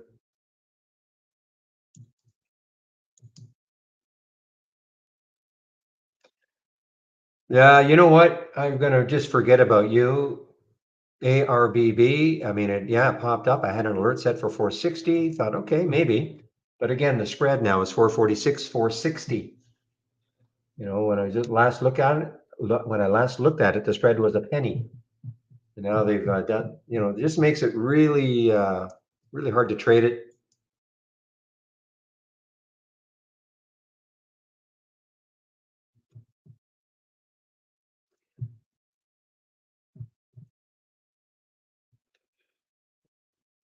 Okay, what I want to do is find something that has a bit of a spread issue, and I want to put in a limit order, see if I can do that. Oh, well, we got the poster child for that one.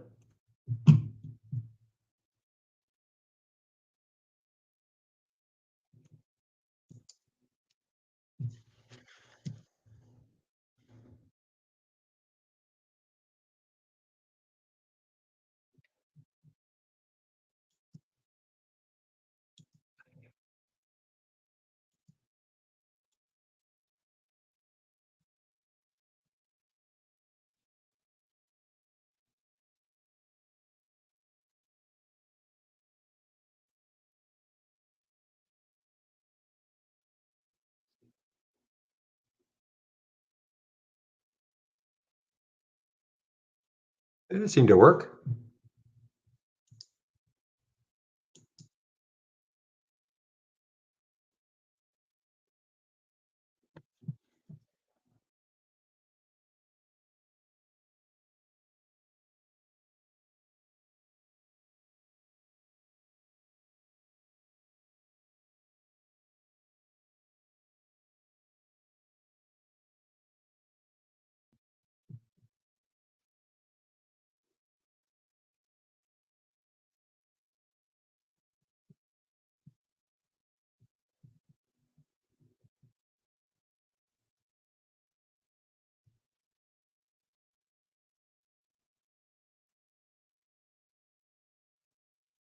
Man, this arb is. I know better. I know better. Something that gets spready or has been spready all day. 455, 460 now.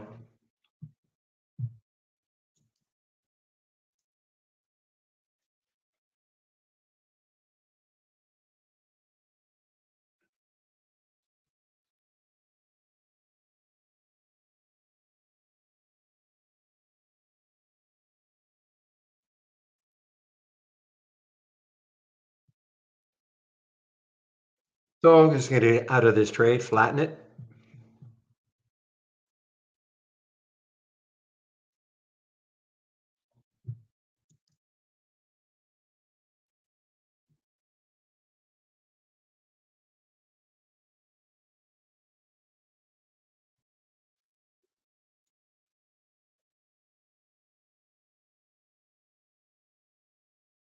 Kind of watching Nova here, guys.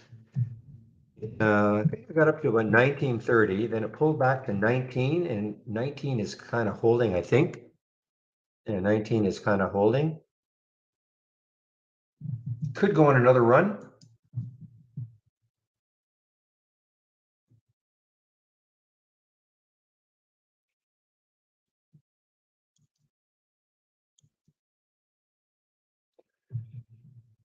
Holo is waking up. Okay, let's take a look at HOLO.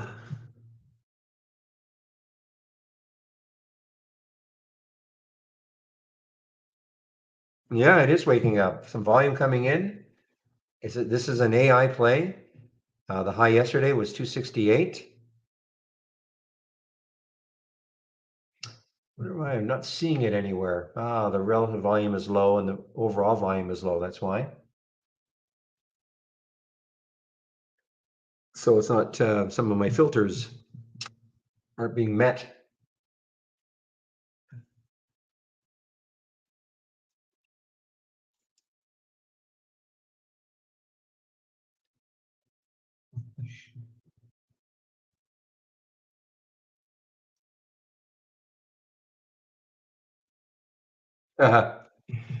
Um, a little secret. I do have a little in my real account, but not, you know, but definitely swing short in the simulator for JME. Just a gut feeling.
Okay, guys, Nova is starting to come back a little bit here. Nova, NOVA, after that pullback to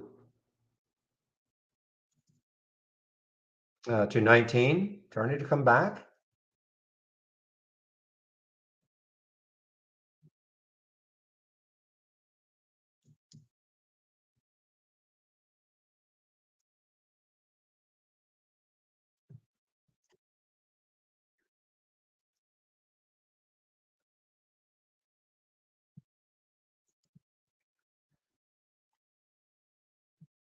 Life, life is starting to move here.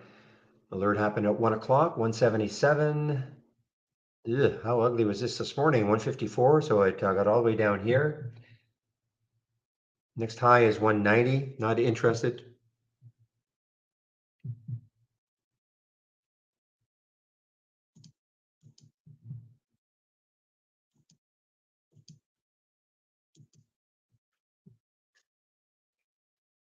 This Nova's interesting, guys.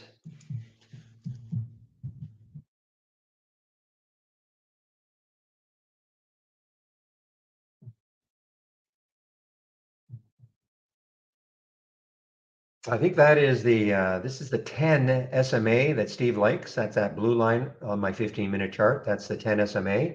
Seems to be trying to hold it.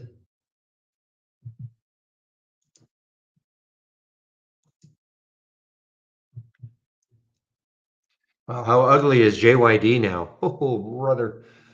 That's why you don't try to, well, you can take these things, but you better have a stop.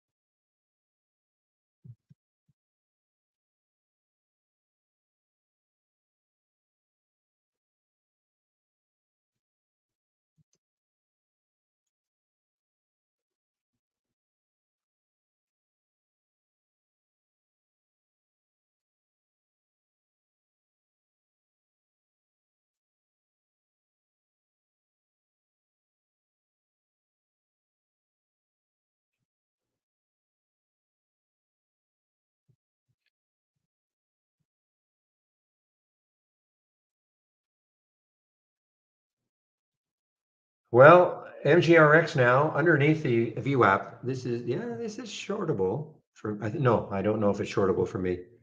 It's interesting, Nova only has 15,000 shares to short at Interactive Brokers. I would have thought it would have a lot more. Big stock, Sonova Energy. I mean, I would have thought they would have it like in the millions. Interesting.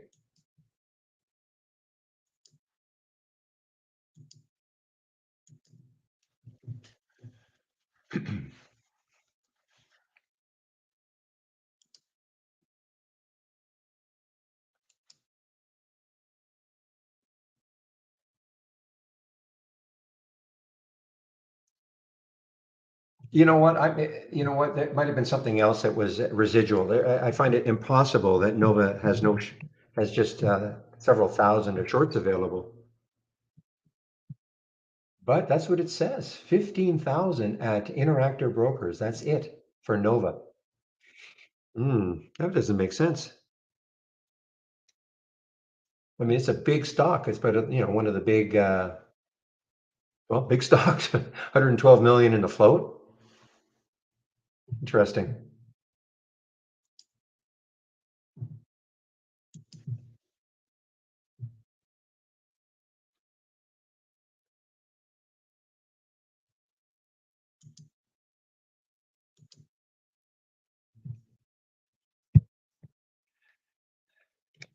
I keep thinking that's got to be a misprint.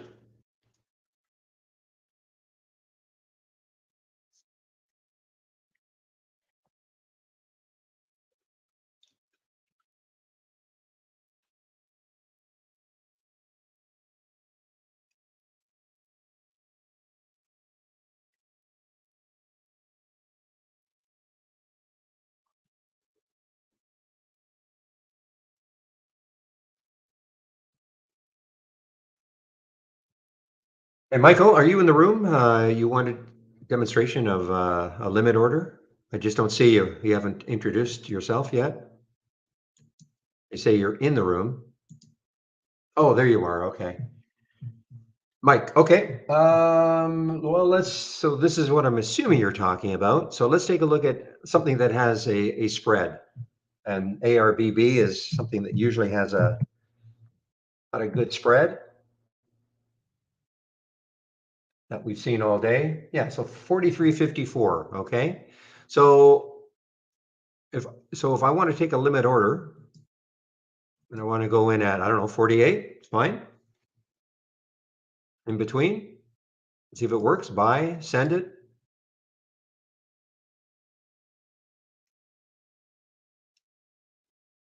I was actually doing it before you got here just to see. Now, okay, see, it jumped up to 49, so, but it took it in between, if that's what you're talking about. So I didn't go in at market, which would have been 52. I put in a limit order at 48.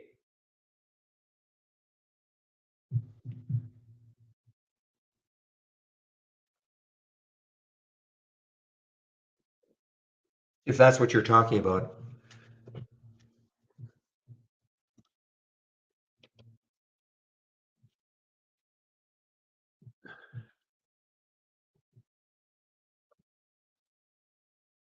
I'm so bamboozled by the fact that Nova only has 16,000 shares available at Interactive Brokers to short. Not that I want to short it, but it just, for a big stock like that.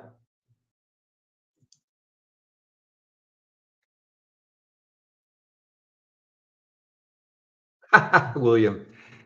Well, yeah, I mean, that really didn't do, I mean, it did okay. I mean, we can't, something that came out at $4 or $5, it did get to 10, but nowhere. I think a lot of people were expecting it to be more like the UCAR, a little bit like UCAR yesterday.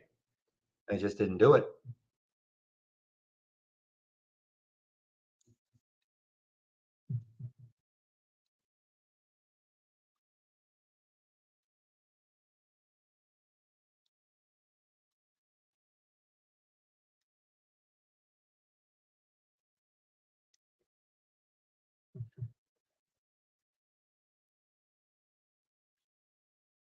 Now, as far as a preemptive and a bracketed, okay, so you saw what I did, right? So here, let me get out of this trade. Let me flatten this ARBB trade. Okay, so I just flattened it. So again, I look at the spread and it's 435, 443. So I don't want to go market. I don't want to take it there. So I'll take 500 shares. Ah, doesn't really matter how many shares, but just trying to take 500 shares. Now, wouldn't you know it, the spread tightened up. Usually this is has a terrible spread. Try to find something else that has a bad spread and go in between. Okay, sort of, okay, 37.43. So let me go in limit order at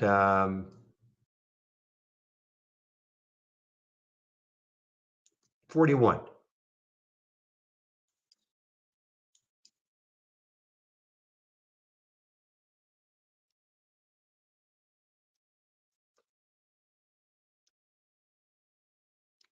So it probably,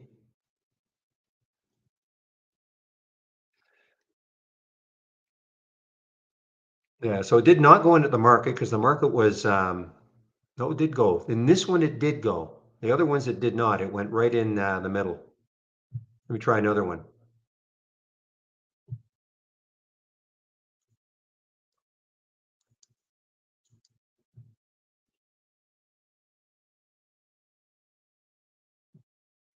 Okay, try one more. Limit order, say 438. It's right in between. Buy, send. Okay, so it did take it there. It did not take it at the market because the market at that point was, I think, 445 or something.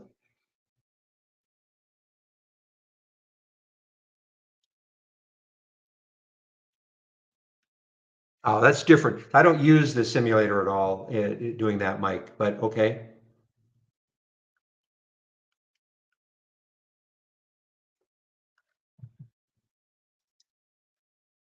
So I had a stop order.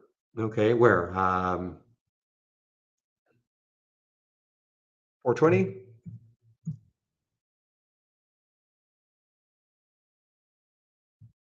Okay, so there it is, 420. And a target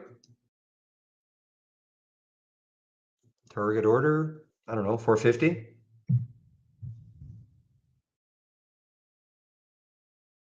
Okay.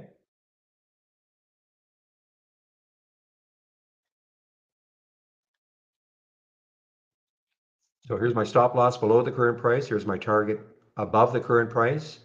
Here's the current price, 433. So what's the issue?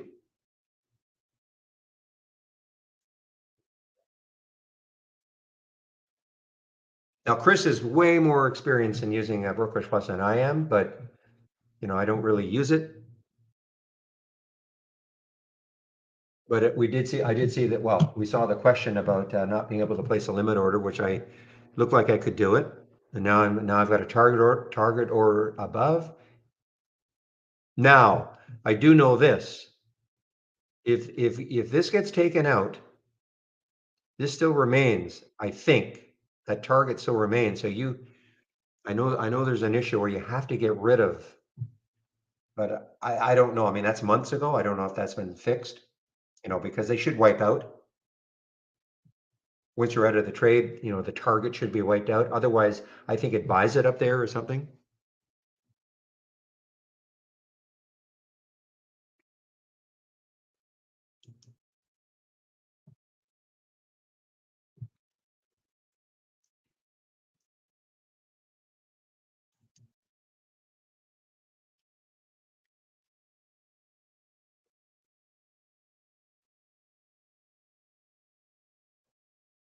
So there's not much more I can do.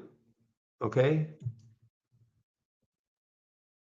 If it's more advanced than that, Mike, I'm going to have to send you to Chris, and he might have to, because he said he tried also, but just doing the very basic limit order that I did.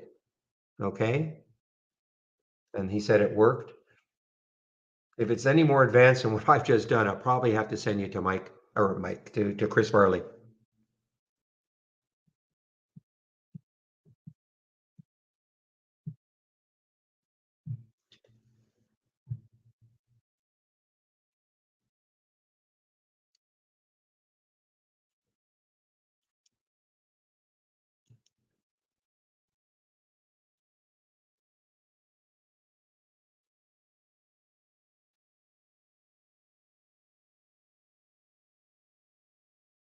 Now, you notice what I did. I just did this manually. I just added the stop and the target. I did it all manually.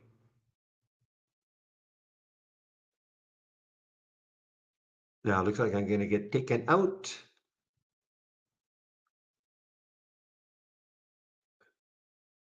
Now, we just have to forget about this one, guys. This is a miserable one, okay?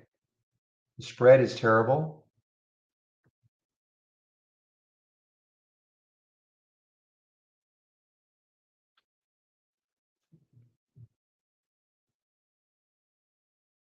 Okay, so you're talking about chart trading using the buy and the sell button?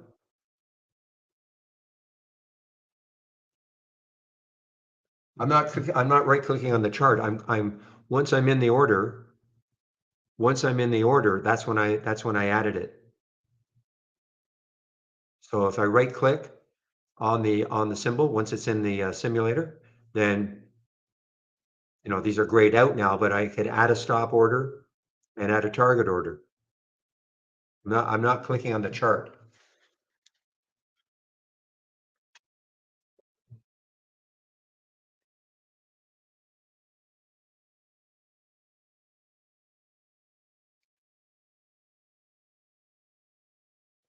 Okay.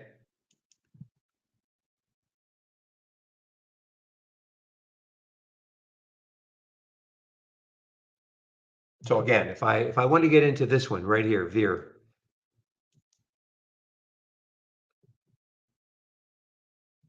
I'll go market. I mean, it's 3 cent spreads. Just let me do it that way. So I'll take 200 shares. I'll buy it at the market, send it.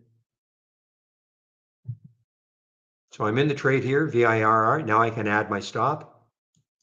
You would know what your stop is ahead of time, of course, but you can just add your stop here. I'll put 25.80, add it. It'll appear on the chart.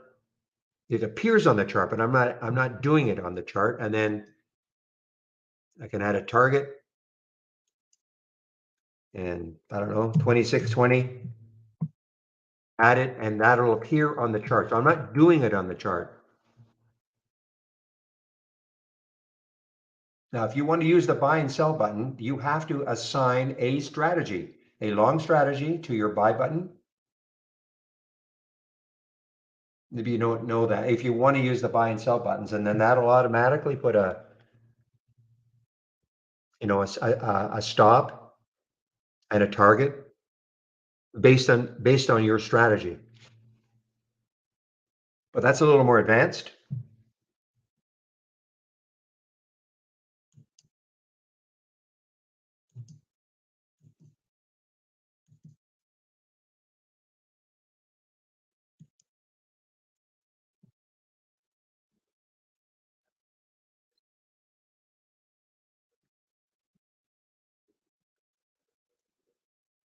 Do you know how to do that, Mike, though? Do you know how to assign a long strategy to your buy button as an example?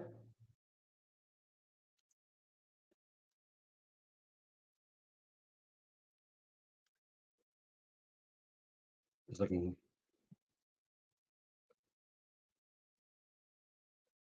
Well, again, no. Remember, the buy button is, well, if you know how to assign, well, you do. So you're saying you do know how to do it. So you are assigning.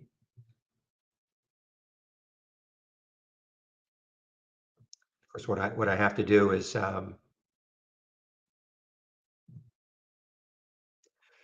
to the account. Just give me a moment.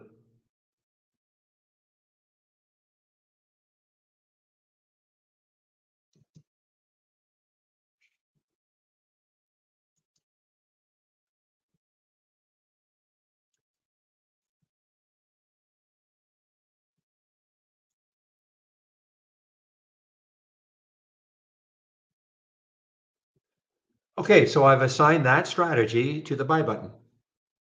Okay, so you can only do one. You can pick one long strategy. And now here's where, again, I don't do this. Chris used to do this a lot, but here's where you have your order details. Okay, you have a limit offset.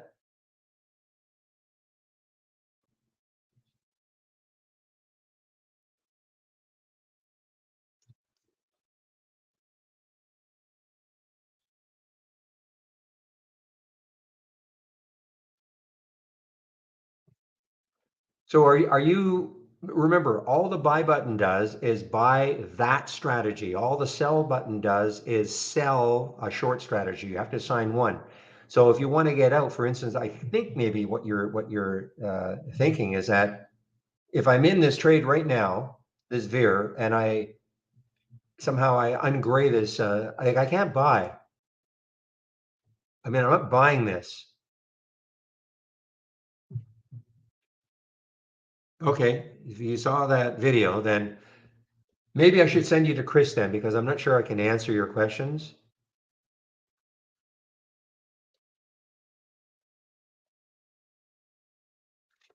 When you say the trade ticket, what exactly are you referring to? Like in the orders here?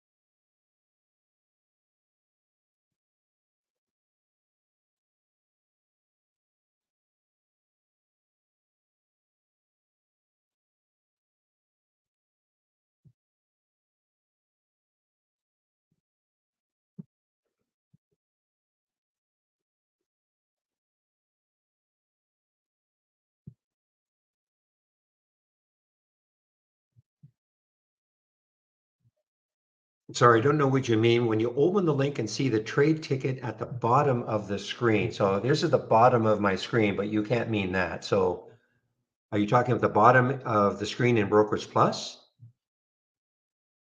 Okay, right here.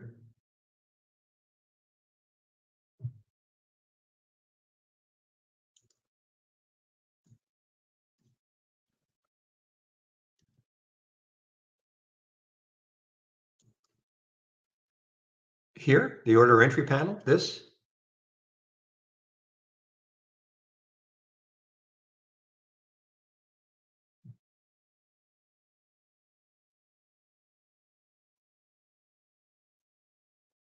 So this is just I've never used this actually, but I mean, this just looks like the same as the strategy.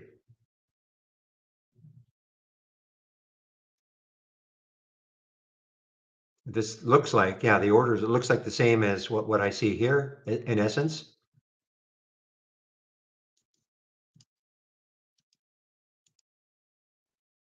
The order details, it looks like sort of the same thing. Maybe a little more, maybe a little more to it, but the entry time, the order details, risk management, maybe that's all.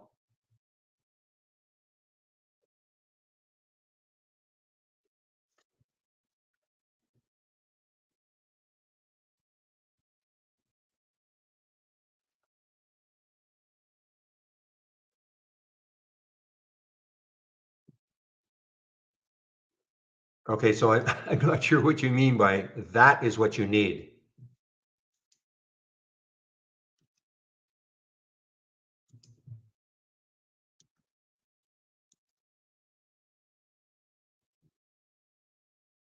Oh, okay.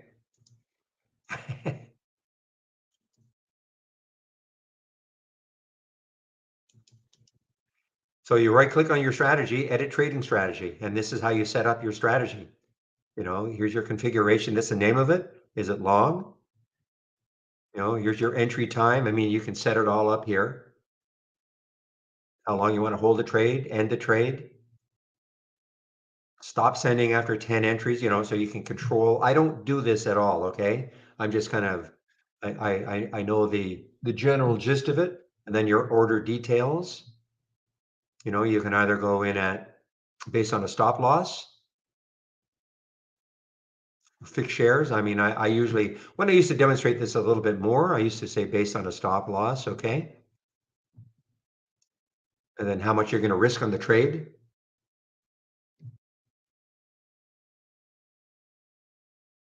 And here's your order. Is it a market order or a limit order? And then this is the big one, the limit offset. Because if you go in and say, okay, I get an alert, I mean, typically this is because you're getting an alert at a certain price and well, by the way, look at VIR as I've been talking and doing this. You know, you might say, okay, limit at $10, but how far out will you actually go? Will you go 3 cents more, 4 cents more, 5 cents more? That's where your limit offset comes in. Oh, you're good now? Okay.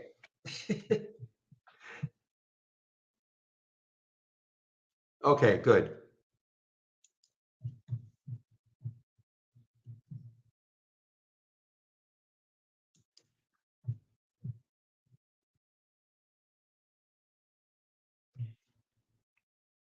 Okay, with that, I will do my video now. Okay, guys, 125.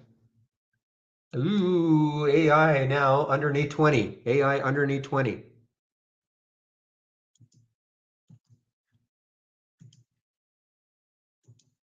And looking bleak. Looking pretty bleak here, guys. AI under 20. That was a key level because I mean, you look left and on the weekly chart. Gotta get this up here.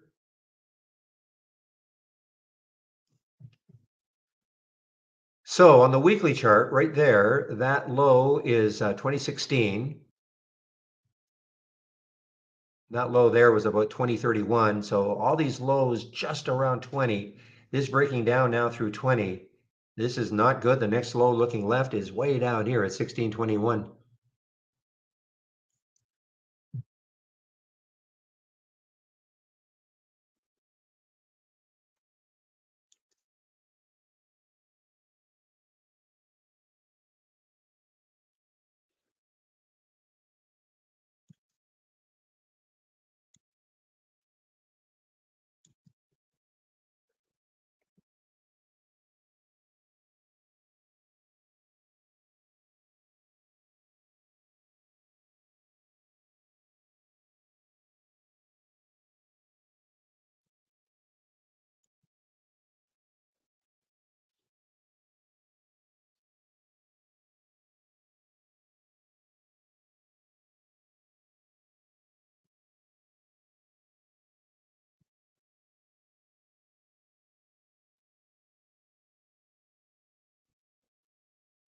Okay, EYPT, what happened? It broke down, I think.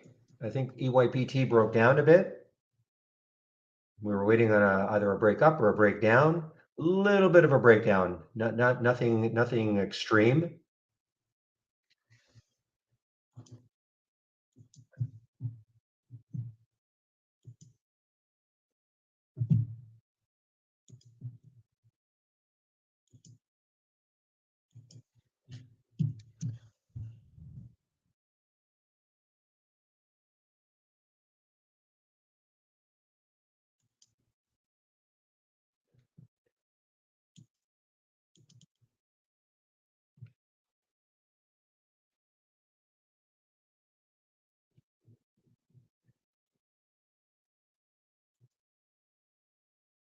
All right, guys, AI, I've been waiting for this break.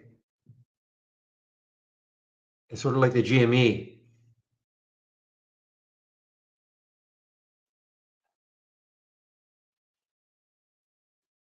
You have to back off in my video. Look at a couple of the other, I don't know if it's every one. Well, look at them all. Look at GFAI, look at BFRG. I'm looking at some of the other players in the so-called AI sector. BFRG is yeah, moving down. GFAI took a big drop down. And again, AI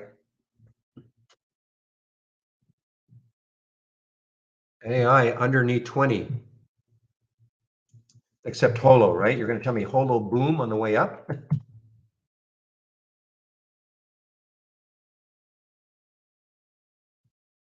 Hmm.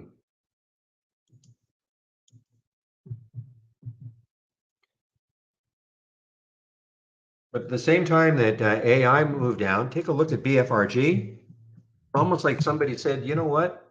This is all a bunch of junk.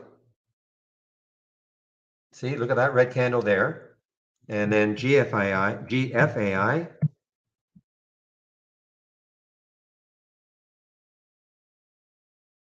red candle.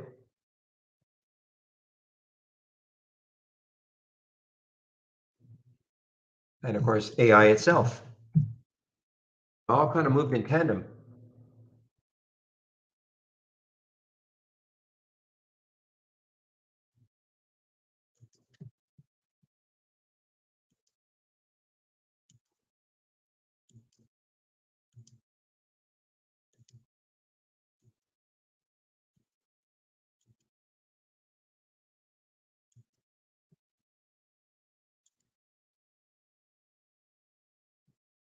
Um, we are creating a channel, but this is what I have got. Okay, Pepe. Let's see if I can find it.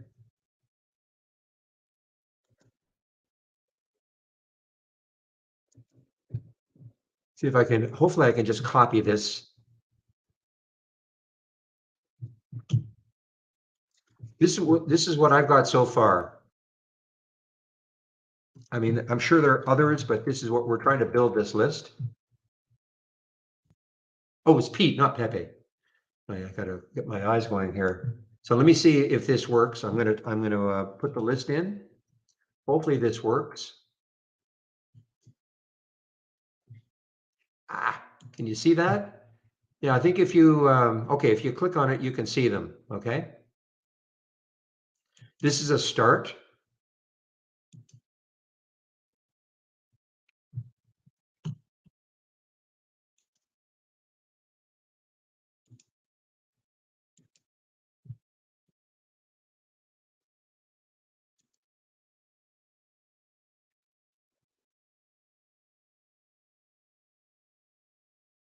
Yeah, I just saw the PE and the end in the E, and I forgot to see that you had a T instead of a P in the middle.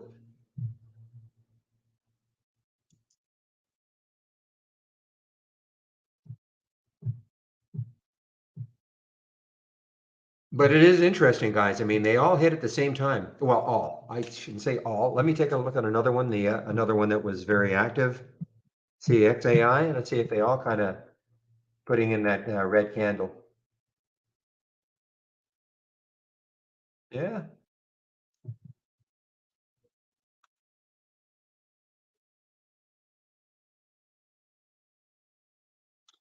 interesting.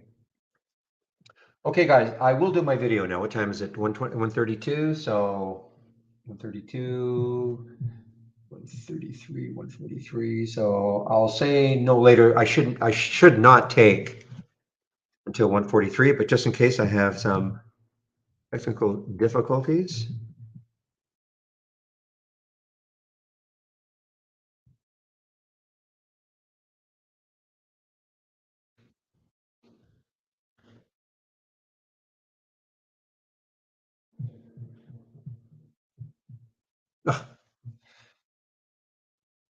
You know, I can tell it's Friday. I'm getting tired. Just a minute. Okay, there it is again. Okay. Okay, muting myself now.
All right, guys, I'm back.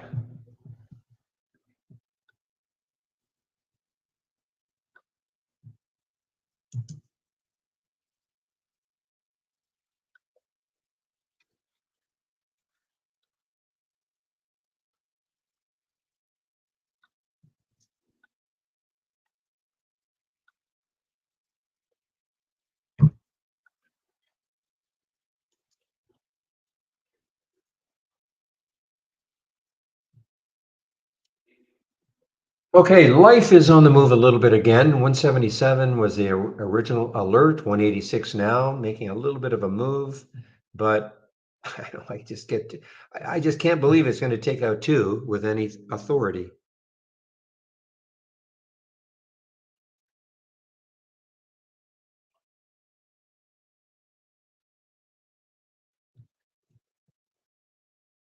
Nova reversing off the VWAP, reversing, yeah.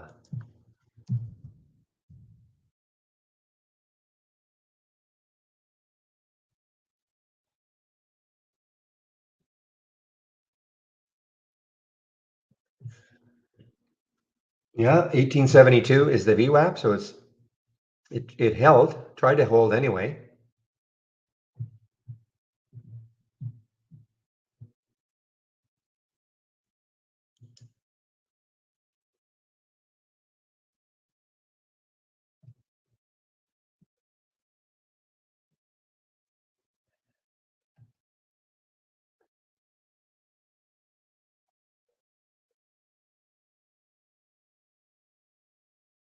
No, I'm a Canadian, but I have no idea. No idea.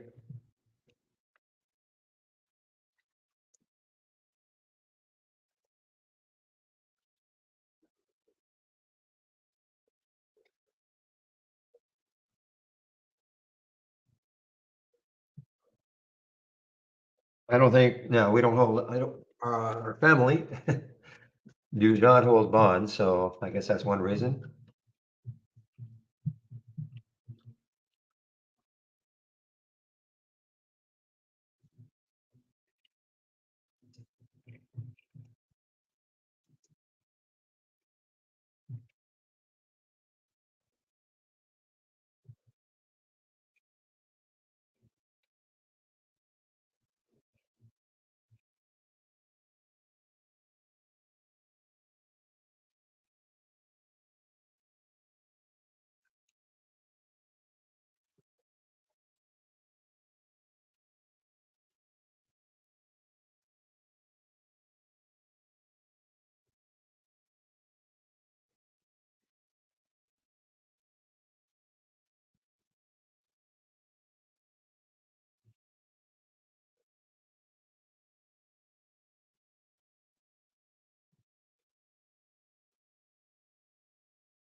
Running up, life is still, penny by penny, it's making new highs.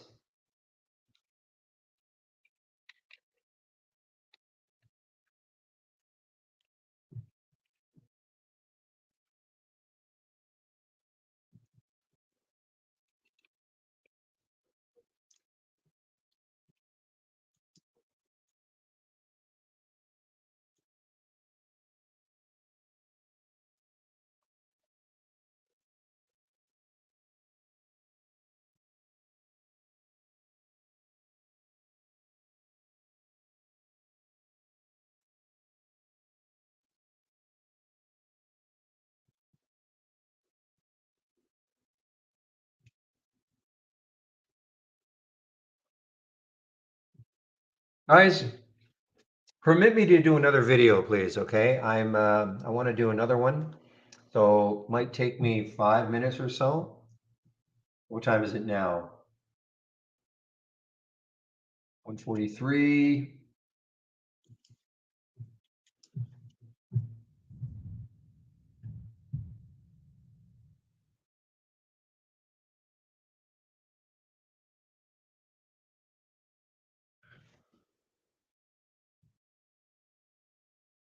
It was at 143. Say 5 minutes, 144. Say 150, okay? Shouldn't take this long, but not that long.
Okay, so a couple questions in our YouTube room. How often does the TI strength algorithm update the stocks in the scan?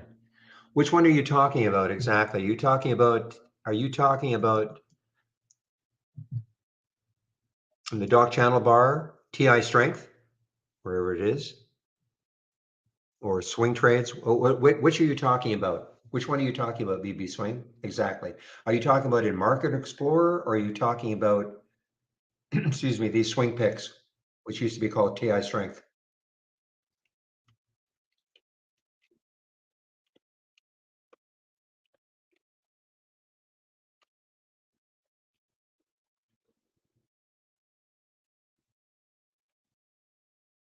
Okay, so the Market Explorer window. Well,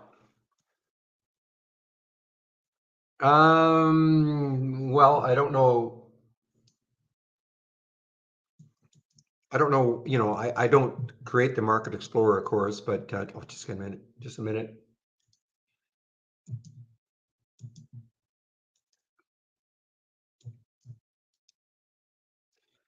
Okay, so you're talking about here the TI strength alerts. Okay, so TI strength. So I don't know when stocks drop off. You'd have to ask Michael Noss that. Okay, I really don't know. My guess, it looks like. My guess is that if the score went down below 75, I'm looking at the bottom score here is 76. So my guess could be that anything, 75 or lower gets dropped. And he runs this, he'll run this thing, I think it's sort of constantly. And if something is less than 76, it looks like it because that's the low, then it'll get dropped off.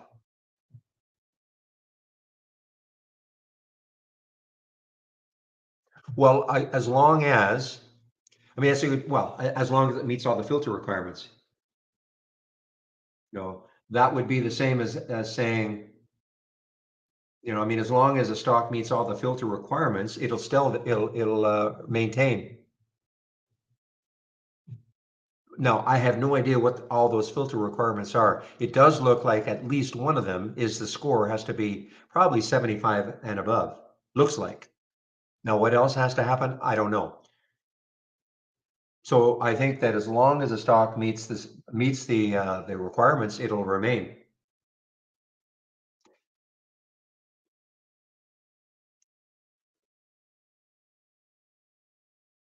So for instance, I'm just looking here, some of the dates, for instance, what are we now, the 21st?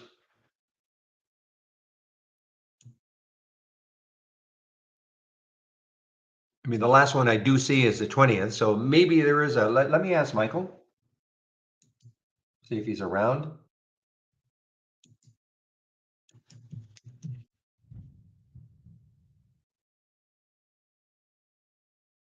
I'll answer your question, Richard.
A moment, just I don't know if he's around today. I don't think he's around. I think he's taken a couple of days off, but we'll see. Okay, I'll ask him. I just asked the question, how long do they remain? I don't know. I mean, it looks like only 2 days right here. based on the 21st and the 20th, but I don't know the answer to that. I do see this though, that it makes sense to me that if anything is below 75. So I've asked the question, okay? So Rashad, do you program our ideas or do we make it ourselves? So you either or.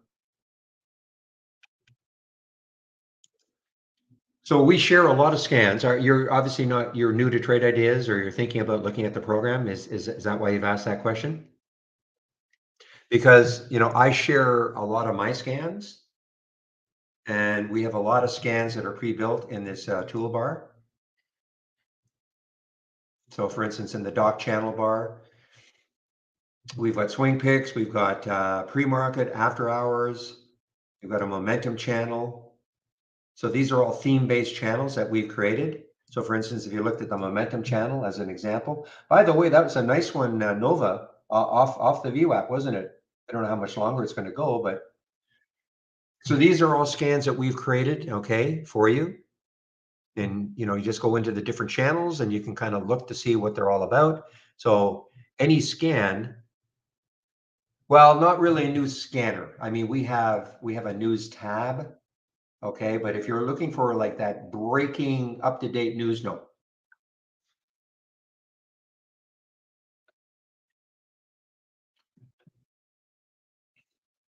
But again, this is an example of a scan.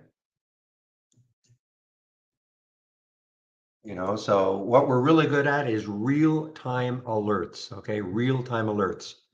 A lot of screeners are out there. A lot, even free screening ability out there. But where we shine are real-time alerts. So this is the screening aspect of this momentum scan. So for instance, if the stock is between $1 and $50, the current volume is at least 3, meaning it's trading 3 times normal up to this time of day. 100,000 shares, and this is the momentum aspect, the volume in the last minute, at least 1,000% of normal, 5 minutes, 400% of normal. So if all these filter values are met and the stock makes a new high for the day, we get a real-time alert. Okay, so that's what we're really good at. Now that is just one of the real-time alerts that we have. We have many, many, many different real-time alerts, but probably the most popular ones are the new highs of the day and new lows of the day. But we have many, many, many real-time alerts. New 5-minute highs, 10-minute highs. I mean, I don't want to scare you off or anything, but all these are real-time alerts, okay? And we have so many of them because we have all sorts of different styles of trading with our thousands of customers. So we had to create, enough different alerts, and all these are the filters. Again, you don't have to learn them all. But instead of having to learn a programming language, you can create your own scan if you want to, or you can take our scans and you can modify them. So for instance, oops. So for instance, if you looked at this scan that we have created, and again, you click on the summary and you can see what it's looking for, but you might look at that and go, well, I don't like that price range. No, that's okay. So you just make a change. It says 1 in 50, maybe you want 10 and 100. Okay, so we've created the scan in a general way, and then you can customize it, maybe a different minimum volume, things like that, okay? And then all of a sudden you've taken the scan that we've created and you've customized it to your style of trading. Or you can start right from scratch, create something right from scratch if you want. So I think what happens is most people at the beginning will I have my scans that I'm sharing. We have all those scans in the channel bar. They'll probably take a look at my scans or the channel bar scans, see if they like them, if it meets their trading style, and then take a look at them, maybe customize them a little bit more. Then as you get to know the program, you might say, well, geez, I'd really like to see if I can do a MACD crossover or something like that. Well, you find out if we do have MACD or RSI or stochastics, and then you can start to build your own scans if you want to. Okay. Yeah, we have a 30-minute. We have a bunch of opening range breakouts. I click on search and I click on opening. Oops. So we have a 1, 2, 5, 10, 15, 30. And then we have a little bit more than that, even a 60. Yeah. Breakout or breakdown, upside or downside.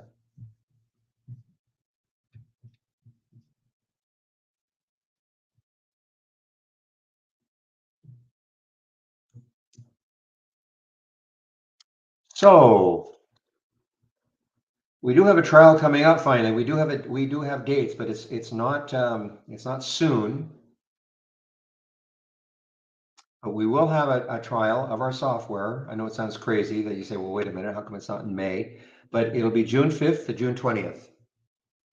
The reason we do that, we have to set up all our support. Usually we can get several thousand people signing up, so we can be inundated with support issues, which is, I mean, people asking questions. But so this is what I'll give you the, see what, where is it?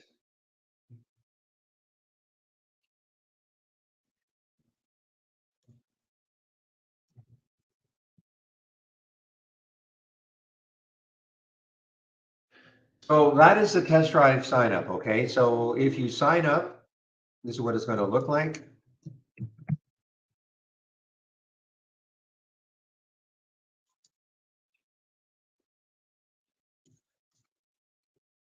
So if you give us your email and then sign up, then you'll be notified exactly when it is. But in the marketing meeting yesterday that we had, it will be between June 5th and June 20th inclusive.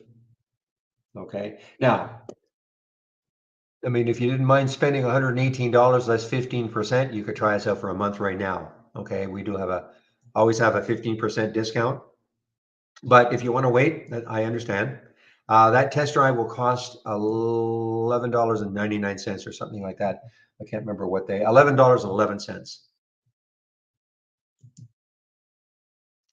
And the reason we have to charge is because the exchanges do not care but the fact that we want to allow people to try our software for free. They still, once you sign up, we have to pay the exchange fees. So,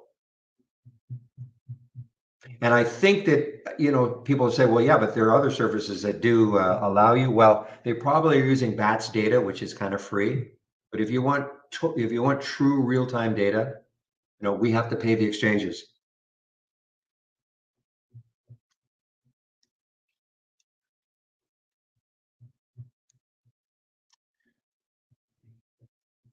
Yeah. So Ken, these are not. They're not strategies, okay? Ken asked a question, has TI ever backtested all their scans to see what are the success rate for those scans? So for instance, they are not strategies, they're ideas. So for instance, this is my favorite, the 10-day daily breakout, and the 10-day daily breakdown, okay? I want to see the alerts. If I backtested this over a 90-day period, it may look like a terrible quote unquote strategy, but I don't care because I want to see the alerts. Notice there are not very many alerts. And so what I do is I can just click on the symbol, see do I like what I see? What's the market doing? Is it something that might trade more or less with the market? So do I want to go long something when the market is tanking? All those things come in. So if I back tested this strategy, probably would not look good, but I don't care because I want to see the alerts and then I make up my mind. If that makes sense.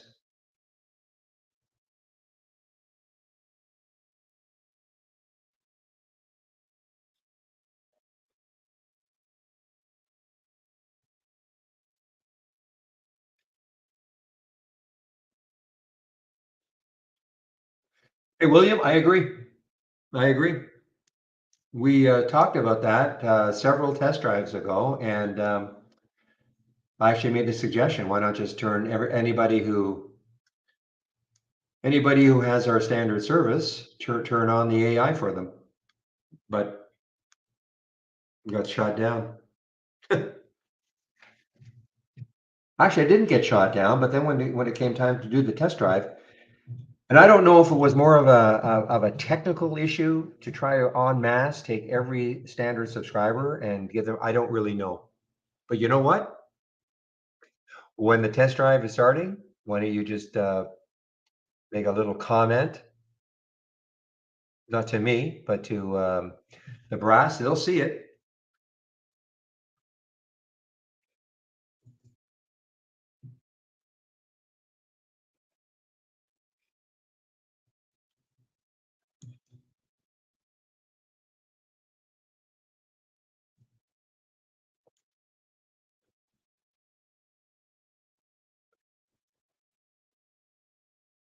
So what, Michael? Okay, where are you now? Balloon? BB Swing. BB Swing. So Michael answered this in this way. Everything over rank 76, and for the last few days, then they drop off. Okay. Now I don't know how to define the last few days, but you notice that there was nothing under 76.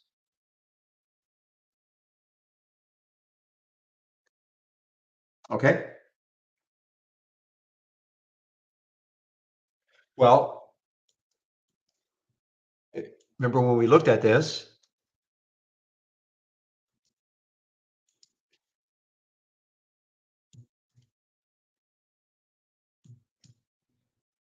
So there's the score. That's what he's talking about. You see, that's what I was saying. There's nothing less than 76. So if all of a sudden one of these, on Monday, turned when it's going through its routine, turned out to be 73, it would get dropped off, as an example.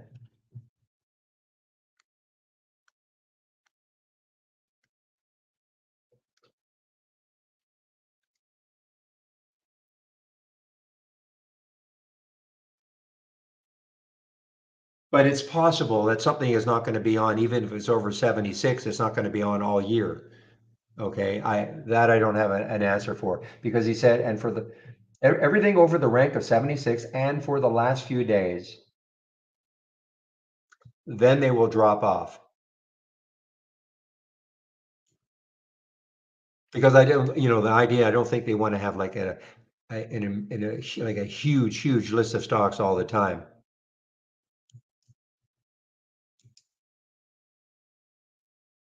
So the test drive is going to happen on between June 5th and the 20th, June 20th.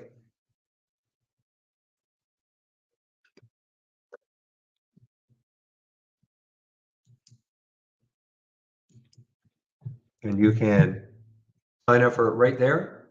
So signing up for the test drive, all that's doing is just, so that you'll get notified exactly. I mean, we're pretty sure it's going to be the 5th to the 20th, but I suppose there could be a change. And then how to do it, like how to sign up and all that.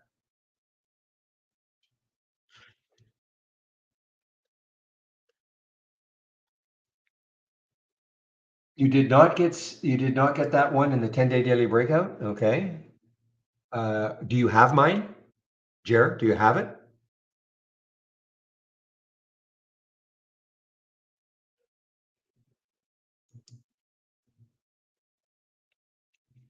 Okay. I don't think I made any changes. So if you right click on yours, okay, and go to configure, and we'll just compare what we've got, and then click on summary, okay? And let's compare what you've got. See if it meshes.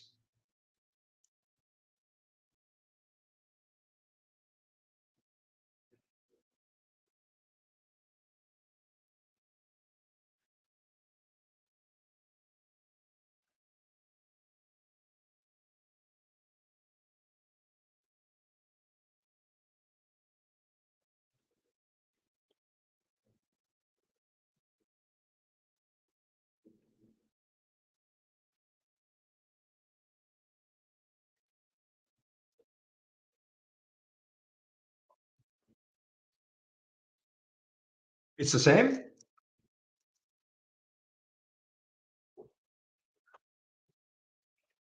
Well, can you send me the cloud link? Can you do a history just for fun? Because I don't, that happened right at 9:31. Did you load it at 9:31 right off the bat? Remember, that's the time. At what time did you load?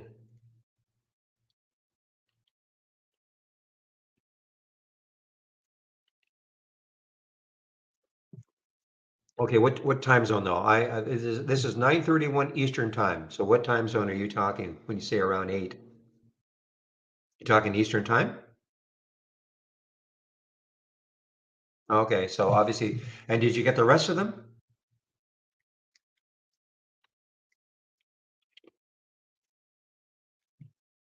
Can you send me your link? You know how to do that? Can you send me the link for that one?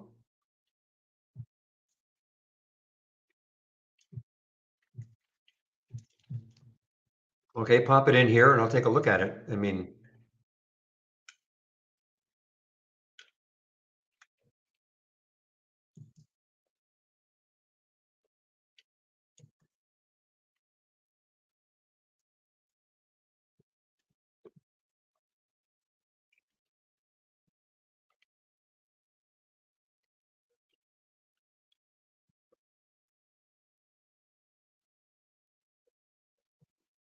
the other thing you could do is do a history.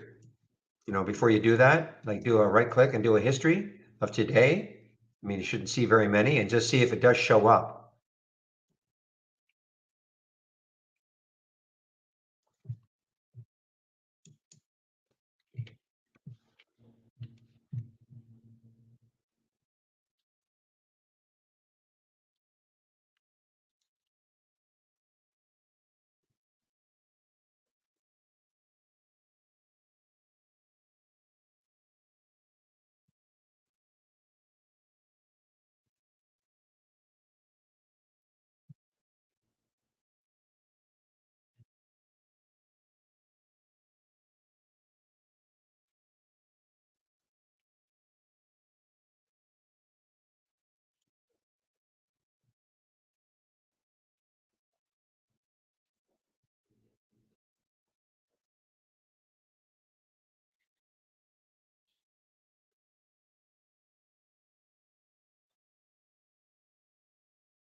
It was at 9:31 Eastern time, 9:31 Eastern time.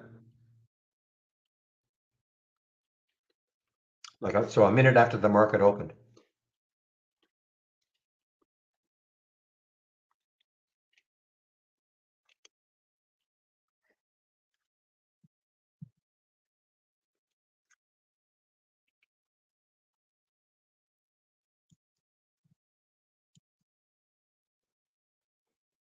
Found it? Okay.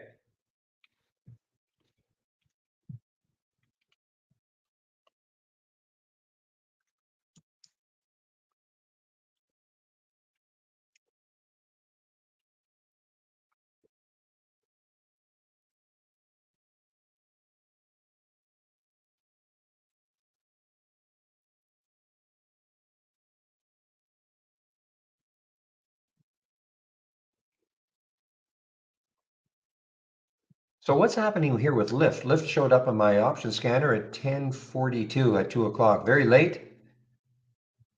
And they're cutting 1,200 jobs,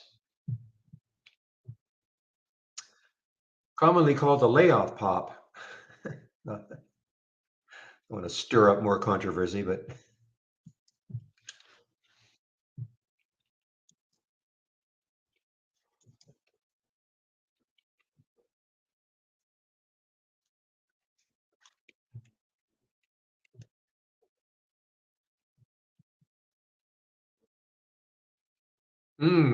okay.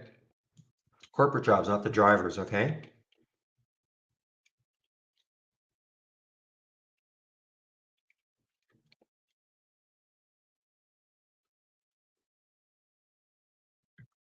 Lyft doesn't count it. Lyft doesn't count its drivers as employees. Okay, so that makes sense. What you just said then. Well, that's what this is the press release. So could impact 30% or more of Lyft's more than 4,000 employees, but they do not count the drivers as employees. So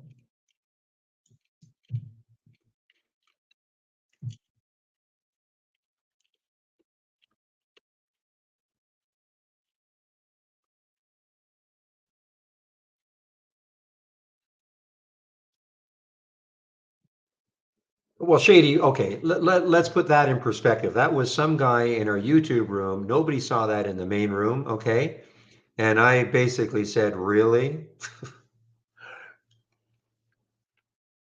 That was in our YouTube room, and it was just some guy who posted that. You know, I thought it was met with derision, but okay.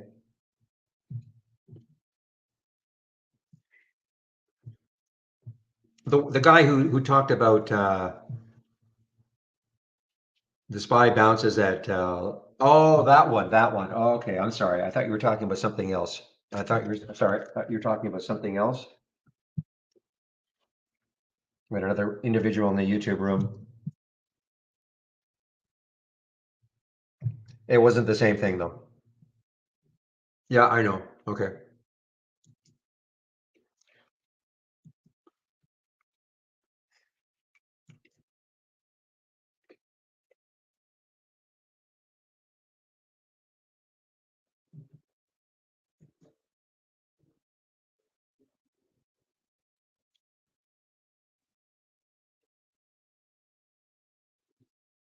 Is this GFAI shortable?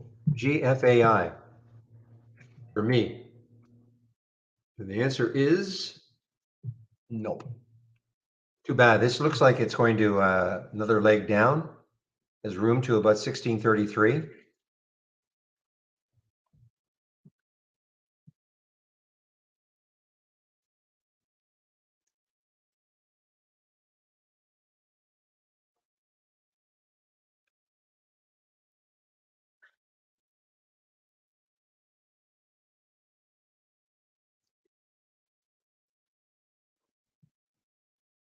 Well, yeah, Meta definitely popped after they announced their layoffs, okay? And that's why I thought Amazon would follow suit, which it did not. Not even remotely close. So does it happen all the time? Of course not. But it seemed that the market reacted pretty positively to Meta. I mean, they probably did other things, but now I see Amazon is now looking like it wants to hold 100.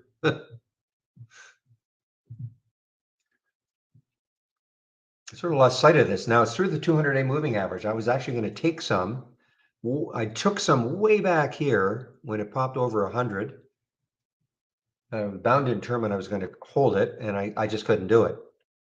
So I got out for a little gain. But I keep thinking Amazon doesn't have nothing has to do anything. But now it's through the 200-day moving average.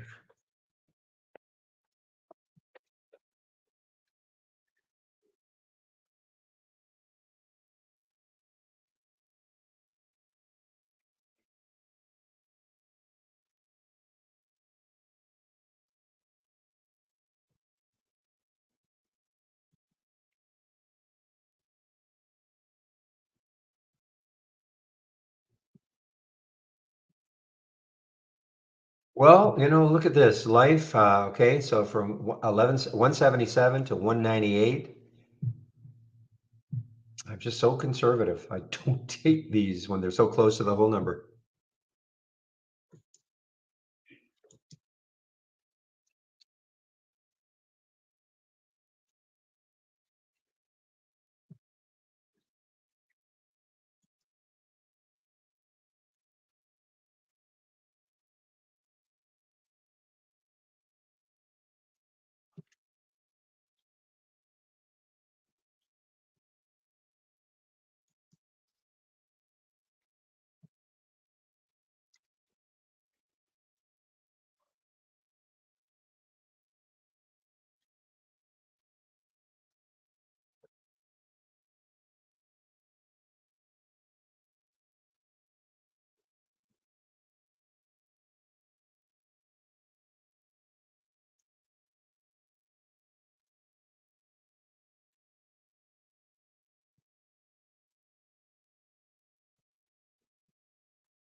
Okay, guys, let's see. What time is it now? Almost.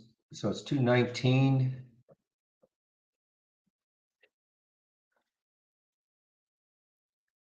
Boy, what a run this one's been on. Is AKRO from 37 to 46 in about 5 days, 6 days? Wow. Just give me a moment, please.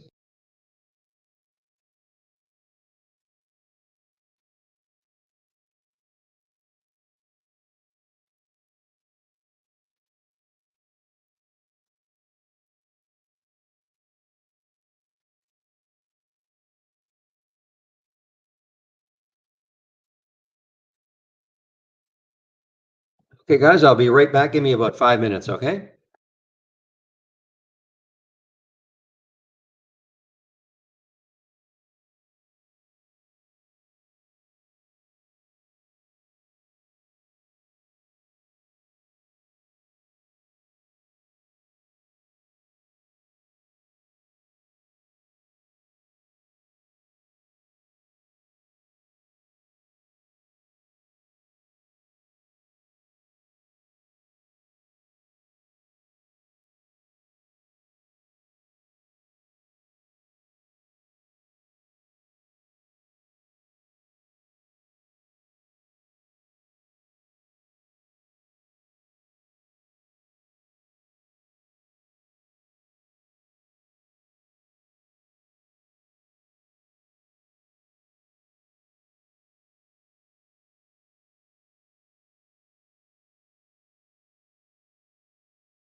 All right, guys, I'm back.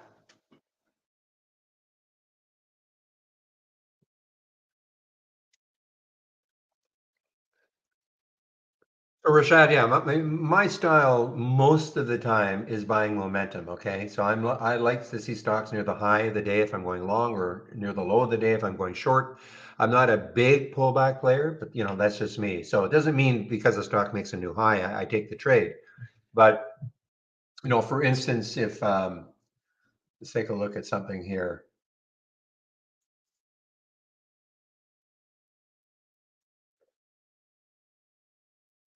Okay, let's say Tanya here, TA. Now, I don't like the length of this pullback, but let's just say that Tanya, TNYA, was just, there's the high of the day right there, 606. What if it was just kind of basing down here around 590, 590, 590, and then all of a sudden some volume came in and it popped through? That's the sort of trade I like. That's me.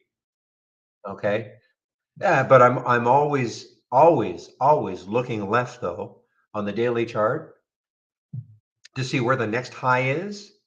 Okay, because if the next high is really close to the current price, I won't take it. Like the next high after it takes out today's high.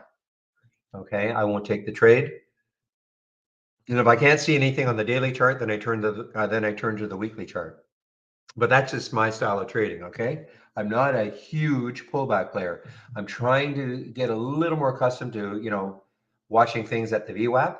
Okay, and seeing if they bounce off the VWAP, then maybe I could play something like that a little bit more. But I mean, I'm still, the majority of time I'm just looking for stocks near the high or the low of the day. But again, that's me.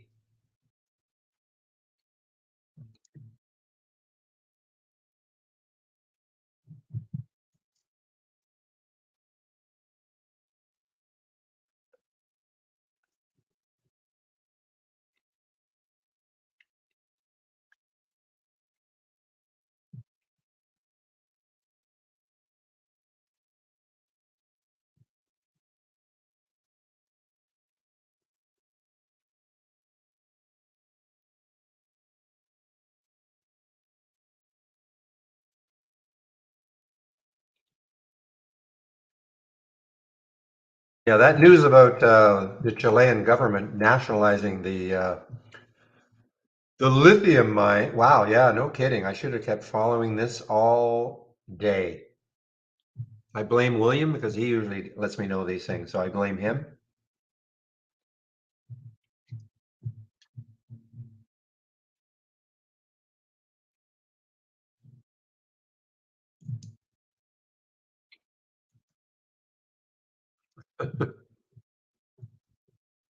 But in all seriousness, yes. I mean, we saw this in the pre-market. We knew what the news was. Chilean government basically going to be nationalizing the lithium business, if I can call it like that. But these guys, SQM, say, well, it shouldn't affect us too much. Well, it may not, but their stock price definitely being affected. Now, the other one, what was it? ALB? ALB? Isn't that another one? Another lithium player out of Chile? Yeah, so the same thing. A little more expensive, but the same thing.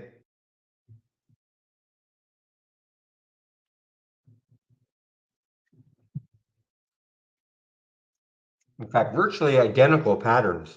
It'll drop pre-market because of the news. Excuse me, I'm sorry, I'm just eating something, and then chopping around a little bit, and then once at 10:30, from 10:30 on, basically straight down.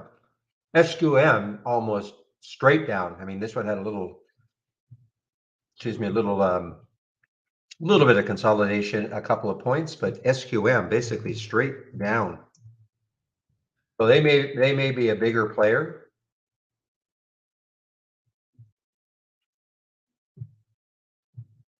Now look at this, straight down.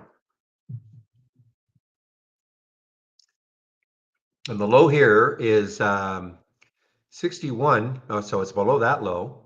So the next low, looking left on the weekly chart, is $53. Wow.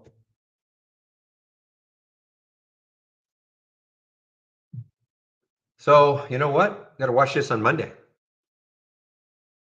If the If this continues, I mean, it still has room. Of course, it could have a bounce. They could come out and say, you know what? Okay, you guys overreacted because this is. In fact, I know that Okay, shares of the world's biggest lithium mining companies traded sharply lower on Friday after Chilean President Gabriel Boric. Okay, new state-led strategy. Ah, yes, a leftist former student protest leader. Now,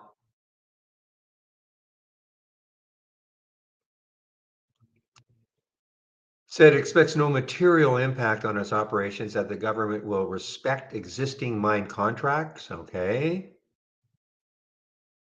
Now, also, this has to go through their Congress. This is not just done.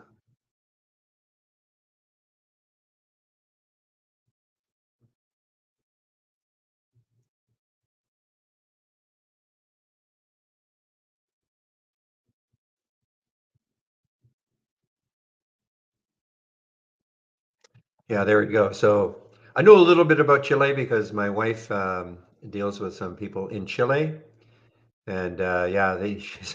Anyway, will require approval in Congress, where he has struggled to approve legislation since last year rejection of a new constitution. Yeah, so this is not a done deal by any stretch. So that's why, you get the news coming out on Monday saying, you know what, it looks like Congress will not pass it. You could see a big pop. So this is definitely news driven.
Give me a moment, please, guys. I'm going to pass this on to our.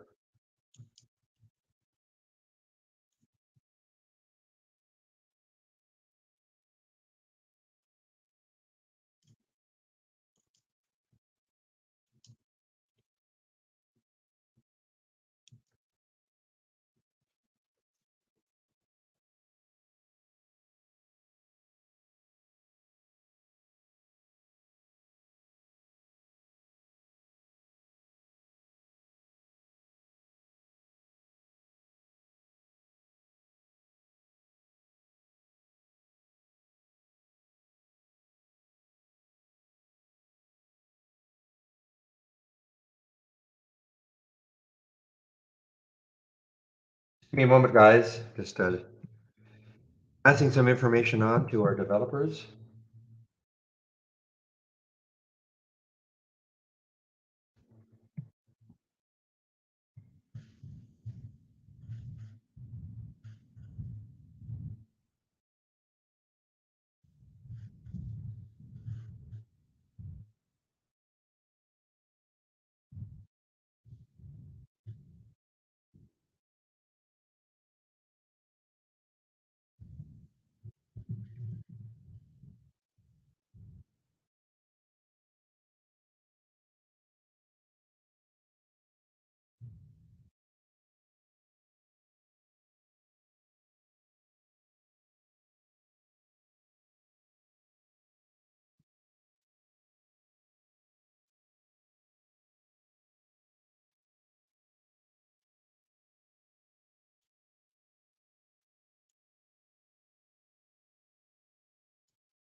Okay.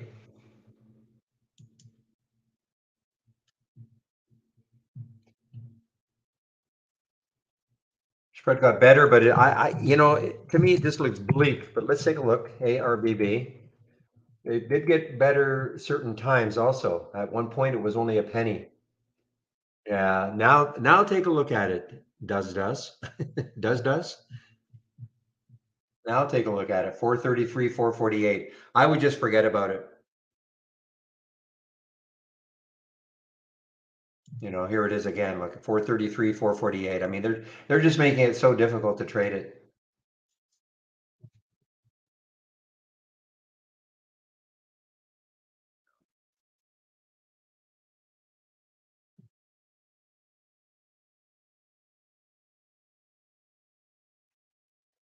SFR.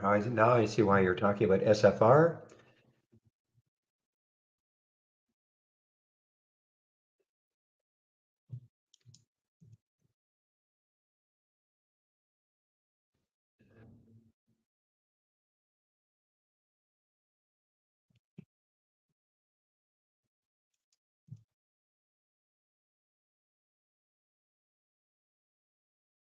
Okay, so there's some kind of connection between SFR and this ARBB. I thought so. So this says ARB IOT Group Limited, and SFR says not the same thing. So forget about what I just said. It must have not changed or something. Okay, so forget about what I just said.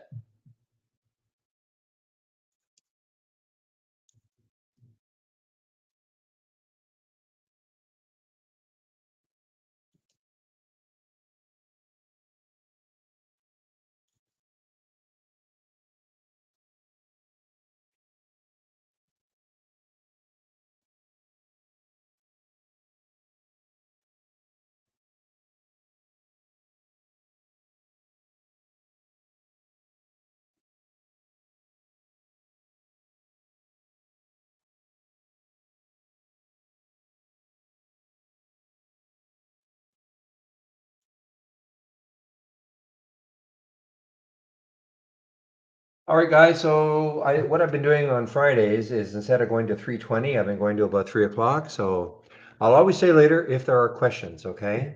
But if there are no questions, I'll probably wrap this up at 3 o'clock today.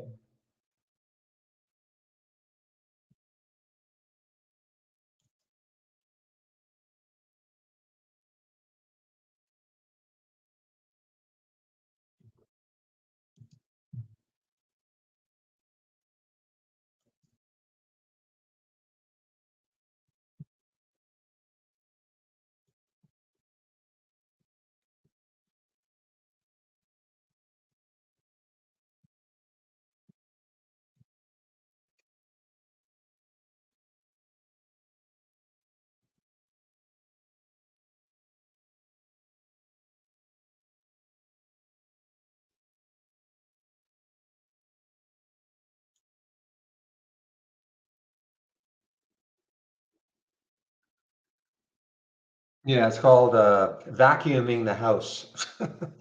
If that's if you think that's a happy hour.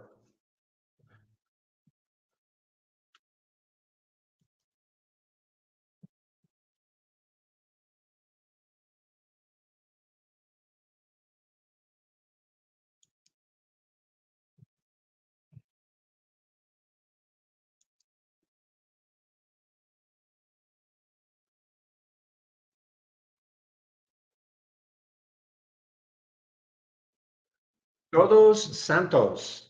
Everybody, All Saints? Would that be All Saints in Baja? That makes sense? All Saints?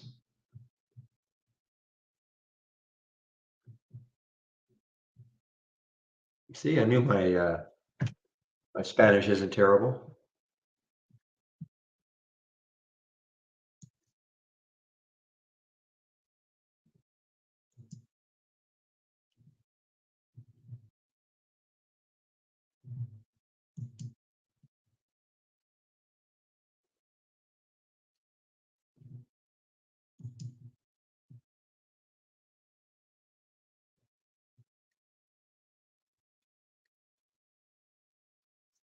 Close optional. Don't tell me. Don't tell me. I don't want to know.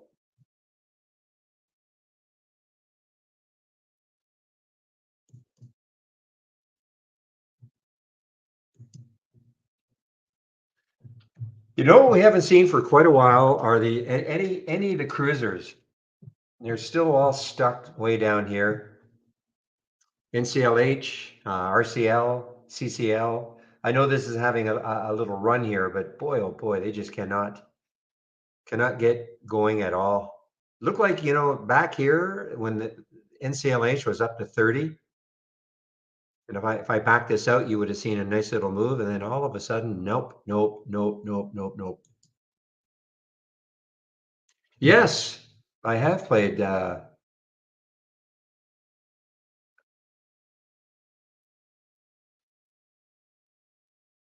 No, wait a minute. Okay, I've played the golf course in Banff. I didn't know it was called Fairmont though. I think of Fairmont as being in the Kootenays, Fairmont Hot Springs. So maybe but I've played the course in Banff. Yes, being interrupted on while putting with a deer coming across the putting green. Yeah, pretty amazing.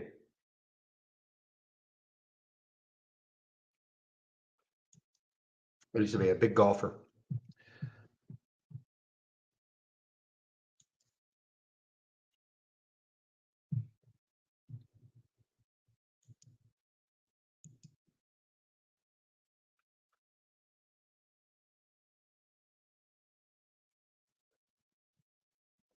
Yeah, the geese aren't bad. It's what they leave behind. That's the problem.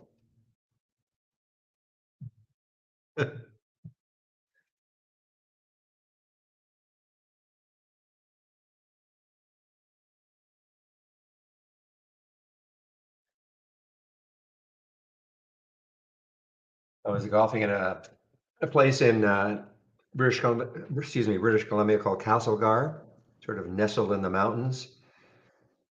And I'm with my customers, and I'm golfing with them. And I don't know, let's call it the sixth tee box. I'm on the sixth tee box, and I hear a little rustling in the brush, which is right near, but very very thick.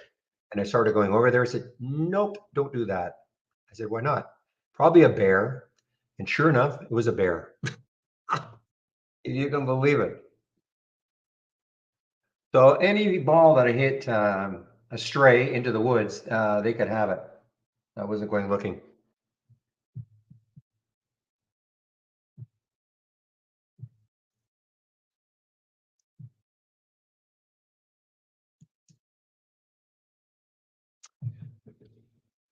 All right, guys. Wow, things have well. It's Friday afternoon. Things should settle down.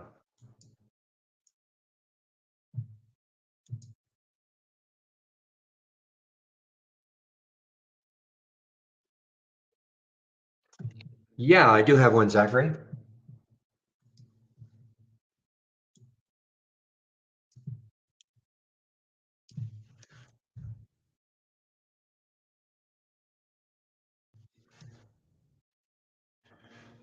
So I was asked for my discount code, so I guess it's as good a time as ever just to talk just a little bit about my homepage and what you'll find, including how you can take out a subscription. So when you click on my alert on my homepage, this is what you're going to see. So there's the promo code you can use, Barry15. Okay, you'll get 15% off the first month. And if you're new, I would just start off with a standard subscription. Okay, I don't think there's, I don't think my CEO is listening. So I think you can start off with a standard subscription. You can take a look at premium later if you want, but our standard subscription is awesome. And if you do that, please, you must do the get started. If you had 30 minutes to go through the 10 short videos, starting off with your download and install, your first startup and login, etc. Okay. And the next thing I would do, again, this is if you're new to trading, we have a great trading course, Trading 101. I do have a stock of the day video that I do. You can sign up for that. That is free. Trade of the week is free. You'll get it before market opens Monday morning. And then the education section. So if you're going to take out a subscription, in those 10 videos in the getting started, there is sections on alerts and top lists and all. This is a little more comprehensive though. Click on the user guide and then here all about alert windows and top list windows and about the racing. Other thing I'd really look at are price alerts. Know how to put a price alert on a chart. I do it all the time. It's super simple to do.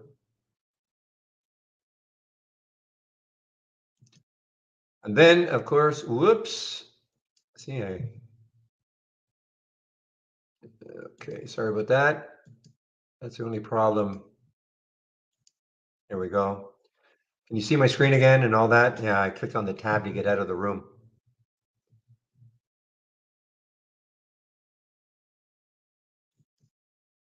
That's what I should have done. And then last on my homepage, of course, my scans. So you want my scans? Here they are. These are the ones that I share. Okay, especially the breakdown and the breakup. The breakup has been really, really producing. If you'd asked me 3 months ago, I would have said the breakdown was the big producer. But definitely the breakup is really, really producing now. That's what I use in the pre-market. Pre-market actives up and down. That's that Momo is this screen right there, basically the momentum screen. So again, if you're going to take out a subscription, appreciate it if you use my homepage, click on my homepage, and then here's the promo code to use. And if you save my homepage, you can of course look at my scans and the education section anytime you want.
Yeah, just in case you thought I was lying or something, the course is even called Little Bear Course, Little Bear Golf Course. It wasn't such a little bear, I don't think, in Castlegar. So that's what they call it.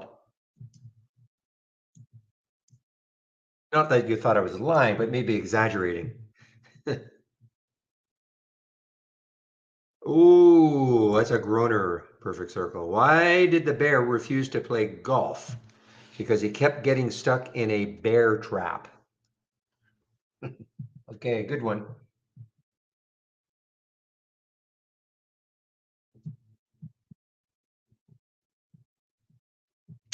You too, William. Have a great weekend.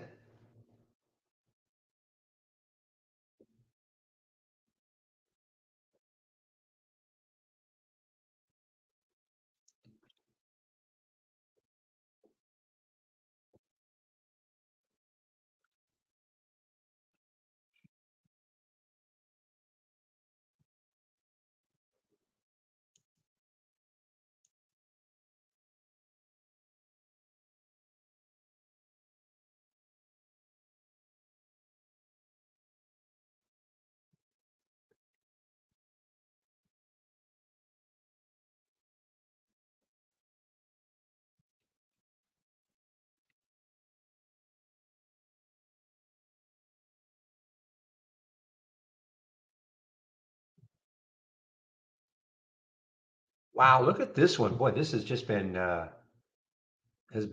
driven down. This is a lifetime low now for this ARVL, Arrival. Automobile, what do they do? Manufacture, electric vehicles, EVs.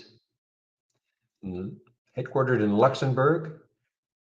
Now, my guess is that that is for tax purposes based on that gentleman's last name. Maybe. Yeah, I think this is probably for tax purposes.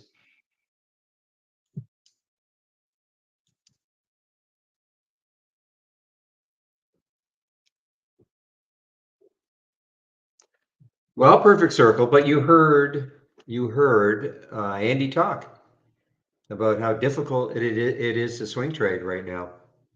And that's all he would want to do is swing trade.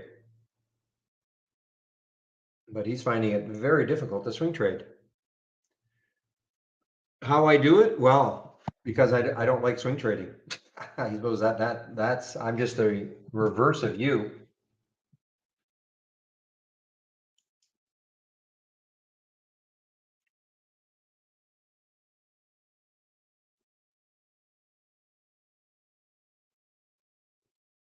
I guess it's sort of the rush, when you get these ones and they you get into one and I mean, when these things move 10, 20, 30%, I mean, to get a swing trade to do that, I'm not saying it's impossible, of course, but certainly not going to happen in 10 minutes or 5 minutes.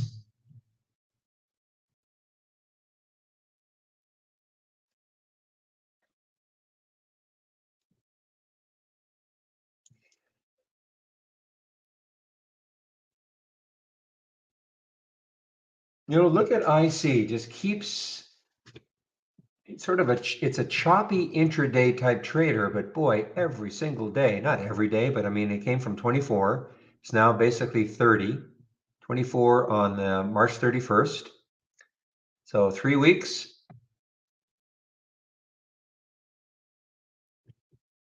They could have when it broke out of here on that weekly chart on that week, basically. Yeah, early April.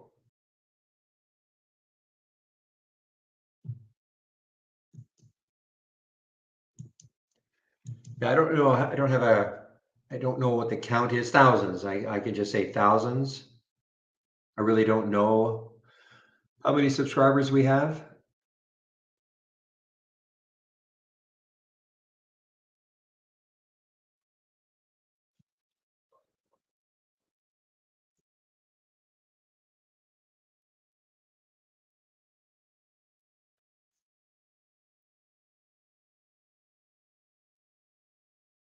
Boy, that GFAI.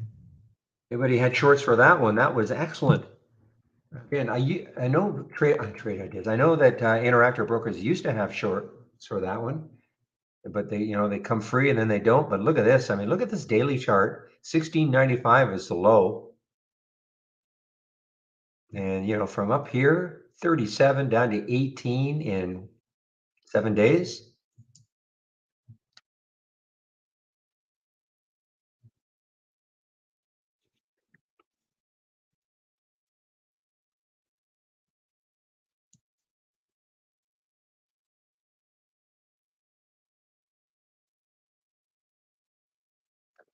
I forgot about this one. This is the doesn't trade very much. I forgot there was an sorry, an ETF, an ETF for the lithium industry. Look at LIT. I blame somebody for not showing me this one in the pre-market. I just forgot about it because it said, this is, I mean, it's just basically mirroring SQM.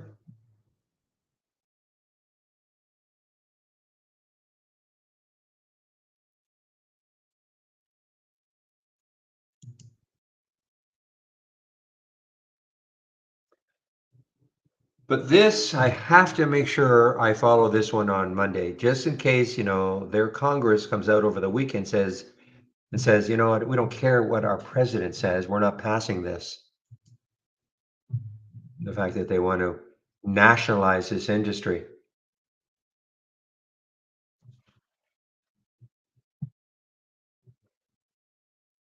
I mean, most of these types of companies, I mean, I don't know them, I don't know this company inside and out, obviously, but a lot of these companies rely on foreign investment. So, are you going to invest if the industry is nationalized.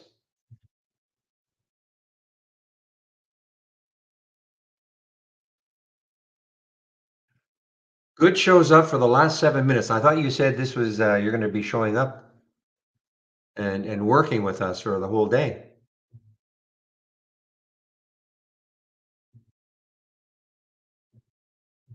Oh, you're right. You're here, ain't you? Yes, you are.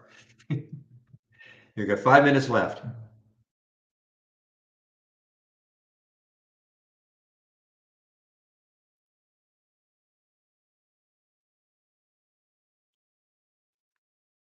You were the one who always, I mean, this is several years ago. What was that African, the one that African Amazon or the company that was sort of billed as the Africa, the Amazon of Africa or JMAI? Weren't you all about that one for a while? Or am I confusing with somebody? Maybe I'm confusing it with, well, you know what? I'm obviously confusing it with somebody because you wouldn't go, me? You'd go, yes. Okay, I thought it was you.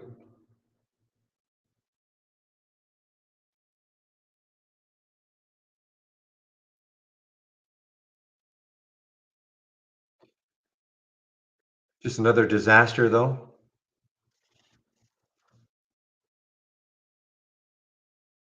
Was it you, though, who talked about Mara and Riot, but especially Mara, and it was about $2, $2? Or am I confusing you with somebody else again?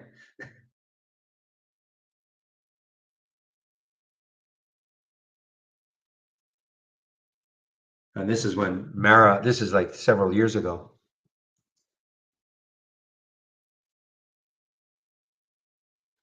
What happened to Rubber Toe? Yeah, I don't know. Roberto, that's right, Roberto.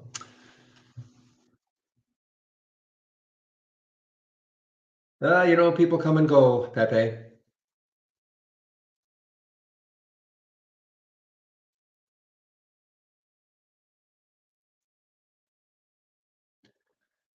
But as long as I keep doing this and I keep doing a video, I'll always, even if you leave for whatever reason, I'll always remember you. And you know why? For your expertise and showing me what to do, what to buy to get my upload speed back up again, what it was supposed to be.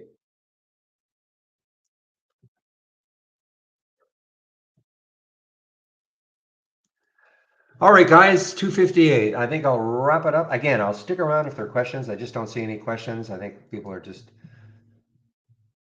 getting out. So what time is it now? I'm sorry, not time. It's Friday today. I'm gonna change my script to Monday. No holiday on Monday, I don't think.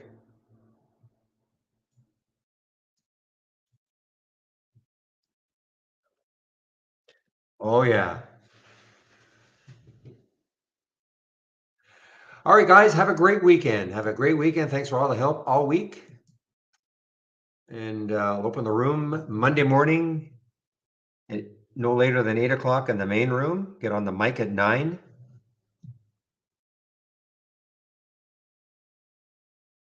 Again, have a great weekend, and we'll see you Monday.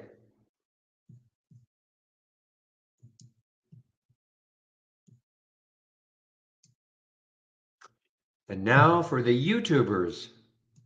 Same thing. Have a great weekend. We'll see you Monday.